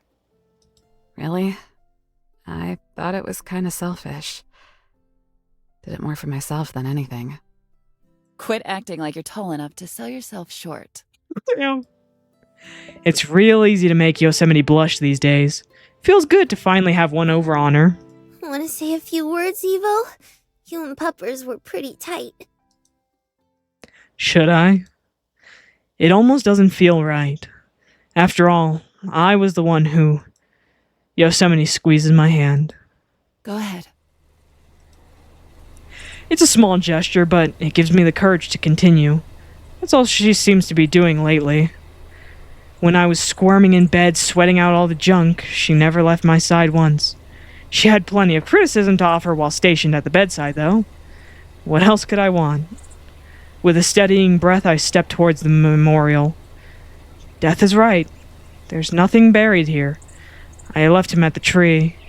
It felt right at the time. Leave him to the elements so his decay could nourish the soil and other animals. The antithesis to keeping him cooped up in a cabin. Hey, buddy. I take a knee and stare at my handiwork. Doesn't really feel like I'm talking to him. I hope you like the place I picked out. It feels so weird to go through the motions of a grieving ritual like this, only saying these things because they're expected of me. Lots of rabbits come through this clearing, so it... My voice trails off. Songbirds fill in the silence. The deeper we get into spring and the lusher it gets, the more of them there seem to be fluttering around. Girls, I don't think I can do this. Oh no, you sit right there and get it off your chest. Yeah. That's right. You'll feel brand spanking new afterwards. If I can do it, then so can you, Miss Eve. When's the picnic happening? Bitch! I was told I'd get grub if I tagged along. Girl, just give us a goddamn minute. Miss Valley, please show a little tact. Yosemite reaches her hand on, rests her hand on my shoulder and smiles. It's all the reassurance I need. With one last sigh, I start talking. I'm sorry things turned out this way. Guess I already told you as much. Really was all my fault. In a world that's perfect, the same one where I'm perfect, I would have never let you in that cabin. Probably never would have even been there to begin with. That's not how things shook out. Maybe that's fine, or maybe I don't have the right to say that. Doesn't matter anymore. Because I'm gonna make 1,000, 10,000 more mistakes. Just as severe and hurtful as the ones I've made so far. That's okay, though. I'm gonna learn from each and every one of those mistakes. Because they're all just spokes on my wheel. Can't stop it. So may as well push forward. That way, when my time is up, and I'm rotting right alongside you, I won't have died perfect, but I'll have been a little better than I would have been otherwise. I pat down on the soil and let it squeeze through my fingers. It's a little purple, but I guess I'll accept it. You're a little irritating, but I guess I'll accept you. Ah, yes. I know you are, but what am I? A very mature and articulate classic. I'm glad you agree. I stand onto my tippy toes and stretch until I can match her height. Learn from the best. We clonk foreheads and snuggle them together. Her eyelashes brush against mine and tickle my face. Quite the tree hugger, are we? What can I say? I've always loved our parks. And that's why they renamed it to National Park Girls Love Our Parks Edition. I don't know if that's actually why they did. Don't quote me on that, please. She pulls the brim of my hat over my face. While I'm stunned, she takes my hand. Your sweet nothings are just that. Nothing. Now don't look at me. Now then, how about that picnic? When they work too well, you just can't let them see. Ugh, finally. I was starting to gag. Shut up. The sky is so clear. It really is the perfect day for one. You said it. Best believe the spread I whipped up for today is gonna knock all your socks off. Yosemite pulls me by the hand, leading me towards the picnic. Ocean man. I can't. I'm sorry. I can't take serious moments. Okay. Yosemite pulls me by the hand, leading me towards the picnic, towards more nonsense arguments, more mysteries and discoveries, beautiful sights and vistas, more sunsets. I want to see them. Because I do love these parks. That's my truth.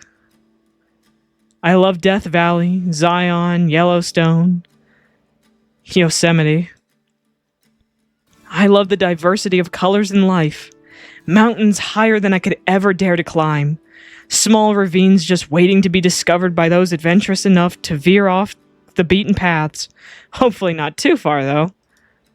Cold winters in the forests, blistering summers in the desert. I love all of it, and I'm here because I love all of it. There's still so much hate in me. I don't think all the growth in the world will ever truly soothe me. There will always be encounters with uncaring ignorance that will infuriate me, and I'm sure that for a time I'll believe that the anger is all there is. But for now, at least, I know it's not. There's more. Oh God, there's so much more. My wish is for people to appreciate the wonders they've been blessed with. Understand that it's not just a resource, or a trendy vacation spot, or numbers on an ever-growing and insatiable bottom line. But that it's medicine. That if they take the time to come out here and listen to themselves and the things around them, they can tune into something much greater than themselves and their troubles. They can connect. They can heal. I don't know. Maybe I'm coping, and maybe people always choose to suffer, to bathe in their hurt and drown others with them until there's nobody and the sun burns itself out. Yeah, maybe. But as long as I'm here, I can be a gentle guide. I can help and show people that there's another way. Anyone can, as long as they make the conscious choice to love. Eventually, though, the inevitable happens. Everything is forgotten. Nothing is remembered or protected forever. I'll learn to make my peace with that, somehow. Dwelling on it does nothing. Instead, I'll take one step forward and look around, see where I'm at. With a little effort, I can cut through the fog and focus on what matters. The people I'm with, the experiences and feelings we share. They're invisible, but they're tangible and real. I can smile at them, and somehow that will be enough. They'll know I care. Even on the days where all I want to do is die. Especially on those days. After all, why build hell when you already live in heaven? I don't know if there's a campfire chat, fireside chat. Oh no, there's not. Okay. Well, that was National Park Girls Love Our Parks Edition. Thank you so much for being with me on this journey. Quick thing while this is going. So, I will be doing another playthrough tomorrow. I'll be doing not of a game, but I'll be doing another stream. I'll be streaming ATS tomorrow. Because I want to make up for the fact that next week, Friday, I will not be able... Oh, shit, you're awake! Wyvern! It was a really nice game. Hey, bud! Oh my god, I thought you passed the fuck out. You were so quiet. But yeah, sorry, that caught me off guard. What was I saying? Oh yeah. So I'm gonna be streaming tomorrow because I want to make up for the fact that I will not be streaming next Friday because I will be out of town. I'll be on a short vacation. So, yeah.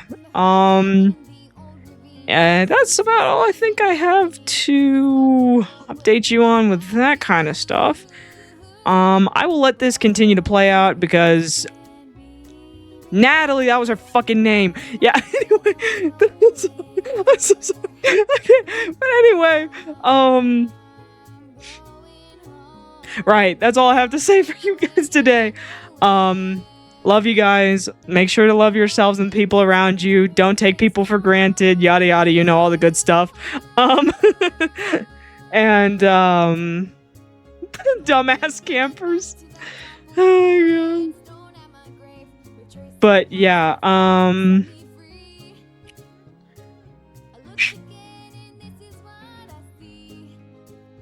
have fun on your trip. Thank you, Ivern. Thank you so much.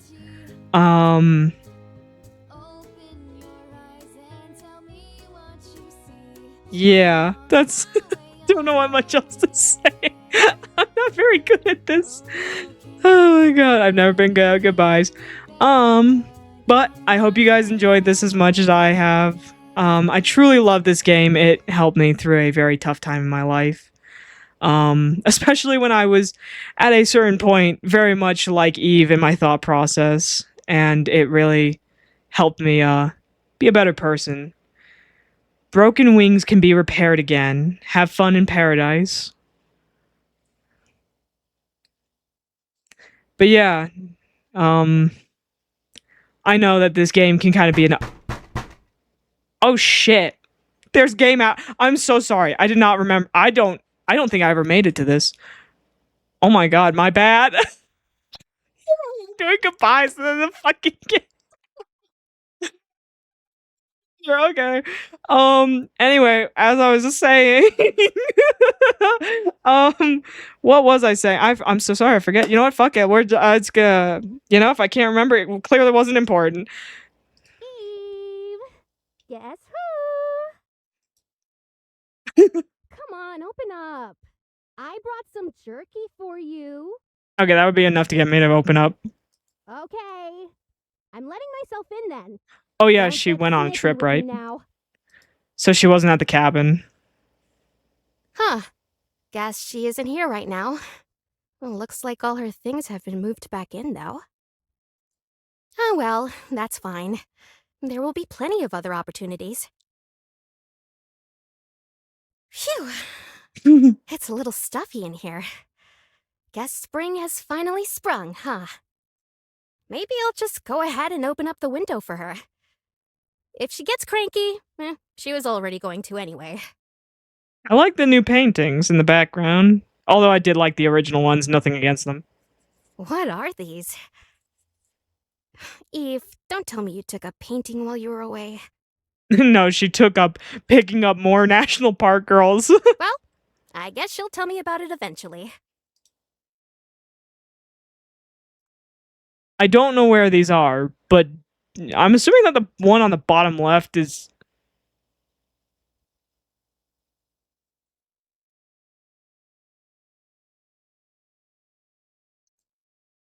Death Valley. I'll be so real, I do not know what the other two were. But now that the game's over, officially over, thank you so much for being on me with for this journey officially. And I hope you guys have had as much fun with it as I have.